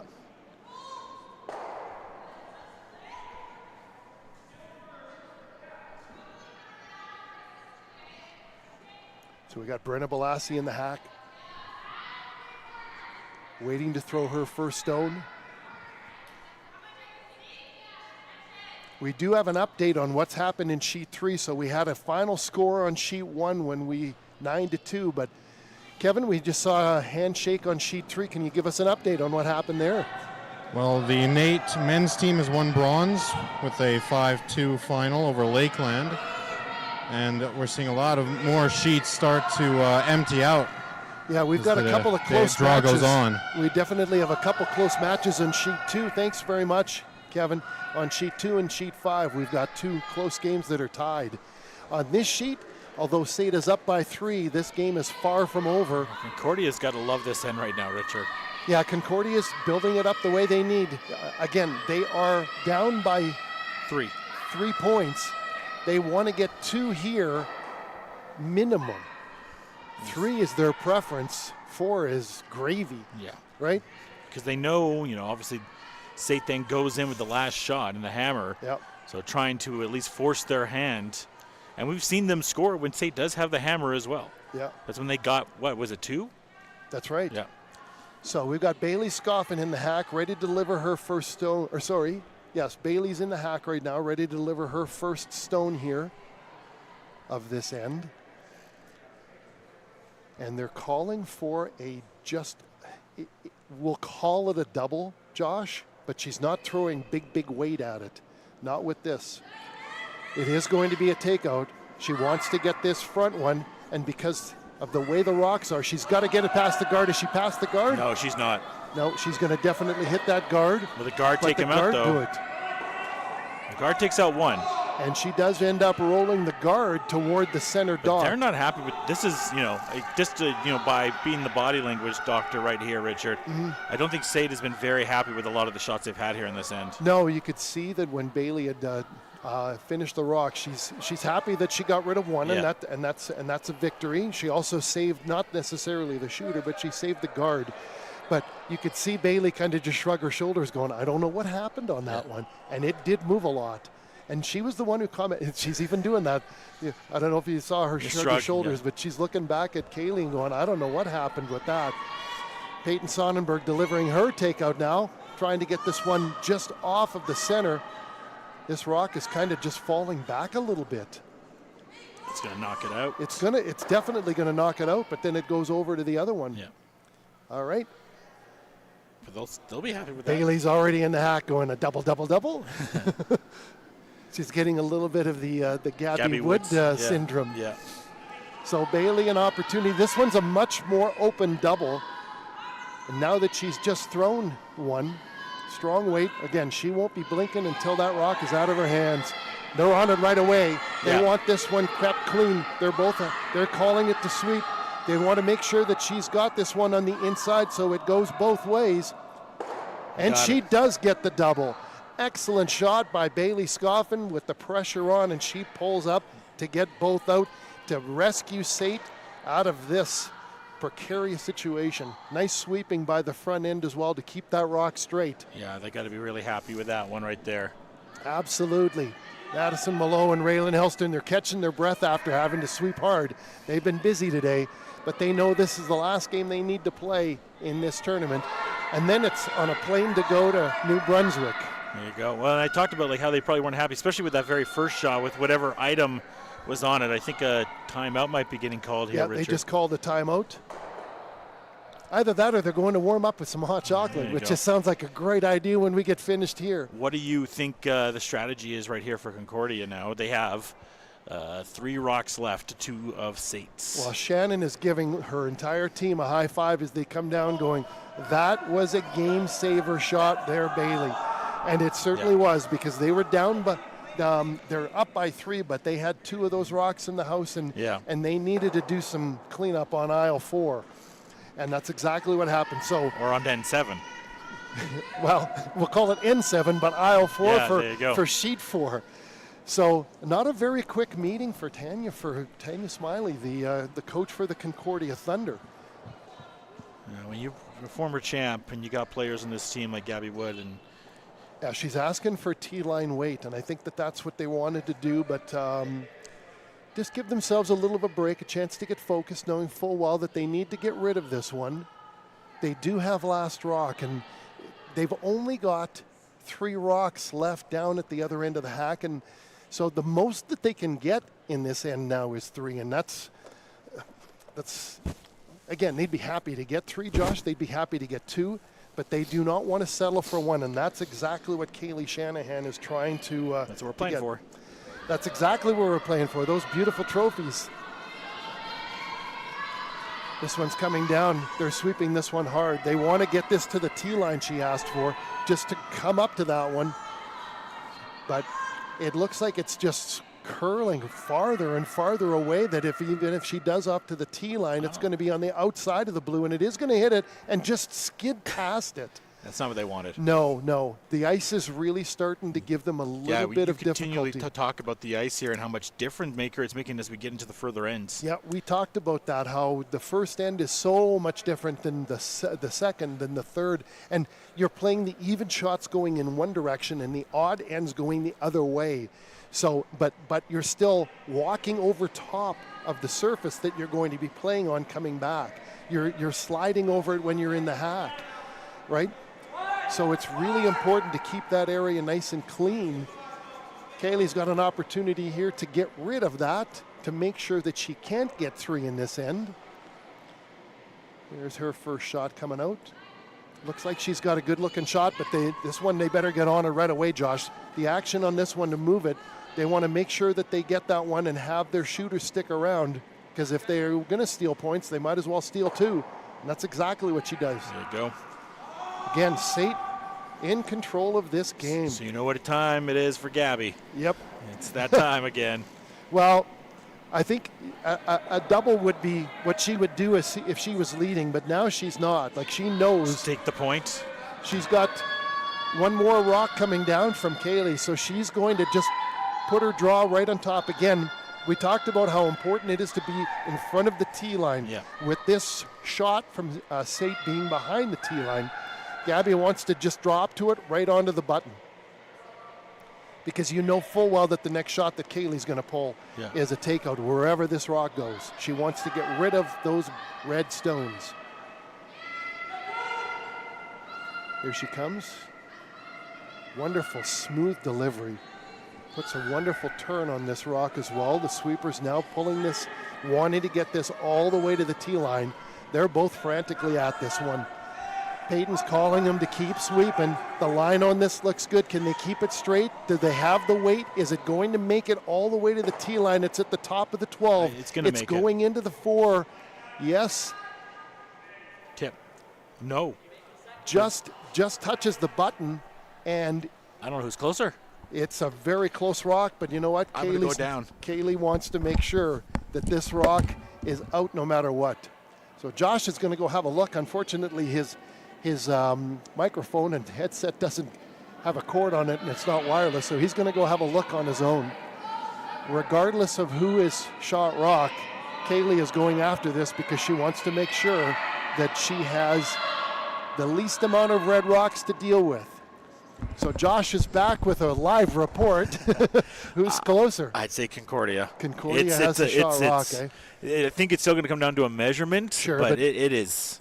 I think they just have I got a an small update biter. for you. Yeah. Kaylee's going to make sure that that rock's not around in about 15 seconds. 14, 13, 12, 10, 8, 6, 5. They might hit their own, though. 4. Nope, she's got it. 3. Yeah, she does. 2, and it's out. What a shot. Absolutely. And she also spills her shooter off to the side, which doesn't damage what she's got already laying there. So this is all that Gabby has, is a draw for one or just a hit for one. And Yep. now, if I were Gabby, I'd do a hit for one. Yeah. She knows her hit weight, and she knows that she's confident with that, and she can hit the broom. And I wouldn't be surprised that this is just a takeout for one. And yes, looking at the ice that she's giving, that's exactly what they're calling. Easier to throw a takeout than it is to throw a draw. Because if you're heavy on your takeout, no big deal. You just have to make sure you're on the broom. And Gabby is lights out with her takeouts. As good as Peyton Sonnenberg, her third, is with her draw weight, Gabby is dead on with her takeouts. And she's got this one, but does she stick around? Yes, she does. Oh my, did this roll enough? I got to go back down. We're going to get Josh to go down and get an idea of whether this is. I'm going to say that it's 1 for blue, a steal of 1 for SAIT, making the score 7-3. All right, we have another update. We've got our update man, Kevin Kratz, who's been frantically running around the Airdrie Curling Club. He's going to need a chicken burger after this. I was going to say it was SAIT, and it is. It is. SAIT up 7-3. What's going on in the other rinks, Kevin? Well, it's been quite the day, and currently 6-3 in the mixed gold game. So Lakeland, which was down 2-0 earlier, has taken command of that game against Red Deer. And 7-5 the score still in the Concordia Red Deer game. And I do believe that Red Deer has taken a 5-4 lead in the women's bronze, but I will double check that. Excellent. Thanks very much, Kevin. So what we're seeing right now, Josh, is something you don't often see. SAIT's just throwing the rocks away. They don't want to draw. They don't want to guard. They're just putting the rocks through the house. And the reason for that is easier to have a clean house. Right now, the score, Up by 4. The score is 7-3. They need to get rid of 5 rocks from Concordia, and they win the game. Yep. They just don't want to have any other rocks in the way. Nothing for the Concordia team to use as an advantage. So if it's in front of the tee line, they can draw around it. If it's behind the tee line, they can drop to it. If it's a guard, they can draw around it. If it's behind the house and sitting way at the hack, it's no advantage. Is there anything Concordia can really do here? Junk it up. Yeah. Junk it up, and they need to hope for misses. Yep. Now, they've got the opportunity to try and get with the 5-guard rock rule. There goes one of them that's all the way through. They've got the opportunity to have a bunch of rocks, in play. But you can bet that as soon as the 5 rocks have been delivered, that 6th rock, it's going to be takeouts.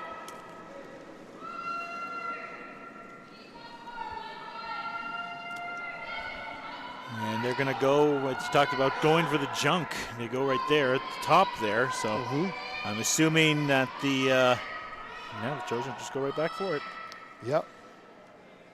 Now, they can't take that rock out even if it is not on the center line, they're not allowed to take it out. But what are they doing? They're just getting rid of the rock and throwing it through the house again. Yep. So it's been a while since the women of Troy have had an opportunity for gold, and they're trying to get it right here.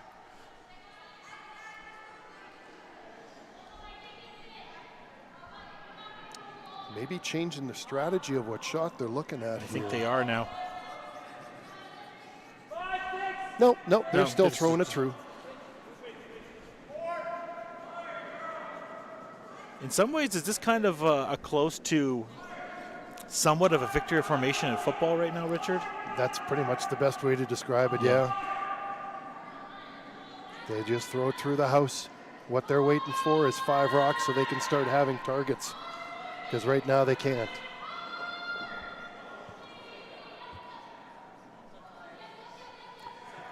So the first 2 rocks, 100% shooting for Madison below. Just get them out. Well, right now they're on a path right now to have gold. The men's basketball team are headed to the Final Four. And they have a chance to get their 7th provincial championship. But it's it looks like the last time they got it was in 1990, 91, I believe. No, the last time that the SAIT women's team won gold was in 1984-85.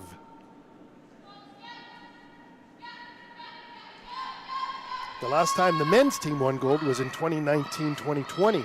But it's been since 1984 since the SAIT women's team has won gold. And to be honest, they only won gold one other time before that, and that was 1980-81. So they're well on their way here. so almost 40 years. It's 39 years since the last time the SAIT women's team has won gold. Here's another rock going through. That's the 5th rock of the end. Now you watch SAIT start getting these rocks out of there. So now this is when Concordia just starts to try to do what they can. They're trying to go behind the hard guards now. But, SAIT really has played a masterful game. They've played the takeouts and taken advantage of the small, tiny miscues when Concordia doesn't quite make the double, or the double and the one that sticks around. They've really played a masterful game.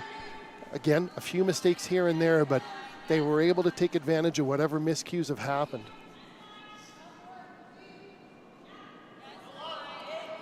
So here we go, trying to draw around. Brenna Balassi trying to pull this great, just barely misses the guard. A wonderful shot right up. Couldn't ask for anything better than that. She's happy with that. What she's not happy with is the scoreboard. It's not taking Kaylee Shannon very long to decide what she's doing with this. Takeout time. And she's going to try the Gabby Wood double-double special. So here they go. They get closer to potentially getting to a gold medal. As Richard mentioned, some of these athletes just 72 hours ago or so were at the Scotties, and now 2 of them were. And now have a chance to take in ACAC gold. Well, they won their last game at the Scotties. There you go. And They're on a roll. they might win their last game here at the ACAC championship. So there's 1 rock sitting behind them. They need 5 of them back there. And then this game is done. Right now, Concordia has 1 rock in the house. Gabby is going to try and put another draw in over there.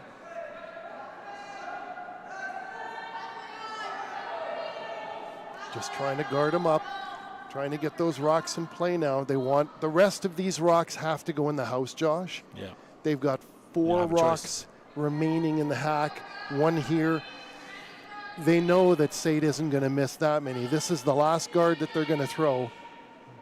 But it's certainly not going to be the last takeout that Kaylee Shanahan calls. So why go for the guard there instead of just kind of right in the middle there and go 1, 2, 3? She wants to try and protect the 1 rock that is in play right now. Right. She's saying clean it. Yep. Coming down, she's definitely got this one, but does she have a double? Doesn't matter to them. They've got more than enough rocks to get rid of the ones they need to get rid of. There goes 2. 3 more to go. 3 more to go, and there's only 4 rocks to shoot. 3 more to end a 3-decade More than that. gold medal, almost 4 decades. 39 years, 1984-85, the last time the SAIT women's team has won gold, and they are on the precipice of making history. The last time they actually medaled was last year. They got a bronze. And the other 2 teams that medaled are 2 really good teams in Augustana and Concordia. This one's barely over the hog line. it's My not gonna goodness. This one's not even going to make it. That's 2. Oh, my. 2 to go. Oh, I wonder what happened on that. Oh, Shouts to Gabby at being a good teammate, coming right there and having some encouraging I have to words. believe that caught something. I have to Had believe to have. because there's no way that they'd be that short on that. So that Yeah. means we're 2 away then, Richard. Yeah, Peyton Sonnenberg is really upset at that. 2 and about 1 stone more away here if they get this one right here. Yep, they're going to go after this one. But you know, neither team really needs to be disappointed with how they played this weekend or the results of what they had. There can only be one winner. One will win gold, one will win silver. But you know what? They're both going to be on the plane ride to the Okay, we still got 2. to New Brunswick to play in the Nationals March 11th. So 2 Just a stones miss, still. just a miss by Bailey Scoffin there. One of the rare ones we've seen from her this tournament as well. So we thought maybe there'd be 1 more stone till SAIT has a chance to claim gold in a championship, but they will hold on a little bit longer in Concordia, and the Thunder will hold on to their hopes as they throw the stone here. Trying to pull a miracle comeback here. It's a miracle is right. It's going to take basically SAIT to miss every one of their shots now for them to even have a chance, Josh. And you don't get at least a silver medal by missing shots like that. So this, they're trying to slow this one down. So the last one was too heavy, and this one's now is just coming to rest just on the tee line. They're going back for that same shot they tried to before. Yeah, I mean, because they hit this one and roll over because they don't want to stick, right? They hit this one. Maybe Kaylee's got a chance to get this to move it out.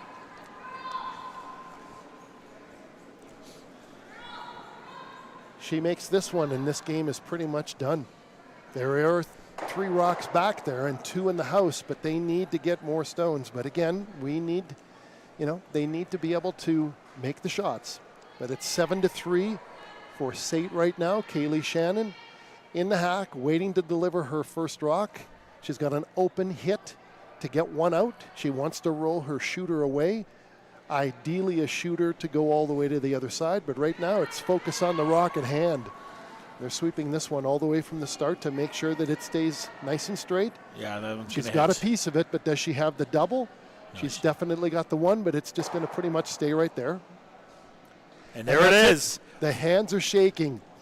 For the first time since 1984-85, the women of Troy curling team are golden as they take the ACAC championship. That's fantastic. We've got an interview coming up with the skip from the ACAC champions. We're going to have Kaylee Shannon come and join us. We're also going to try and get Raylan Helston. So we're going to get Kevin to come back and give us an update on all the scores. Kevin, can you give us an update on all the scores while we go and get an interview with 2 of the girls from the game-winning team? Yeah, we've got a few scores. I can confirm it is 5-4 for Red Deer in the women's bronze against the Augustana Vikings, and currently still 6-3 in the mixed gold with Lakeland and Red Deer. And for the men's gold, they are about to finish out one of the seventh end, throwing their last stone just about. Still 7-5 in that game. Some exciting stuff. Thanks, Kevin. So the women of Troy are going to come away right now. We have some interviews coming up here that we're going to get Richard to take care of, and I'll let him take care of it. All right. Fresh off of a victory over the Concordia Thunder, we are so pleased to have two of the athletes from the SAIT Trojans join us here. We've got with us Raylan Helston, who played second. We'll give the microphone to the skip. She's used to holding the broom, isn't she? My goodness, what a game. Kaylee Shannon, our skip for the SAIT Trojans. First off, congratulations on an unbelievable game. You kind of had it in control all the time, but just slips away a little bit, and then a rock that catches something. Wonderful job. Way to go, both of you. Thank you so much. Yeah, we appreciate it. And we appreciate your commentary the whole game. And, it was awesome to hear you guys out there. So. Yeah, you guys were just cool as cucumbers. I don't know if you know this or not, but the last time that the SAIT women's team won a gold, do you know what year it was? 85? 84, yeah. 85. Oh, 84, 85. Woo! 39 years. Wow. That must feel incredibly proud for both of you to make history, to bring something that's been 4 decades to SAIT. Yes. Definitely excited, yes. Good for both of you. Wonderful shot making. Gabby Wood is a hell of a skip, and she really put the pressure on, making the shots when she needed to. But what we noticed on the crew is when they did miss a shot or half miss a shot, the next shot that both of you and the other people on your team as well really took advantage of it. Yes, our team is really good at taking advantage of shots, and we know when to make a shot and when it's okay to half miss a shot too. And I noticed again from the curling experience that I have, which is not nearly as good as you guys obviously, but what I did notice is that a lot of the strategy that you had is a plan B was in place on a lot of the shots. So you'd come from an outside in on something that if you missed the front one, the back one was there to hit just in case, right? Yes, very. We had a lot of tolerance on shots, which was nice. And they kind of helped us sometimes with that too. So yeah, and a couple of doubles that turned out really well. Raylan, you bailed them out on a couple of doubles where they were just magnificent. Where Thank you're just you. like, oh my goodness, right? They were a joy. It was a joy to watch all of you play. Raylan, we talked to Bailey yesterday about representing your home province, Whitehorse and Yukon territories. Okay, so it's kind of a cool thing. The last game you played at the Scotties Tournament of Hearts, you win. The last game you play at the ACAC Championships, you win. Tell me about the experience you brought playing against people like Jennifer Jones in her last tournament, and all of the wonderful. I mean, these are athletes that you watched growing up as a little girl, right? Yes, absolutely. So, playing in the Scotties against my idols was amazing. It was amazing. You honestly just had to ignore who they were. And at the end of the day, just a set of rocks. We had some great close games with that. Definitely learned lots at the Scotties. Obviously, this is my 13th game in a row, so definitely just kept trucking on. Which definitely helped through this event as well. It's good practice. Eh? Oh, definitely great practice. Playing on the Scotties ice, coming to play on Airdrie ice, both great surfaces, can't go wrong. Yeah. It was just a natural transition from the Scotties to the ACACs, so it was amazing to play in both and experience both. Excellent. Kayla, I got a question for you as well. So now you've got two people that went to the Scotties and played in this, and now you're playing with them just hours later. Did you notice maybe a little bit more confidence or a little bit more shot-making ability, or just that ability from both Bailey and from Raylan, bringing that to your team? What did you notice? Yeah, there was definitely more confidence, but I think there was also an uplift in moods because they just came from such a big event and such a big win too, that I think their mood really helped the way they play on this ice. Yeah. And yeah. It's pretty easy to coach them and to guide them. It's like you put the broom down, it's like, well, I know they're going to make this shot, right?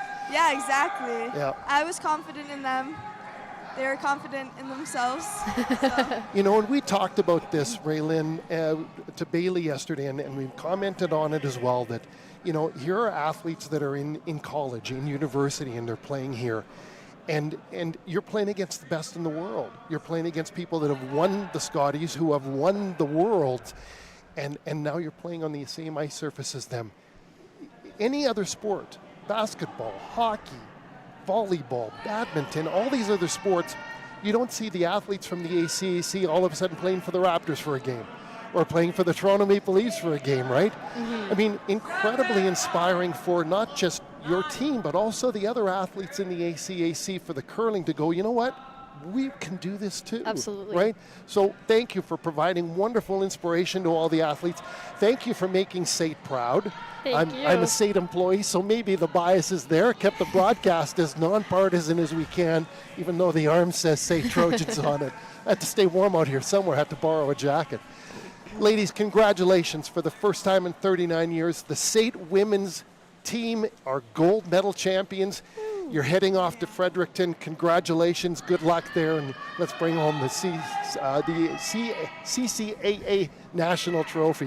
Will Congratulations. do. Thank you so much. Thank you so Thank you. much. Appreciate it. We'll see you on campus. See you on campus. For Joshua Arbuthnot, I'm Richard Stroban. Thank you for joining us for an incredible broadcast of some incredible curlers and incredible athletes. We will see you soon. Thank you very much, and have a wonderful weekend, everybody.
Everyone that's like a third that bad. Here, take that.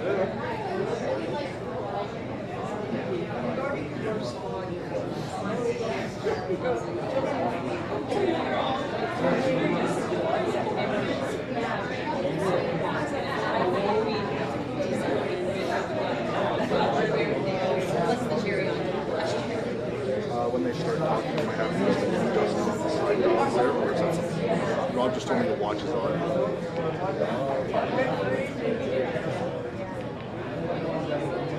It's an ambient mic I've plugged into the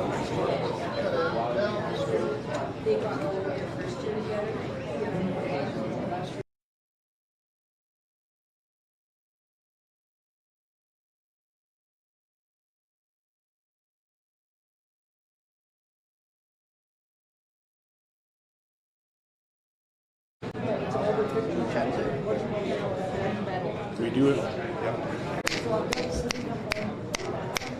I'm snapping here.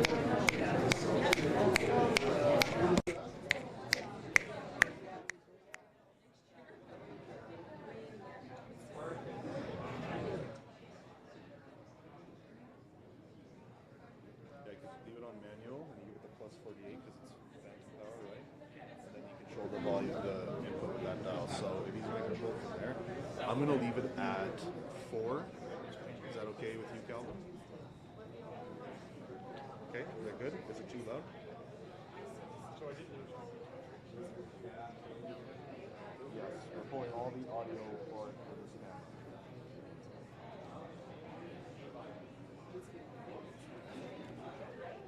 Are you ready? Check, 1, 2, test, test, test. Hey, hey, hey, check, 1, 2, 1, 2. Check, 1, 2, 1, 2, test, test, test. Check, check, check, 1, 2.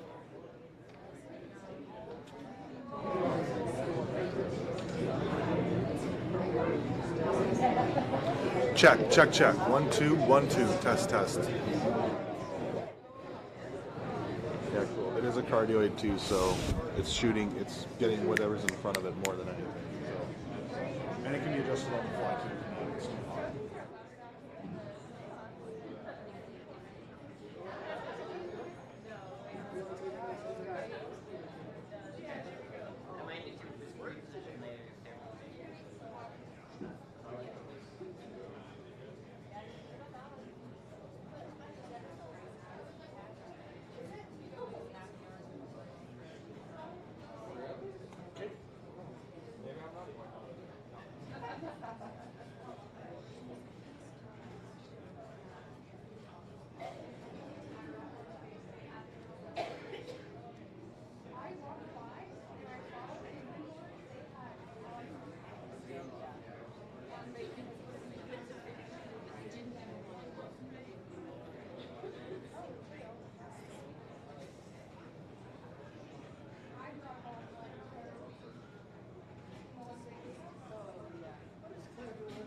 For what?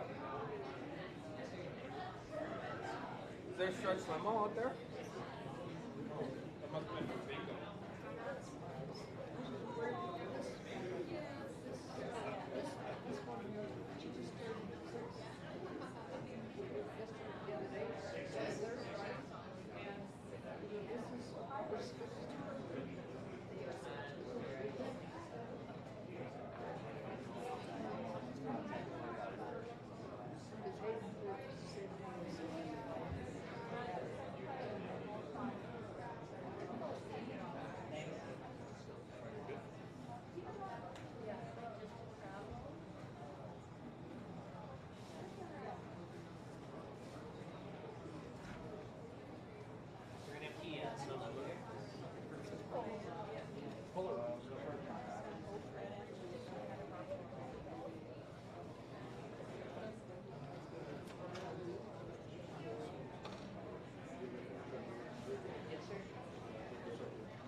I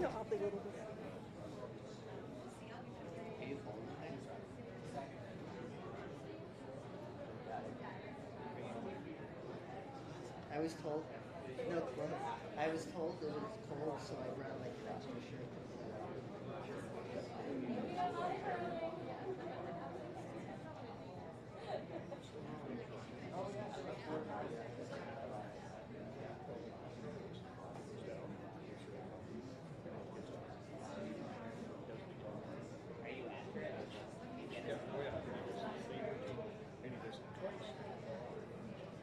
On Friday? Oh, I heard Calvin won. I heard Calvin went. I heard he went today. Because if this was a time, they would have been over. Oh, that was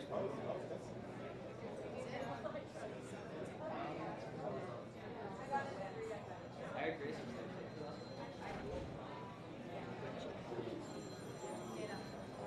Somebody else is doing it.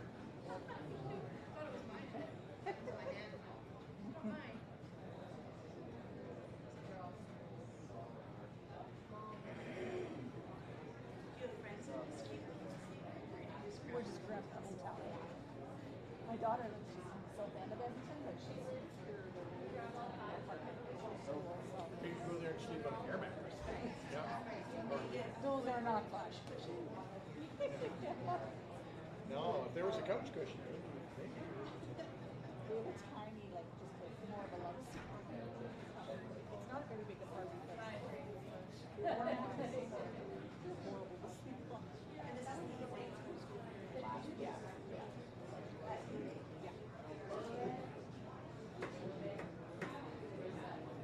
Yeah, she wants to teach physics and math or something. She's graduated. She actually graduated. Yeah, decided to go education. Yeah. I'm hoping she'll get kids that want to be in those classes. Right. So I don't know if education's where I want to go these days. Oh well.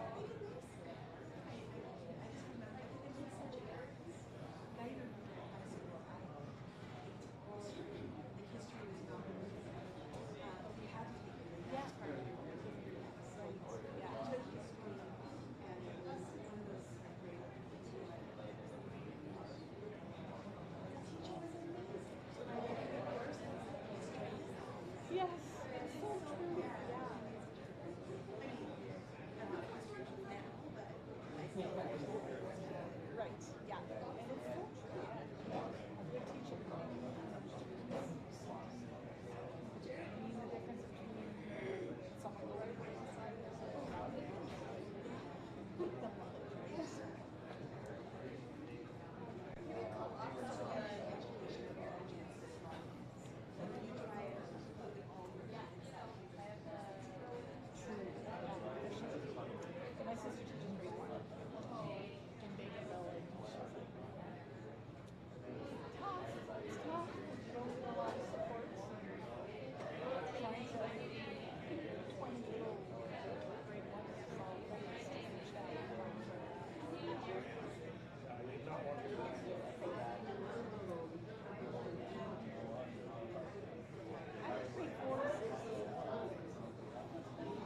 was your first year curling, you did damn good. We started in October. Regan, good job. You guys played very well. It's a good season. Very good.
Do you want to give me a cup?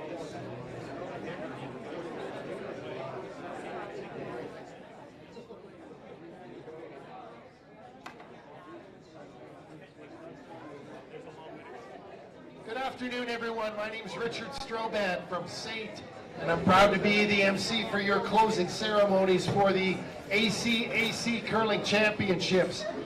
What an incredible weekend of curling, wouldn't you agree? Hosting an event in Airdrie, we acknowledge that this land is the traditional home of the Blackfoot Confederacy, including the Siksika, the Piikani, the Kainai, the Tsuut'ina Nation, Stoney Nakoda Nations, including Goodstoney, Chiniki, Bearspaw, and the people of Métis Nation of Alberta, District 4. At this time, I'd like to take the opportunity to congratulate and thank all of the athletes and the support staff for putting on a phenomenal show this weekend. Thank you.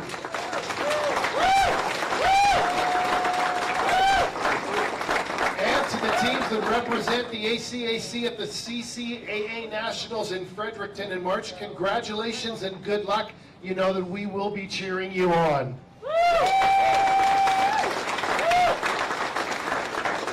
I'd also like to thank the fans and the parents who are watching live here at the Airdrie Curling Club and also on the streams. We know that there's this little tournament that's going on at Winsport this weekend, so thank you for coming here and supporting our athletes here. So all the athletes, let's thank our fans as well.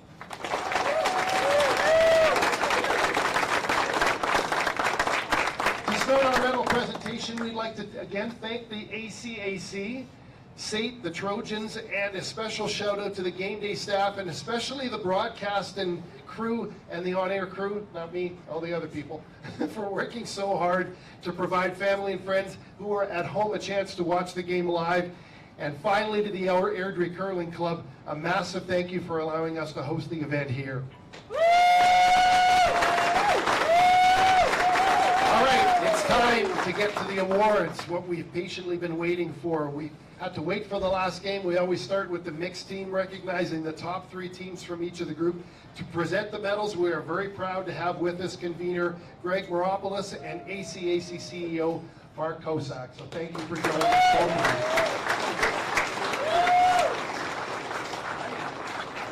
So the bronze medal winners in the mixed team, we'd like to congratulate the SAIT Trojan team. Go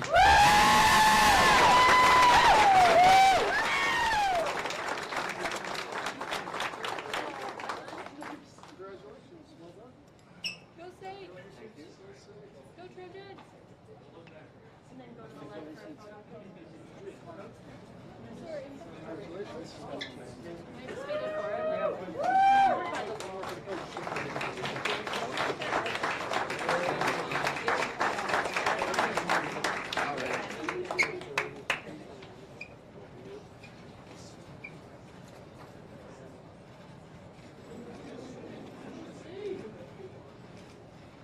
Congratulations, SAIT Trojans. A hard-fought game that just got off the ice. We'd like to bring in for second place the silver medalists, Red Deer Kings and Queens.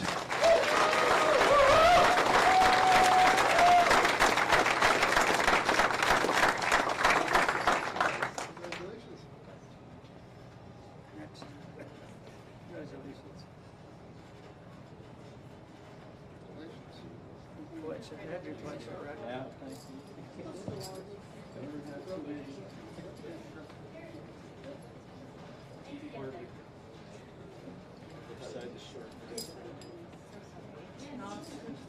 Come in like your team.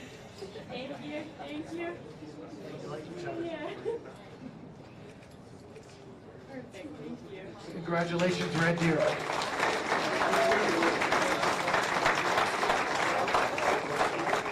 And for the third year in a row, it's become a dynasty for Dusty and the team from Lakeland Rustlers, our first place and ACAC champions, the Lakeland Rustlers. Congratulations.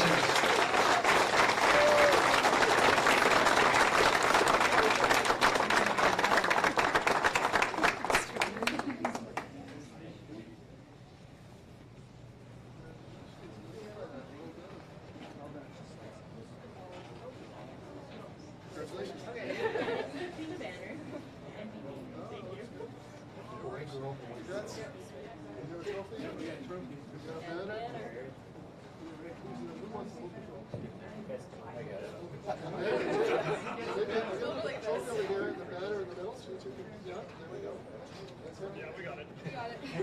This is for Instagram, make sure you smile.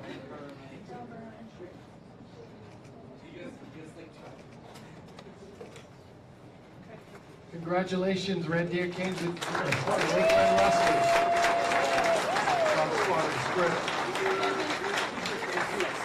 All right, and now it's time to acknowledge our women's team, finishing in third place.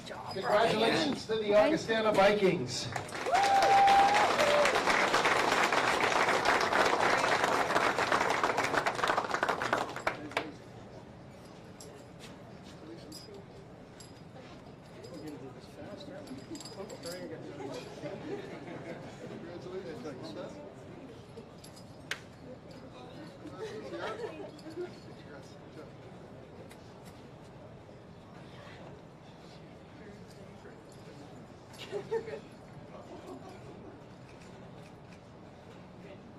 Congratulations, Augustana.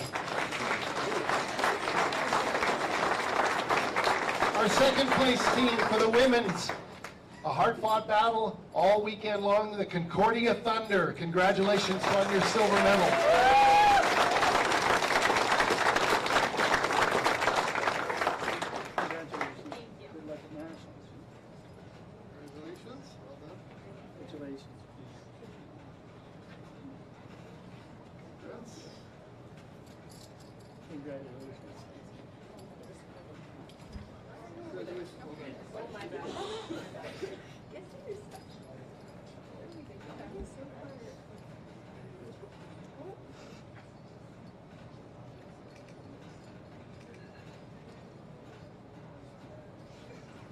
Congratulations.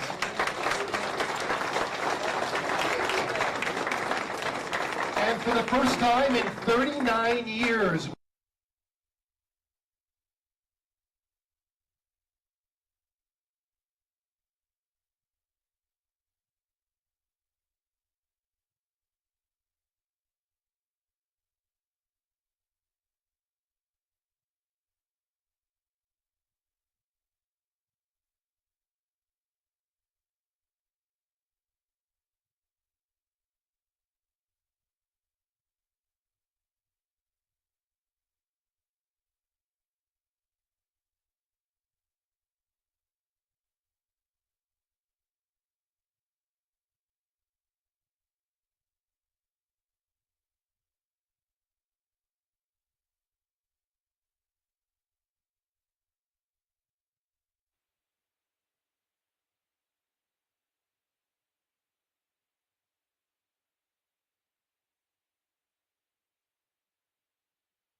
Congratulations.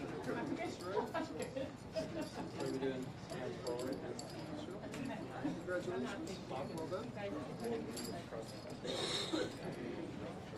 Could also do a little bit more. Like you like each other.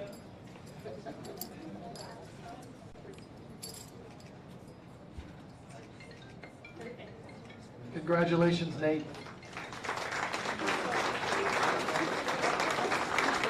Second place for the men's team, mirroring the accomplishments of their women counterparts, Concordia Thunder with the silver medal.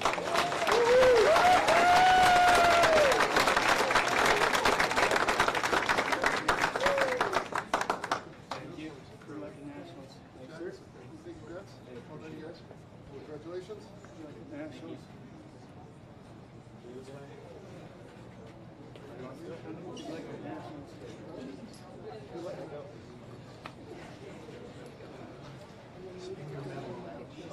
There we go.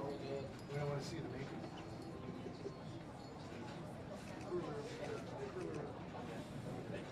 Congratulations, Concordia Thunder.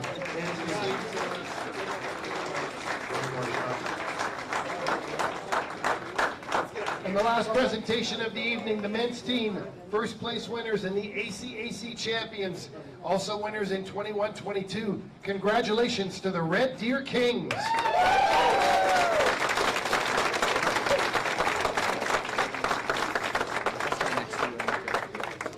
Make me look real short.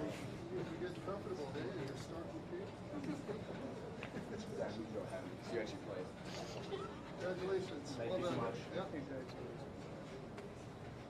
Congrats, you guys. Congratulations. Oh. Hey, you have some hardware to carry. Yeah, got a little bit. That's an app. Good luck, eh? Perfect. Can you also just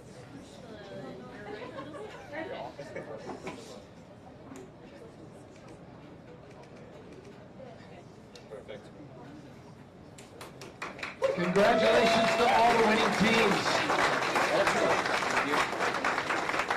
And finally, the last few awards, we want to announce the ACAC Rookies of the Year and the Players of the Year. For the women, the ACAC Rookie of the Year, can we please bring up Brenna Balassi from Concordia.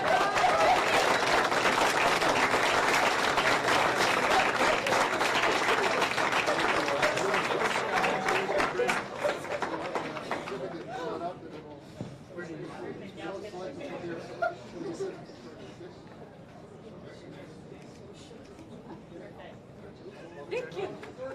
Congratulations, Brenda, some fantastic shooting today. And a Rookie of the Year for the men, from Nate, Chase Lazinski.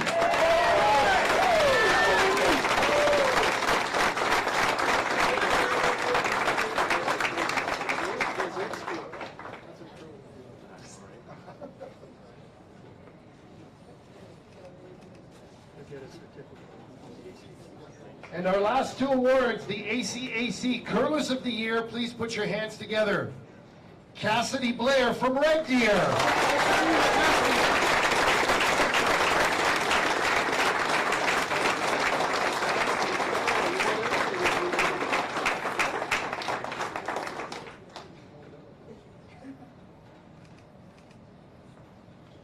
Excellent, congratulations, Cassidy.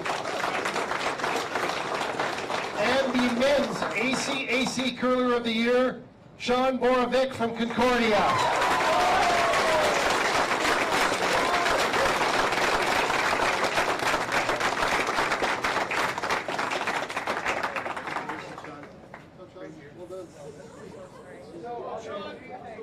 Hey, Sean.